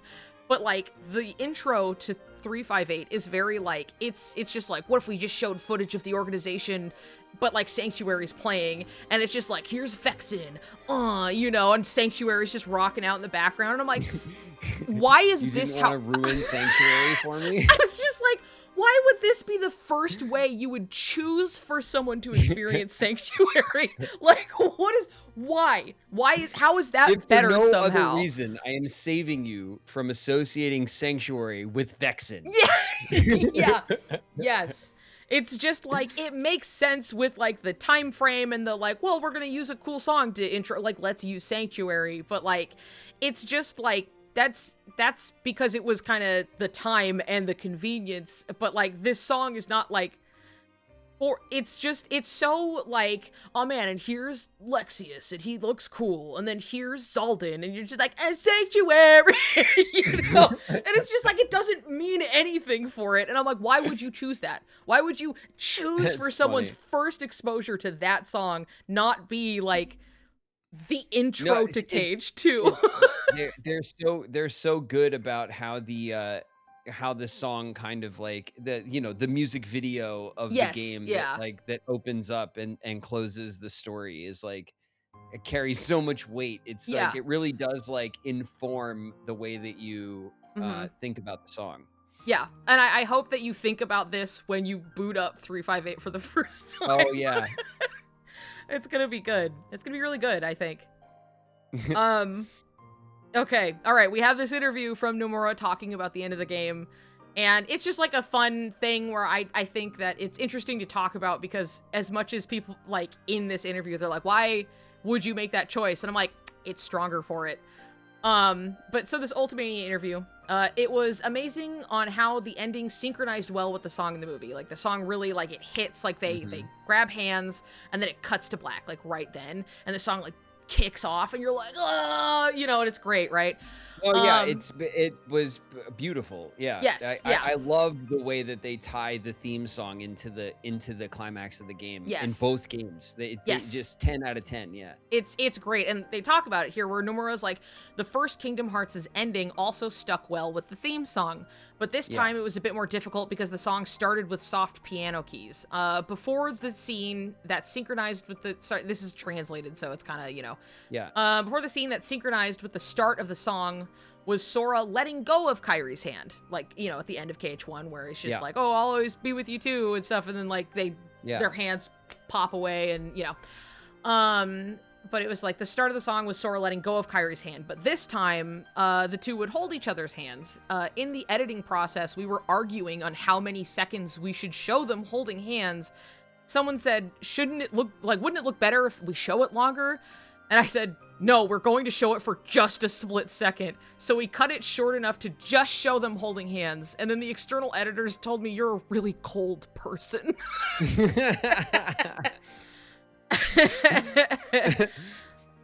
And he was like, no, like, cut "Aren't it we gonna short immediately. Savor this moment? No. No. No, No, this we is are the not. moment. And I'm like, the thing is, I agree. I think it's stronger for it. Like, they land, boom, and it just, like, cut just straight into the music, and you're like, yeah! So it's good, but it is funny, because they were like, no, we should at least, like, see it, right? But thematically, right?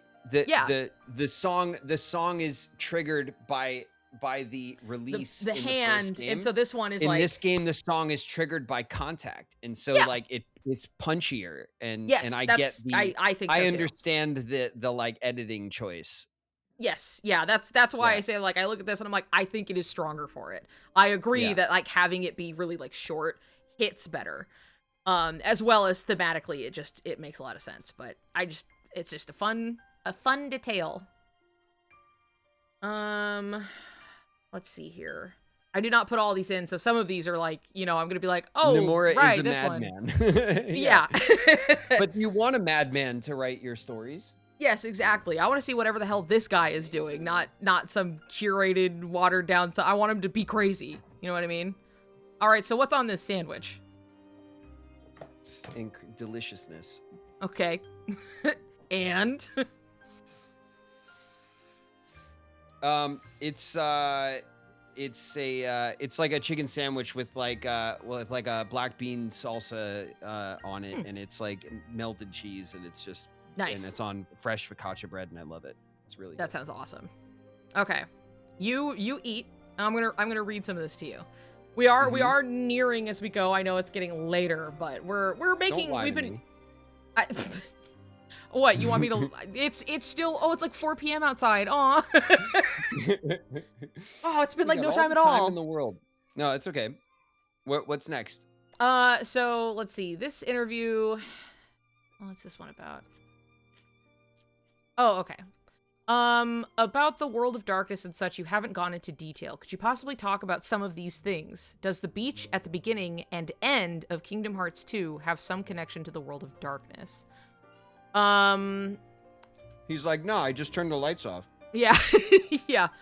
Nomura says, presently there are 4 main untold stories to consider. The period of the king's absence, for Mickey, the period of Riku's absence, Roxas's time in the Organization 13, which is what we are about to play next, and Xehanort... screaming baby. Oh, I'm tuning it out. As it turns out, it's when you have ADHD, background noises, they just kind of disappear. Just fucking, just gone. Everything's fine. Don't worry. Yeah. Maybe. Roxas's time in Organization 13, so that's what we're going to be doing soon. And Xehanort's past is something that we had finally gotten for, like, but way later. Like, this is something that was, like, way later we got, like, the story of Xehanort's past. And it's also really good. And I love it. But that's gonna be a while. In this, also the period of the king's absence is another game that we have later. So it's interesting seeing this, and I'm like, oh yeah. We get a Mickey game? Sort of. We get to know what he was up to during a time where we otherwise did not in, like, Kingdom Hearts 1. Oh. So it's not quite, but also, yeah. In this case, the story... We don't get, like, the King Simulator. No, not for a whole game anyway, but we do get king moments. That's for sure. We do get some cool moments with the king. But in this case, the story of the period of the king's absence is set in the realm of darkness, which is true for the game that is later. I am examining a way to tell these 4 stories, so I might be able to find a way to tell them soon. What can be called the dark coastline at the beginning and end of Kingdom Hearts 2. When you start Kingdom Hearts 2, you see a scene of what is essentially Roxas talking to Xemnas, and they're like on the beach, and it's like the same beach is what they're talking about. At the beginning and end of KH2 is the tip of a world. It is in the realm of darkness, but it is like kind of right at the edge of like the realm of darkness in a sense. It is not strictly part of the realm of darkness, but rather what Darkness serves... isn't a world, though, right? Not there is the like. It is like so, the lack of a world. I thought. Kind of. It's so the majority of Kingdom Hearts. The majority of Kingdom Hearts takes place in the realm of light, essentially, and that there is a realm of darkness as well, and so it is like a physical place that you can go to, because like in Kingdom Hearts 1, Riku, when he's on the other side of that door, like that is the realm of darkness, and he is like stuck there for a time. But if darkness, the realm of darkness is the parallel universe to the realm of light where our worlds are, then there would be worlds in the realm of darkness as well. Sort of. I wouldn't look at Dark it like a world. parallel universe per se, but like it's kind of like the underbelly, like the underside of everything. But when they fall to darkness, the worlds appear there, essentially. And that's something we'll get to see later. And it's really cool, actually. It's like super sick. But like, yeah, it is something where you're just like, oh, why is this here? Uh-oh, something bad is happening in like upstairs, you know, in the realm of light. So that's a pretty cool part that you get to see. Where was I? Oh yeah, so they're like they're in like the realm of darkness essentially, but consider it like the edge of it in a way is what he's like describing. It's like, oh, in between, in the ending, Sora and Riku were on the coast on that in between bit. And we're looking at the sea of like the realm of darkness. The door visible in the dark sea is a scene that symbolizes deep within the darkness, there is a light, as like Sora said. It's like deep down, like there's a light that never goes out.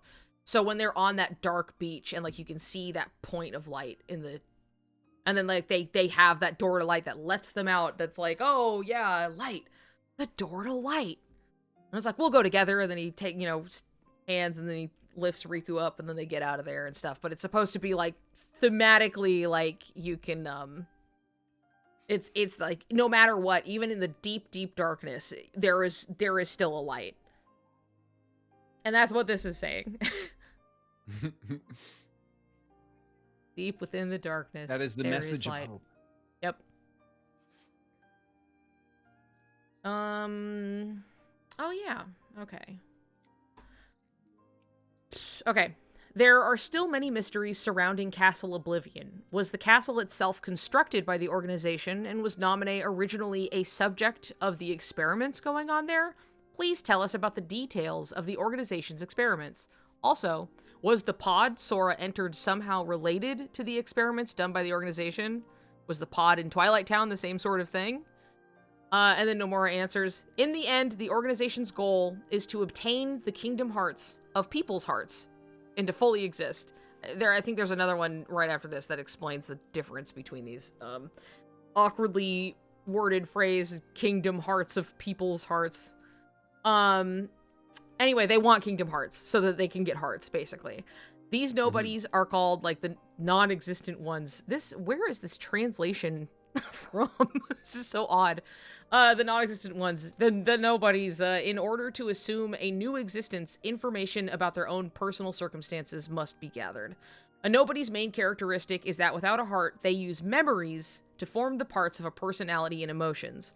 For them, memories have become an essential element. The birth of Castle Oblivion itself is still a mystery, but it was before the organization was born into the world. So it was there before Organization 13. Okay. They discovered Castle Oblivion. Place, yeah.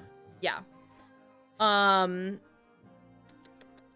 The organization discovered this castle. You should be able to make some guesses from the additional scenes this time and fairly quickly be able to think of the next stage. Oddly phrased, interview questions, but A lot of these older interview translations are kind of iffy. The point being that, like, Castle Oblivion existed before the organization, but Castle Oblivion does have a lot to do with memories, and we do get to find out things about Castle Oblivion later, so it's not like, he's not wrong. Cool. we do get to revisit that one, that's for sure. That these places in the early games are not one-off, that that everything is kind of tied together. Yep.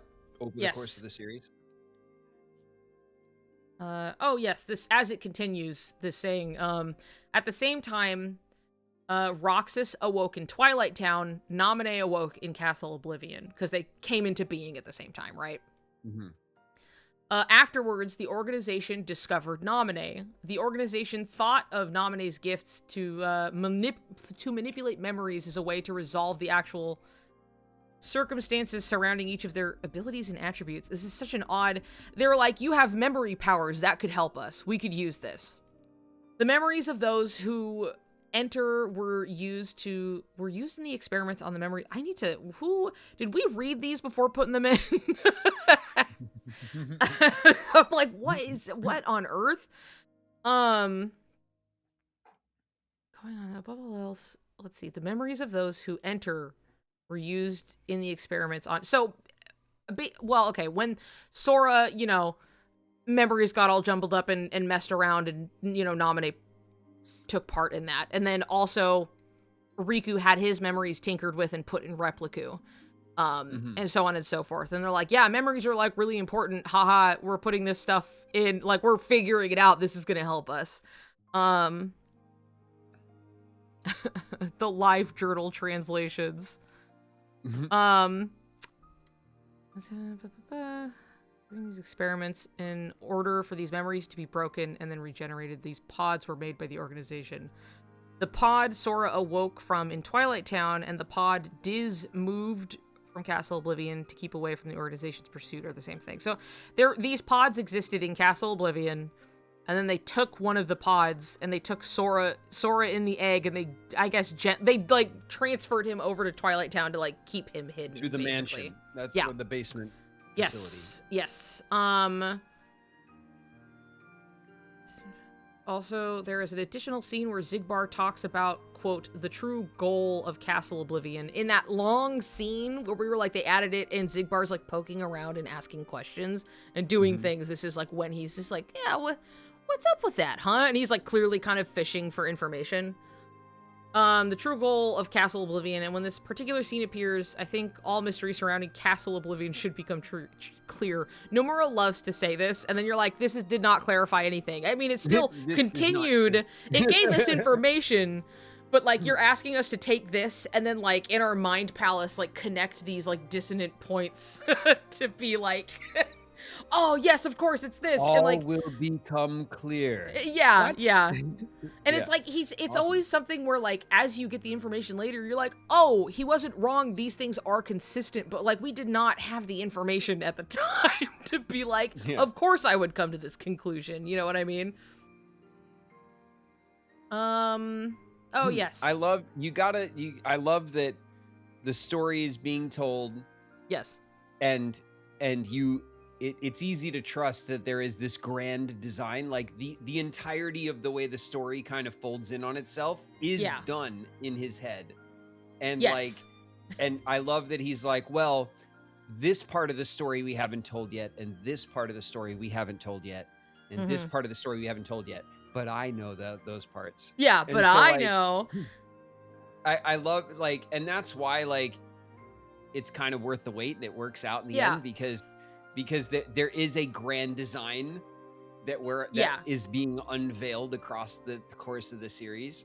Yes. So like it makes it fun to go back and fill the gaps, you know? Yes, it's something, like I said, Kingdom Hearts is like a series that benefits greatly from like when there's new information revealed and then you go back through and you're like, yeah, it all lines up. Yep, it sure does. Or it like recontextualizes something. Even if it's like something thought of later, it's still like usually it's like, oh, this is cool. Like clearly someone's not going to think of like literally everything all at once. But like the creative process, like oftentimes you also stumble into something that's a happy coincidence that you can use. And I've had this conversation a million times because people love to be like, well, you didn't plan that ahead of time. He's just making stuff up. And I'm like, we're all making stuff up. It's stories. We're telling a story. But like, it's also entirely possible to be like, I have thought of many plot points that I am just kind of working towards. And for him having like listening to be like Xehanort's past, and in later interviews, because now we have the game that it just goes through Xehanort's past, and it's really good. But like he talked about how like one of the teams basically was like, oh, we would love to do a just different little game, like maybe something like more single player, because they were doing the mobile games, right? And they're like, could we do another thing? And he was like, I have the perfect thing for you. And he dropped a fat stack of papers on the desk, is what he described. And he was like, and everybody's faces went white. And he was like, this is Xehanort's story I've had. Make it happen. He was like, I already wrote it all out. Here it is. And seeing this, or I'm like, yeah, he was definitely sitting on this for a long time, like just waiting to launch it. And so it's something where like there are many things that he clearly had thought about long ahead of time. And then there's gonna be plenty of things where like it was convenient to travel down this path and like have this additive story element, you know what I mean? But it doesn't really cheapen the experience as people like to kind of think it does, I guess, where it's just like, you're just doing this by the seat of your pants, and you're like, are you having a good time? Who cares? Even if that were the case, who cares? But it is also clear that a lot of this has been very like thought out. You know what I mean? There's enough of a grand design here to keep the series running for a very long time. Yes. So, yeah. I mean, it makes it enjoyable to see how the series like folds back on itself, you know? Yes. Yeah. And there are plenty of those to look forward to as it goes on, like more and more now that they're really laying the groundwork for some of these greater stories. So they're like, oh, sprinklings for things for Birth by Sleep. And then you get to Birth by Sleep and you go, oh, and then you look back, you're like, yeah. Anyway, there's a lot of fun stuff like that I'm excited for you to see. But, what do we have? What am I looking at? Oh, yes. Okay. Could you please give an explanation for the new Keyblade Way to the Dawn that Riku obtained and the Keyblade Kairi has, as well as the conditions for using that Keyblade? And Nomura goes on to say there isn't necessarily one Keyblade for the dark side and one for the light side, as it may seem like it was at any point. Where it's just like, oh, Sora has his Keyblade, and then Mickey's like, I have one too, yippee, you know, and you're like, 2 Keyblades, and it's like, well, there's a little more than that, but there isn't just one for each side, just as many as there exist people with qualified hearts. So it's just like, you can have many Keyblades, it just depends on the people to wield one, essentially. Concerning the conditions to wield one at this stage, those with strong hearts is the only obvious one. However, less obvious conditions still exist, and there are still plans for an opportunity to reveal those. Riku's Way to the Dawn and Kairi's Keyblade, which is called Destiny's Embrace, by the way, are naturally the same type of Keyblade as Sora's. However, there is no particular explanation for the Soul Eater's transfer and occurrence, as well as Riku's handing it to Kairi, like, he's like, here's the Keyblade. And we still don't have an answer for that. And people keep being like, you said that you would have an answer for that. And he's like, I did say that I would have an answer for it. Just not right now. Just not right now. Not right now, guys. Stop asking. When there isn't a normal process of acquisition, I think it's okay to think that there is some deeper meaning there. So he has explained, I don't know if we have it in, what's the next one? Okay, no, not quite. I'll sit back on this one for a second. He has explained that, so like Riku has Soul Eater, right? And he has the big, it's just the wing, the sword, you know, the sword basically, and that is not a Keyblade. Not a Keyblade. It is not a Keyblade. But because it exists, essentially, it's kind of like a,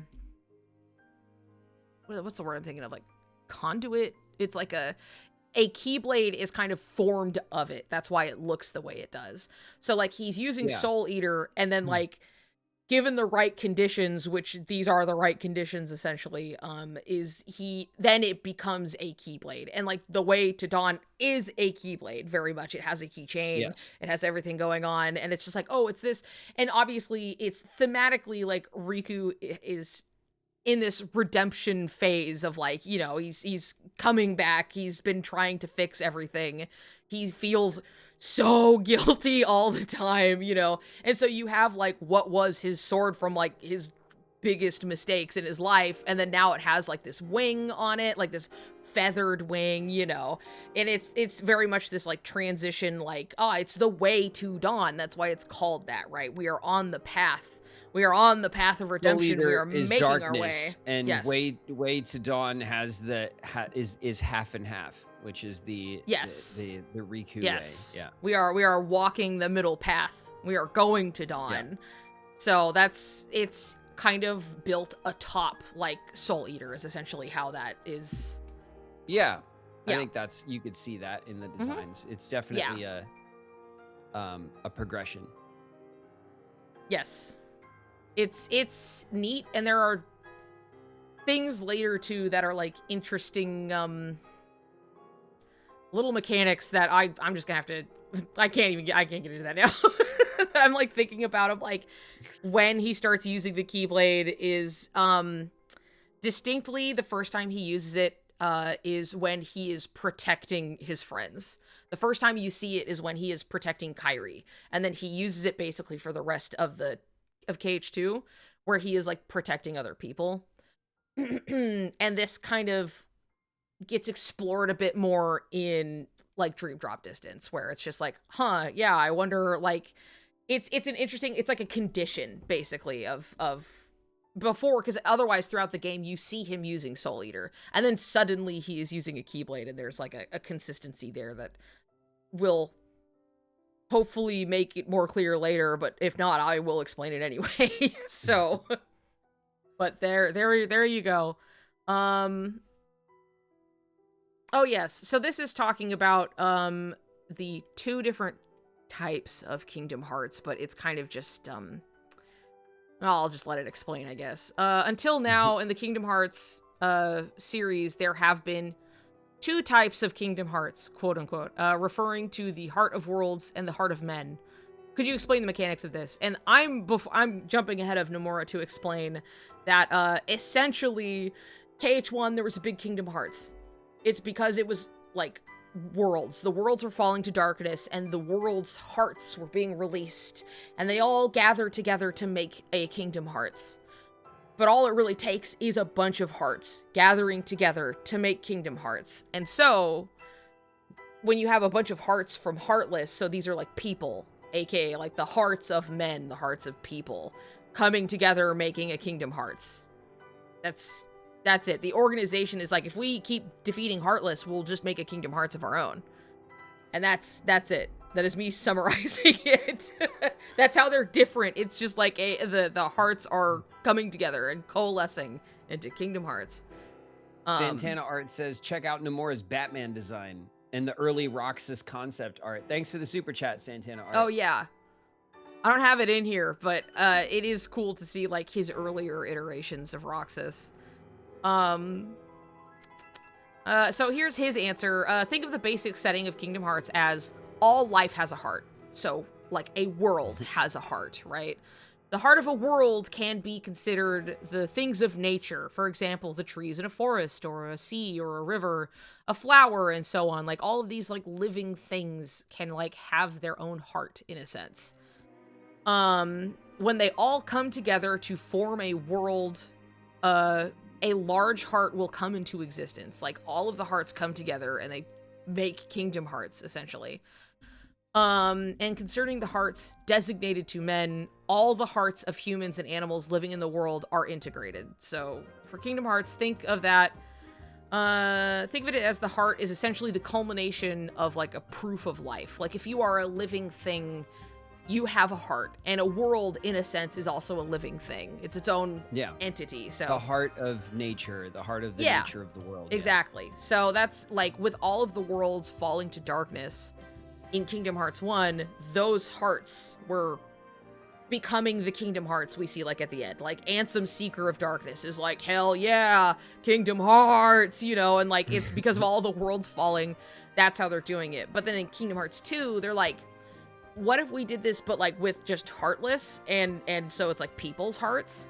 And then at some point in the game, they're like, yeah, Sora, keep defeating Heartless for us. We would love if you kept doing that. And he's like, if I keep doing this, I'm playing right into what they want, but I can't not fight the Heartless. So that's, damn, that's kind of annoying and getting in the way, but that's it. That's the, but it's always like a really dilemma clunkily. too strong for Sora. Yeah.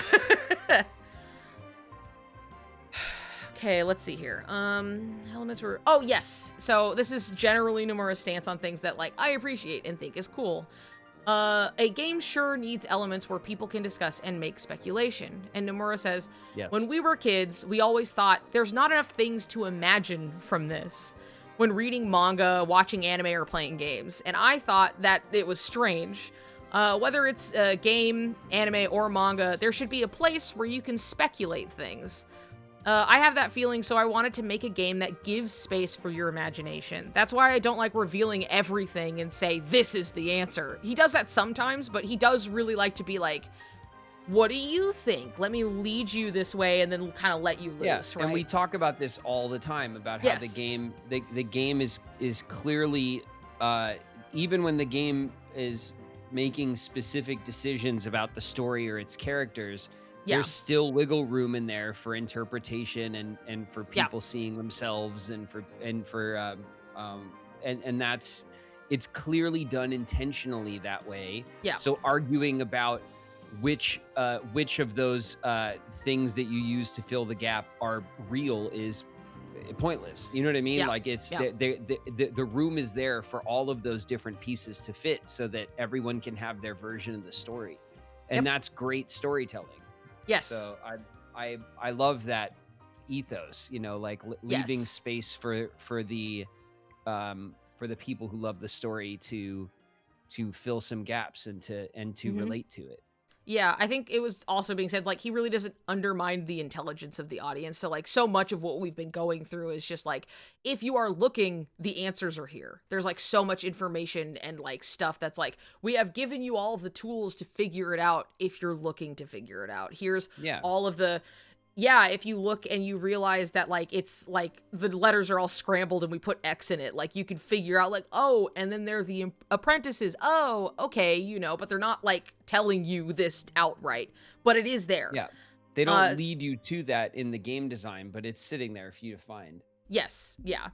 And that's kind of just the truth with a lot of it. Like, sometimes things are really direct, or sometimes Nomura's really like, I want to make this explicitly clear. And when he chooses to take those stances, it's usually, like, pretty, like, obvious why or something. He's like, no. I don't want it to be seen this way. But otherwise, like, you know, feel free to think what you want. So very few times has he stepped in to be like, no. And one of them was any the story bald. needs to have, any story needs to have pillars, right? Yeah. Of course, that ground it. You have to set stakes somewhere so that you can hold up the story. But that doesn't mean that there's plenty of space, you know, around the story for people to fill in, and that's where everyone finds themselves, you know, arguing about interpretations and stuff, and that's good for the health of a lore like this, you know? Yes. But obviously somewhere you have to kind of plant, you know, the foundation, you know what I mean? Otherwise it can't all be kind of interpretive. Then it can't all be so loosey-goosey. You can't graft onto it if there's nothing stable there, right? Yeah. Exactly. Like there still has to be bones, you know? Yeah, exactly. Oh yes. So here is I heard it was you who suggested to insert the sea salt ice cream into the game. And Nomura said, yes, I did. When the Tokyo Disney Sea opened, because there's Tokyo Disneyland, and then there's, like, Tokyo Disney Sea that's, like, around this big kind of bay area. And most people agree it's kind of the best Disneyland world place that it's, like, one of the best ones, basically. But it is specific. Tokyo Disney Sea is different from just, like, Tokyo Disney. So when Tokyo Disney Sea opened and I went there by invitation, they were selling sea salt ice creams at the time. And you would think a salty ice cream, that seems like a weird idea. No, it's a brilliant idea. Yeah, I was like, what is this? So I tried it, and it turned out to be very tasty. My impression of it back then was so strong that I overlapped Disney's image with sea salt ice cream. Besides that, Roxas's story is set in a summer break, and I wondered what did I eat back in summer breaks when I was a kid? And was like, of course, ice cream, you know? Of course it would be ice cream. Although I was the one who said I wanted to use it. Nojima, who is a well-known, like, writer at Square, and he helped work. He, like, worked on Final Fantasy 7 and 10, and he's just, like, he also helped write on Kingdom Hearts. So it was like, oh, Nojima was the one who actually made it show up, like, over and over again. He turned it into a theme, yeah. Yeah. Even I was surprised. Like, you're using it this often? But, I think that shows the playfulness in Nojima-san's scenarios.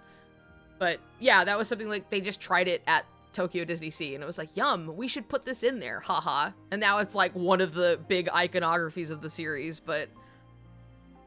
It's and you're cool about to see so much. It's cool that they're like, oh, Kingdom Hearts has this iconic sea salt ice cream. Where does that come from? And they're like, Disney. Yeah, you know what I mean? Tokyo Like, Disney. It's Yeah. another way in which the series folds in on itself. It was something memorable. It was a memorable experience they had on the Disney properties, you know, and so they folded it back in. So it's another nod to Disney in a weird way. It's very that makes it fit even better. Yeah, it's really cool, and like there are a few other things like that too, where it's like they had pretty explicitly like experiences at the park, and then they went, what if we put that in Kingdom Hearts? And then they do it. It's awesome. It's like super cool. And that's much later. Like there are some things in KH2 that are very like, this is from the parks, you know. That's like really fun. But that's so cool because it's also like it's their experience of Disney. It's also like it's the Japanese parks, right? So it is a very kind of it is like this kind of Japanese experience of Disney. You know what I mean? Yes. It really like it's cool to hear how that inspiration like is circular. Yeah. It's super neat. It's like the level of there are some real deep cuts and things too that like you will see later where they're like, oh yeah, remember this Disney short that like you can't find anymore? We put it in the game, and you're just like, cool, let's go. Yeah, it's really cool like what they do end up picking up and like putting in. Oh, I see. Flo is talking about when they were like trying to build money, like Roxas and Hainer and Pence and Olette were trying to build money, and like they had who what. And, like, it was a little different where they're like, oh, we're going to get money for watermelon and pretzels. And, like, in the original version, it was, like, soba noodles. And it's like, well, yeah, but we don't know what soba noodles are over here, so they went with pretzels. That doesn't translate, yeah. that one, well. You know, people now would be like, oh, sure, soba noodles. I could figure that out. But they're like, what the fuck is soba? Soba is, well, listen, they're noodles. It's okay. It's not, you don't gotta break your brain over it. They're noodles. Okay. I have this here. So this is something we just did not get, I think, because it was just probably difficult to carry over. There is the memo album where they show pictures of like, oh, and then we sang with Ariel, and like it's like a photo. You can see in the little YouTube preview here. In the original version, they actually had a bunch of handwritten notes on it that were written by Nomura, but they're supposed to be like Sora wrote these on the photo. So they're like Sora's little like thoughts and notes and things. And a lot of them are just like really cute and fun. And there's like one video on the internet that like shows it. So thankfully it's not like we're watching anything move. So I'm going to show you some of these. But text that's written on the photos in Jiminy's memo album is written by you, right? And Nomura was like, yes, the project and menu leader came to my booth and said hesitantly, I want the text in the album to be handwritten. And I answered, I think that's okay. And he was like, no, I want you to handwrite them. And at the time, there weren't that many sheets of paper, so I was like, sure, okay, I can write that. But just as I finished writing and gave those sheets back, more and more sheets kept coming in to the point of making me wonder when exactly this would stop. And I was like, oh man, oh shoot. We just like, could you handwrite these? And he was like, yeah, it's only like a few, whatever. And then they're like, here's more and more and more. And he's like, like writing all of these like handwritten notes. He's like, this is really eating into my lunch break right now. Yeah. Oh, there we go. I need to mute it because I don't need to hear it.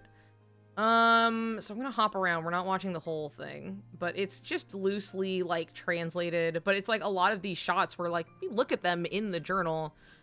If I make you big, I can at least, you could see it a little better. Mm-hmm. And then there is like, okay, pause, stop. Like handwritten over you can see the text over the top of it. And then it's like Sora's note of being like, somehow it feels kind of like I was having a really long dream. And this is like when he got out of the pod and was like, oh, and they're dancing around and everything. So it's like little notes where we get to see these little insights into like what Sora is thinking. Where it's like, oh, here's Yen Sid, and it's like, so this is the king's teacher. At first he was kind of scary, but he's a good person. Double exclamation point. Yeah. Kidnapped by Organization 13. Kairi, are you gonna be okay? Uh-oh, Kairi, no. She's fine, it's fine. Without a doubt, this path will lead me somewhere to, like, it will lead me to Kairi and Riku. And I have to find, I love this bit where like he keeps noting that like Goofy turns into a turtle. Like he's just like, it'll just be like, wow, we're here, because then they go to Atlantica and he's like, Goofy's a turtle, by the way. And then like later it's like they're in the Pride Lands, and then he's just like turtle. It's just like every time it's like turtle arrow. Just here he is again. Oh yes, and this is the Axel like dying on the ground, and it's just like, Axel, thanks, thank you, Axel, pose for this picture. Yeah, Axel, hold on, I'm taking a picture. The worlds are calling us, a new adventure begins. Oh, I gotta find. These are in a kind of wackadoo order. They take advantage of people's weakness and confuse their hearts. The cowards. Tag. Hold on, I have to find one of his turtle comments. But there's like a whole cowards, and then pointing it at the organization member. I think probably.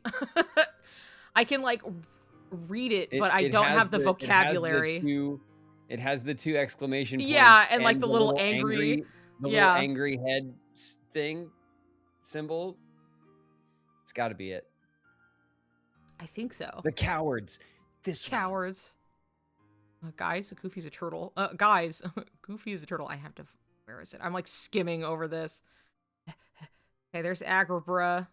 There's Mulan. Agrabah. Oh wait, hold on. Is that Riku? It's Riku, isn't it? Why didn't he say anything? And this is Riku on the mountaintop where he was like, "Let's fight in the snow a little bit." Hee hee hoo hoo.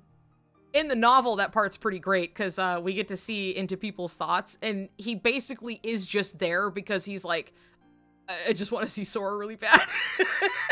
And he's like, this might blow my cover, but he's like, I don't know, is it so bad to want to play in the snow a little bit? I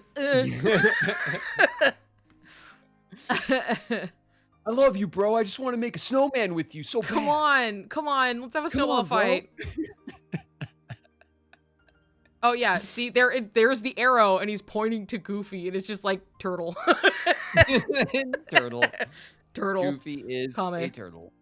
He is a turtle. And it happens like multiple, and he's saying it again. He's like, still a turtle. It's even still in the Pride Lands, and he's like, still a turtle, by the way. Literally, Matakame.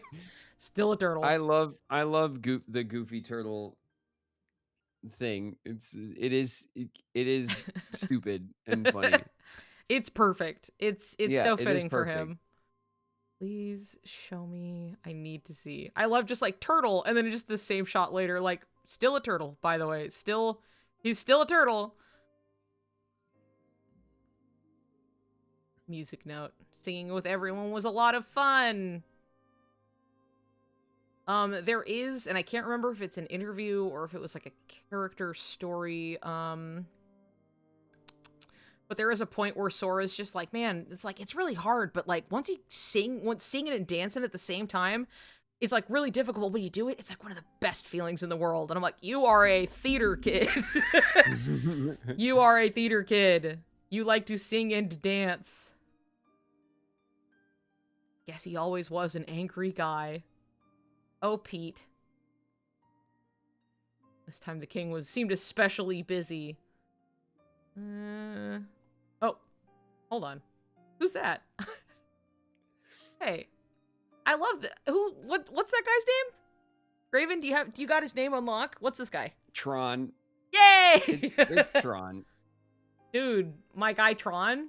My boy Tron. MCP guy. What the heck is that? Is that thing really the MCP? He's like, whoa! Looking at his big stretched out face, and there's like little doodle lines around it. It's cute. It's really fun. This was a little embarrassing. Tron, keep doing your best. Dude, he was embarrassed by Tron hugging him. He's blushing. He is. It's almost like I've met him somewhere before. But yeah, this whole little... Oh, who's that? Hold on. I knew it. This is more like Riku. Ah, he is still taller than me after all, isn't he? He's still taller than me. Oh, no. No matter what he looks like, Riku is still Riku. Just seeing him again made me really happy. Dude, he's still taller. I'm so sorry. Sora, I don't think that's gonna change. But there you go. That's just like a peek little preview over. Hey, what It's the cool hell? to Get me see back in here. all the little. It's the little bit of context over the images. We just in English just got the pictures. Yeah, basically, we just got the pictures, so we did not get his little commentary written onto They the pictures. didn't have someone handwrite everything in No. English. on the No, pictures. they were did like, not. Not worth it. Yeah. I know. Somebody should make a mod that does that. I think that would be great. Somebody with really nice handwriting should do that. Cowards. And that's not me. Yeah. Not even a They handwriting didn't font. want to I spend know. the time having someone write it all out. Let's see, what's this one? Oh, yes. Okay. Another thing to do with Zigbar and how he knows a little too much. In the world that never was, Zigbar said to Sora, compared to the ones before this, you're weaker. Does that mean he's comparing Sora to previous Keyblade wielders before him? And Nomura says, yes, he was. I was hinting Zigbar has met other Keyblade wielders before. As for something more than that, I'll leave that to your imagination. And, like, we'll get to kind of delve into that. But it's very, like, oh, yeah, I've, you know, he knows and has experienced, like, other Keyblade wielders, so. Sora is not the first. No, he is not. Where are we? I'm gauging. Okay. This is the last of the interviews specifically, and then there's novel lines, but I also have to pee, so we're gonna do. Yeah, we might. It is 9:30, so we might have to call. We it. might have to. I'll like go through some highlights really quick, and then we'll be done. Sure. Because there are some where like we cannot leave this without addressing them, so you just have to. You have to know. Let's see. Did you create each world having a targeted amount of playtime to clear them? I did. Twilight Town wasn't planned to be that long, but writing down the plot, it was like, oops, this is getting long. And then it's like Twilight Town really emphasized on showing Roxas's emotions. And it was like, although Roxas is a new character in a sequel, he's also a main character, so he was quite the key to whether we could put a lot of feelings in a short amount of time or not. Looking at people who have played the game, there are many opinions saying, I pity him and it was sad, and like, you know, it's a pretty sad little opener. It was a very short time out of the whole game, so I thought it was very well done. The episode where they were riding, the cutscene where they're riding the train and Roxas is the one who's like, they're like, oh yeah, our ball, and they hold it up to the light and he doesn't have it. I was like, oh yeah, apparently that was Nomura was like, that one wasn't my idea, that was Nojima, he wrote that. But like, it's just like, we tried to make that shit sad. And I would say that they succeeded. Cool novel quotes, and at this point, this is a great one. This is also not exactly, before I get to that really quick, I'm going to say that the Kingdom Hearts novels, if people do not realize they exist, they do exist, and the writer of the novels has worked on the games directly. And I have them. I have all of the novels. They exist. You can buy them. They're on Amazon, and I definitely recommend checking them out. How many are there? There are ones for basically each game, but some of them have like multiple volumes, kind of depending on the length, right? So I'd have to count them, and they're over to the right of me, but I don't want to do that. More than a few. More than a few, yeah. At All least right. one per game. The Kingdom Hearts 2 novel is very, very good because the novels let us see into things we did not get to see in game. So we get to actually see a lot of, it's not just like, oh, we get Sora's thoughts on things because we're following Sora. We get to see scenes that otherwise, existed in the background. So we get to see scenes with Riku doing things with like Axel and Naminé, like while the game is going on, basically. We get to also see like Riku's thoughts while the whole Roxas basically episode is happening, and like him working to try and like make this happen because he wants Sora to wake back up so bad. And there's just a lot of like interesting like insight into like the things that we otherwise just would not know about, but there is a lot of good stuff in there, and there are a lot of quotes, and we're definitely not going through all of these, because even when I was looking, I was like, this is a lot, and like there is a lot, and the novels are good, and I recommend them, but I was like, this is too much for this, right? So we're gonna go through some, but I will say, and I know it's in there, but the order of these novel quotes is like not in chronological order, is what I remembered seeing, because I was like, why is this way down here? So I'm gonna kind of bring it up first, that the scene that we went over earlier where, Roxas hits him with the stick on accident, and then Riku just completely flattens him by throwing the stick at him so hard, and he picks him up off the ground, and you can see that, like, he speaks to him, but we do not hear what Riku says. Later in the scene, Roxas is like, can you feel Sora? Is, like, what Riku said to him, right? So, like, Riku picked him up off the ground, stole his money, and then, after beating him with a stick, and then he was like, can you feel Sora? And then he left. And in the novel, it follows up on Riku walking back, and he's just like, why did I say that to him? Why did I say that? That's weird. Why did I say that? No regrets. It's No so regrets. funny. Just like, it was so impulsive. Like, can you feel Sora? And he's like, and then he had to like leave.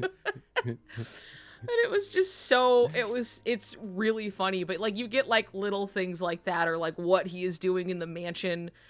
And like there's another scene too when like the memories are starting to come back to Sora, and like people can kind of sense it because like the way the memories work, in the sense that like, oh, people are like, oh, we forgot about you until suddenly we remembered you, because all of the memories are kind of interconnected. So it's a whole thing, and as the memories were starting to return, Riku can like feel it, and so he just shows up in Naminé's doorway, and he's like, something is happening. He's like, it's happening, it's changing. But like, also notably, I will just throw this out there, Riku, out of all the characters, for some reason, just for like some strange reason, is the only character who, while he has memories of Sora, is the only one who does not forget who he is. Like, people can still learn about who Sora is, but like if you have shared memories with him, like Kairi does not remember who he is. Nomura, in an interview that didn't make it in here, guys, I can't say that, I was I could have put it in. He talks about the fact that like how it functioned, where it was just like nobody can remember Sora, but like not even his parents like remember him. The island of Destiny Islands remembers that there was a big storm and then Sora and Riku went missing. And then the memories got all, you know, whatever. And then, so they were like, there was a big storm and Riku went missing, and that's all people could remember, right? So nobody could remember him, but Riku still does. So I'm just putting that one out there for fun, I suppose. But it's notably like he still remembers who he is. He doesn't have all of his memories, but like he still remembers Sora, and it's like it's a point of like, that's strange, and you're the only one. Anyway. So that's the Kingdom Hearts 2 novel is great. It's a great insight. And there's a lot of stuff that's just, you know, it's a certain kind of way. Anyway, we're gonna go to this one. How you doing, Niku? You doing okay? I'm doing great. I'm doing so good. I'm doing awesome. How long has we been doing this? We've been cooking for a minute. For a minute, dude. For a hot minute.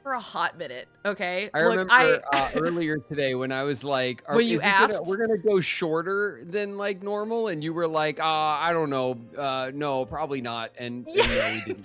And I said to you why? I said we talk too much. Was what I told you. I was like, look, we have this here to keep us on the rails, but we talk too much, so it'll always go long. And then here we are. So it's not entirely my fault. The beginning was just, not we entirely. Talked so much, and you're all still here, aren't you? It is our fault. It is our fault together. Yeah, together. This scene where Sora started crying over like Mulan and Shang getting together, like they finally were like, oh, we can be guards together. We're like spending time together, like yay. And he like starts crying.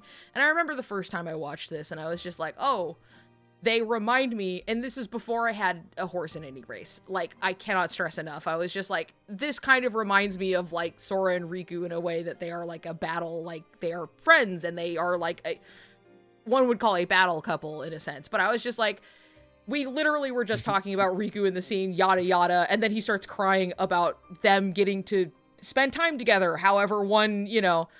And then the novel was like, anyway, he's crying about... Yeah. It's like the novel was like, anyway, he's crying about Riku, and I was like, okay. As Sora looked at them, Mulan and Shang, in the context, right? Together, he noticed his vision growing blurry. Sora? Goofy set a hand on his shoulder. Donald peered into his face. Crying for joy? And Sora, I'm not crying. Sora turned away and scrubbed his eyes. He was not. There was no reason to cry when he was glad. Riku was alive. I want to see him. I have so much to tell him. Riku!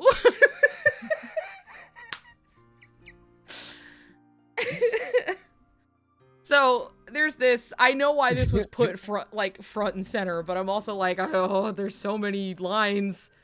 And a lot of these lines are Riku being kind of insane.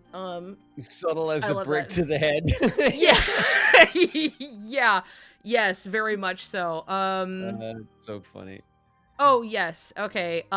This is when he is fighting Riku on the mountaintop in Mulan world, right? Mm-hmm. And he noticed that, like, something feels strange, right? He's like, something does feel strange. Wait, Sora realized. I'm fighting someone from the organization, but this is kind of fun. Here he was surrounded by throngs of Heartless, trying to fight someone who seemed to outmatch him, and he was enjoying himself. And then he's like, hey, you're running away? Sora shouted as the man sprinted back the direction they'd come from. This isn't over. He began chasing after the man and stopped in his tracks. This exhilaration. Now he remembered. It was the same as sword fighting with Riku, like they used to do every day on the beach. No, why would he? Sora murmured. That couldn't be right. This was impossible. Well, not impossible, but there was just no way. And yet, Riku? Sora tried to catch up, but there was no trace of the man now. Like, in the scene, too, he, like, reaches out and he's like, Riku? I hope that Oh, okay, hold on. This one is, like, famous. This is one where, again, we're getting insight on, like, after Naminé and Axel leave, like, where do they go? What are they doing during the duration of the game? And Riku is kind of in contact with them. And after he had this little play fight on the mountain in the snow, he is back with them, and they are eating some ice cream. And so this exchange happens, and it's God. So it's like, you're in a pretty good mood, Axel remarked. Riku glanced up. Seeing Sora just made you that happy, huh? And Riku's like, I don't feel like telling you. A little smile crossed Riku's lips as he took another bite. Axel just like, you know, it's creepy when you smile at that guy's face, Axel said dryly, following suit and nibbling on his own ice cream. Silence fell over the room. He paused in his munching to stare hard at Riku, then finally asked, what is Sora to you? The question caught Riku off guard. He groped for words. On the sofa opposite of him, Naminé spoke up instead. Sora and Riku are best friends. It's like... Thanks, Naminé. Woo! Thanks for that save. He does not answer the question, by the way. It's just Naminé being like, they're best friends. You know what that's like, right, Axel? And Axel's like, yeah. But like what is Sora to you? And everyone's like, Naminé why would... just playing the wing. Yeah. This is very much one that people often bring up in the, like, why would you put that in there? What is Sora to you?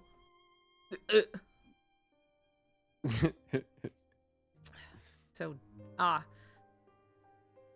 love these quotes. I had no hand in this, right? So I'm like, what do we get? Yippee!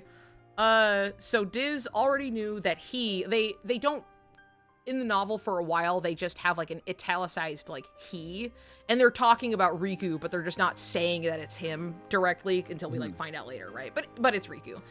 Yeah. So Diz already knew that he had gone off on his own to see the boy. Roxas, the boy necessary to Sora's awakening. At this point, to him, Riku, Roxas was nothing more and nothing less.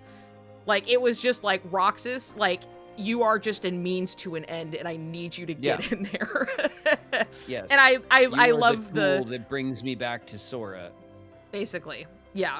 And there's a lot of that. Like, there's definitely lingering, like, you know, this doesn't feel right, but there is no other way, and it's not gonna stop me. You know, like, we're still gonna make this happen. I'm sorry, but, like, get in the tube, you know, get in there. What is, let me see. Is the one doing? Trying to see if the eyes that never lie. Yes, the line of the eyes that could never lie that they talk about Riku with his sincere eyes. What about here? I'm gonna keep going because some of these I'm like I have to pick and choose a little bit. Oh yeah, yes. Here's Riku's thoughts where he's just like, this is after he like, you know, picked Roxas up and he was like, can you feel Sora? And then he's like, why did I say that to him? He hid his face even deeper under his hood as he headed back to the mansion, his mind wandering. Can you feel Sora? Like he's sitting there being like, hiding his face. All year long, he had been feeling... The creepiest thing Riku has ever said to anybody. Yeah, and definitely never... Roxas's ear. Never commenting about how people smell. That's definitely not on the list or anything. Well, top 3. You know, yeah. Oh yeah, let's see. All year long, he had been feeling as powerless as he had back then. Back when he could only watch Kairi's helpless sleeping body. He had never wanted to feel that way again, so he ended up fighting a reckless battle. And chosen to become this form. Am I doing the right thing? He didn't know, but for now he had to believe that he was. Is this the one where... Oh no, this is a good one. So these are Riku's thoughts. In the middle of the space, Sora was sleeping, like in the egg, right? In the tube, in the orb. Oh yeah, and here's the little picture of Riku and next to the egg. The the pod, there's the word I was looking for. Pod. Up until now, he hadn't been able to feel Sora without looking straight at him. Today was different. Today, he had felt Sora all day. He could feel that Sora was returning to his heart. He wanted to see Sora. He wanted to see Sora awake, and soon. But the way he was now, he couldn't look Sora in the eye. Maybe he could never let Sora see his face again. He felt like he hadn't truly met Sora since that night. The night when the island was destroyed. Could Sora ever truly forgive him? His punishment, his burden. His price he is paying. Yes. He's just with the whip to his own back. Yep. Yeah, the Yeah. He really did want to see Sora and talk, but that was impossible with this appearance. The things that mattered the most were what he couldn't tell Sora. It had always been that way.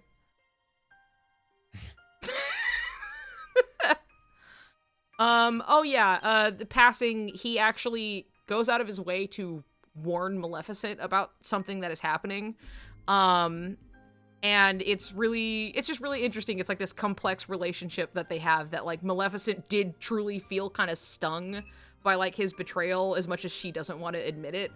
And he, even in this form, like goes and talks to her to be like, look, a bunch of shit is going down and like, you should be careful. And she's just like, I can do whatever I want. You know what I mean? But they're like, okay. And so like Riku and Maleficent have this like interesting little exchange that like I just think is really cool. It's just an interesting little nuance. I'm not a total sap like you, liar who lies.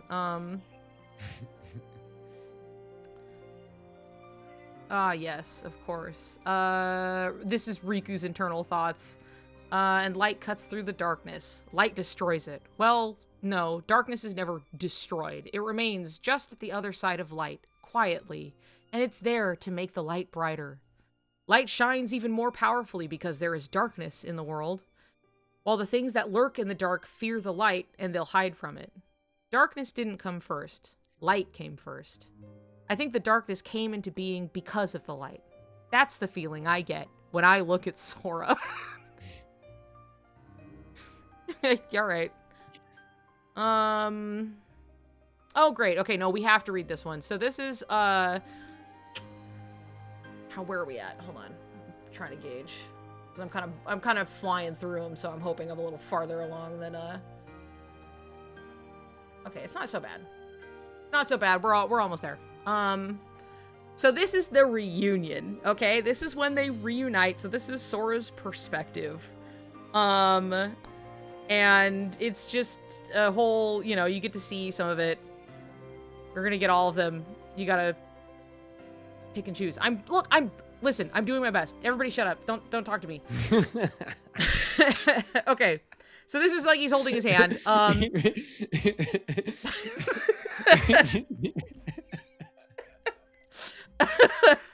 Everyone try to tell me shit. What do you want me to do? Anyway.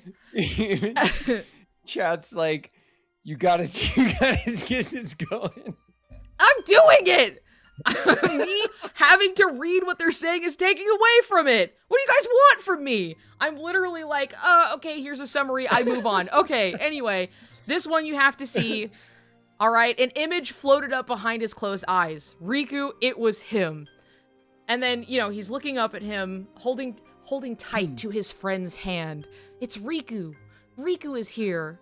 He knew that it was Riku's hand that he clasped. It was bigger than the one he'd held 1,000 times before, but in his heart, Sora felt it. A knot of something he could barely define swelled in his chest. Clinging to that hand, to Riku's hand, Sora fell to his knees. I was looking for you. Tears spilled over and flowed down his cheeks as he pressed Riku's hand against his face. How long had he been searching? How badly had he wanted to see Riku, to talk to him again? And Riku was here. Here at last. I found you. Finally, I missed you. I've missed you for so long. They'd been separated on Destiny Island, then they ended up fighting, and then they'd gone through that door together from opposite sides, and he'd been searching for Riku all the while. Come on, Sora, Riku chided him lightly. Keep it together. He looked up, his sight blurred with tears, into the face that wasn't Riku's. It was Ansem's, no, Xehanort's face, but there was no doubt. He felt Riku's presence through their clasped hands. I looked everywhere for you. There you go. There's And this is not Riku fan fiction. This is the novel. Official novel. It's the official novelization of Kingdom Hearts 2. Yeah. It's wild. Oh yes. Thank you guys for the resubs and all the bits and all the stuff today. Thank you guys very much. I know I've ignored all of it. Yeah, because we've been so absorbed, you know. This quick summary is that in the novels, Sora doesn't fall into anti-form really anywhere until this final battle.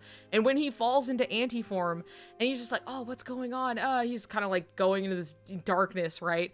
And then he basically, Riku called to the pitch black thing shaped like his friend, the anti-Sora. Hearing his voice, it paused and turned back into Sora, the darkness washing away like a wave receding from the shore. And that's like their one inclusion. They're like, anti-form. He turns into anti-form, and then Riku calls to him, and then he gets better.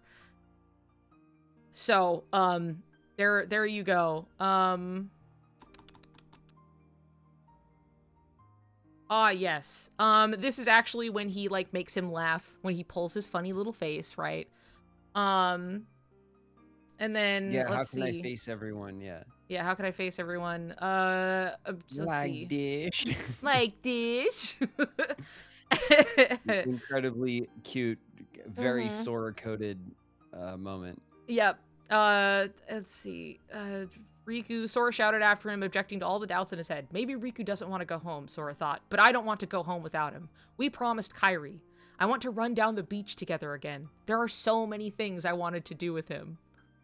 Riku glanced back dolefully. How could I face everyone here? And then, you know, then he does his silly little face.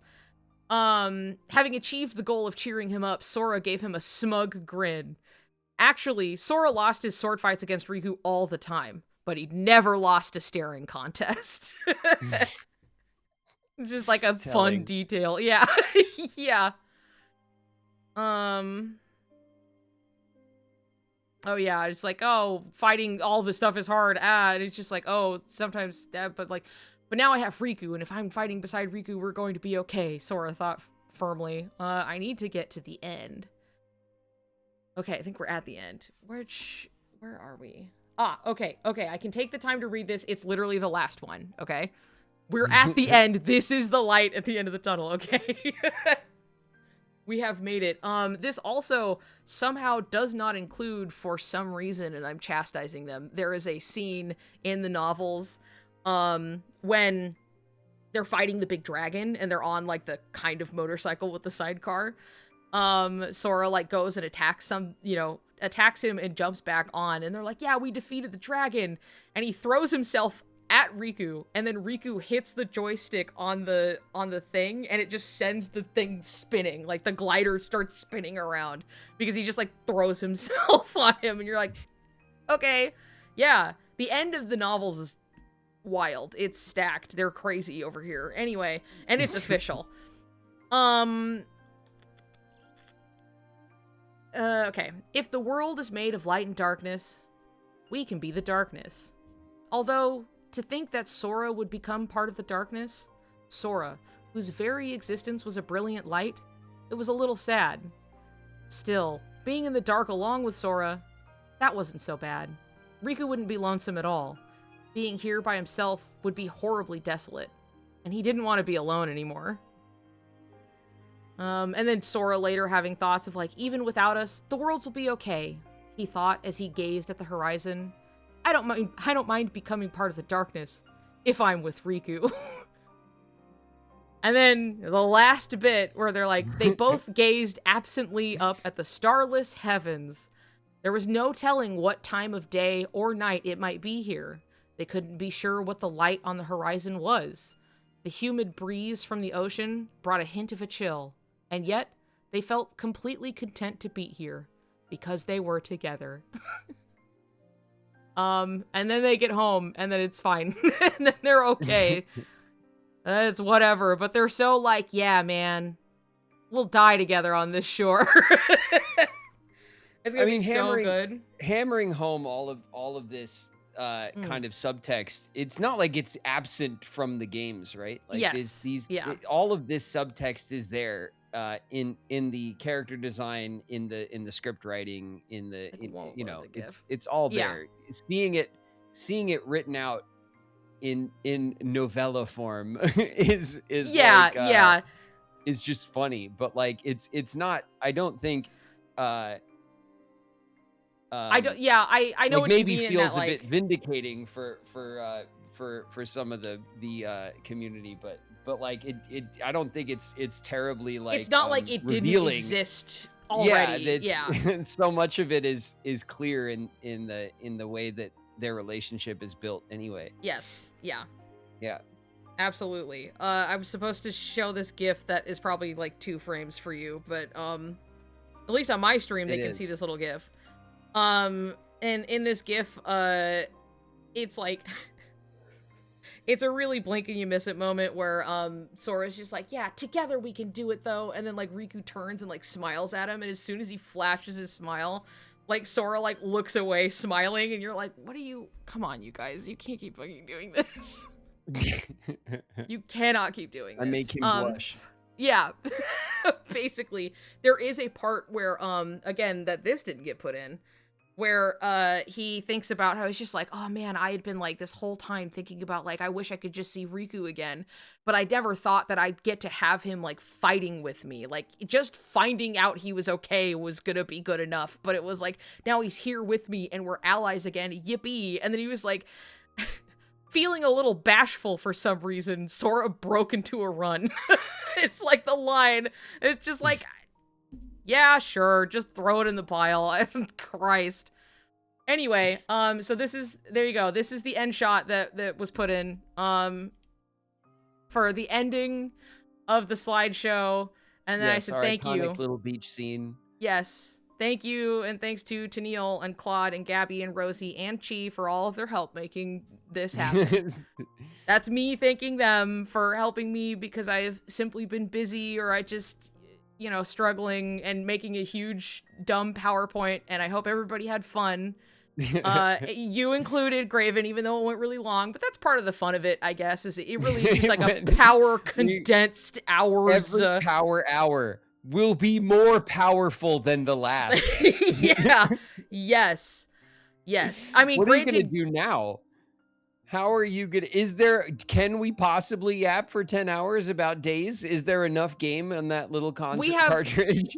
The thing is, probably less, like depending on how much I want to go into like side little, like, look at this fun, like they have these silly weapons or like whatever, like there's a little less to go into. KH2 is like Kingdom Hearts 2, you know what I mean? Like there's so much to, there was a lot that was just like, look at that, but the mega power hour for today. Yes, I was trying to push you along. Look, what did I say? We talk too much. I knew this would happen, and even then, I was still trying to be like, okay, cool, that's a little break, we're going to the next slide. You know what I mean? I think we did okay. I think it was relatively streamlined, even if we just end up talking a lot, especially at the beginning when it's kind of free-formed, but I hope everyone enjoyed it. I hope you had a good time. Did you have a good time, Graven, with your information overload? Of course, it's always very informative. Yes. At the very least, I feel like it starting off by saying, "So what's the story for Kingdom Hearts 2?" And having you go like, "Oh fuck." It's the active recall like helps build memory in a way that like it's something like I think it's a funny bit to try and do, to be like, okay, what happened, and then like seeing you try to like figure it out, right? Yeah. But at the same time, but I do feel it helps you remember through our power hour. I do feel like I did retain a lot of the game and story beats and things, but like, but you wouldn't guess based on the first few minutes of me going, how did the game start? Roxas likes ice cream and doesn't know anything. And he's having a bad time. We're Sora. Yeah. Yeah. Yeah. I'm pretty sure, and then we're Sora, and then, you know. But it's okay. We've also like, it's been so long between actually completing the story and now. Yes. And then hitting like a story recap, essentially. months, yeah. So like, but you know, I have a lot of fun playing the games, hanging out with you guys in the community, going through all of this stuff, getting all of this like extracurricular, like kind of like detail, and like you guys bringing in the other like media that's related, is all the kind of stuff that I would never appreciate from the series, because I just wouldn't have, right, you know, had dug as far enough to, you know, this is like the cumulative knowledge that you guys bring to me. I try to make it I have as a lot of fun with it, as like digestible as possible. And like part of it is like I am telling you, but it is also a great way to tell people who have never had any idea that these were things in the first place. No, I've imagine had a lot of people in the community have pulled something new from all of this. It's a lot. Yeah, I've had people tell me that they were like, oh, I have learned new things just from listening to you tell Graven about this stuff. So I'm like, cool, this is both for you, and then this is also for the people listening who are like, oh, I didn't know, you know. So it's kind of a 2-in-1 a little bit. And so, like I said, I hope everything has been digestible, even if silly or kind of long, but no, it's doing fine. my best. I always enjoy myself hanging out with you, Niku, and yes. you guys. Chat. It's always fun to hang. Chat. I hope everyone enjoyed that. It was a long one. It was the most powerful hour yet, and we wouldn't have it any other way. Yes, just like Kingdom Hearts 2, it was that much more. Yes, exactly. I'm hoping we're gonna show Graven all the Union Cross and yes, that will be happening because you absolutely we'll do all need the things, to you know. guys. Don't worry. All right. Yeah, There's just not assume, gonna be a time. Assume that it will come up. Assume that we'll do it all because, you know, I'm not going to at some point be like, no more Kingdom Hearts on my stream. You know? You know what? I'm done with this, actually. Yeah, this is home for us. So we will always come back to it, and I will eventually get to all of the things that you guys love about the series. We will you know, we'll always come back to the well.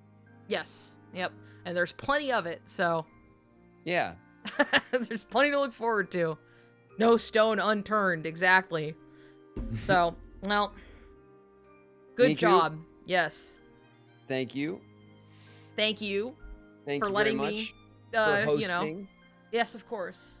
Of course. Okay. We'll do it again when we're through our next adventure. So we're doing days starting on Wednesday. We are prepared. I have my overlays and OBS figured out. The 3DS works. I'm hoping that through actually playing it, nothing goes wrong with it. That obviously will be something we'll have to see on the day, but everything is ready to go. So we'll start our adventures next week. All right. I'm excited. I can't wait to see. Longest PowerPoint presentation that ever existed. Yeah, I know. It was, by the way, at the end, it was 103 slides. So, what can you do, huh? You know what? Well done, everybody. Thank you. It's a lot of effort that you guys put into our power hour. So for free. I appreciate it. For free on Pride. It's Pride, and we did this. Yes. That is true. Although, you know, I would have been a fight asking you to do less. That's true. That is also true. As you have found. I can't imagine a scenario where I'm like, that's it? Yeah. Yeah, that's fair. But hey, we got pretty much covered the bases. Not even like there's even extra anything. We got it covered pretty thoroughly. Yes. So we were very thorough. We cannot be accused of not being thorough. Yeah. as Claude says, you can't ask us because we are insane. So, and it's true, so, you know, but you will get the most information possible because we are in the wings, ready. Absolutely. Well, oh my god. We are gonna wind 3 it out, minutes. and I'm gonna let you go, and I'm gonna sign off. And I have to. Late. It is late. I would love to not sit at my computer and go to the bathroom. The longest bedtime story.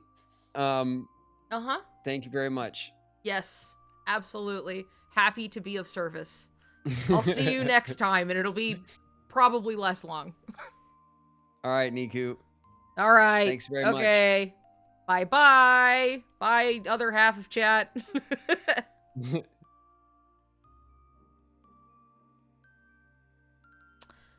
All right. Hey, everybody. 8-hour stream, anybody? 8-hour stream, guys? Huh? You feeling it? 8-hour stream?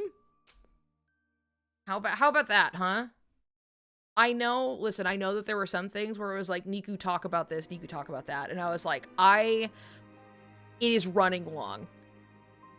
It's just running along. I'm gonna steady the course. It's okay. It's fine. Like, I understand that there were some other cutscenes as well that were additive in Final Mix, and like, it's okay. I think we got it across how much there was that like did not, I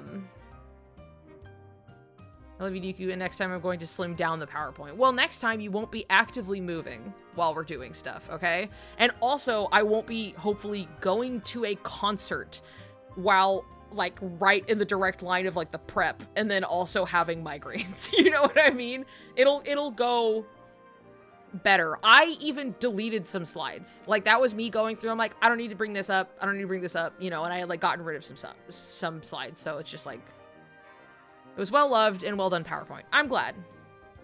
And it is a lot to cover. Thank you. I'm glad that it went well. Like I said, I hope everything got covered and it was digestible and that people learned something new. And that I was fun to listen to at the bare minimum. I know Graven has a fun time with it, even if he's tired at the end. I'm tired at the end, you know what I mean? So it's normal, but like it's a good time regardless.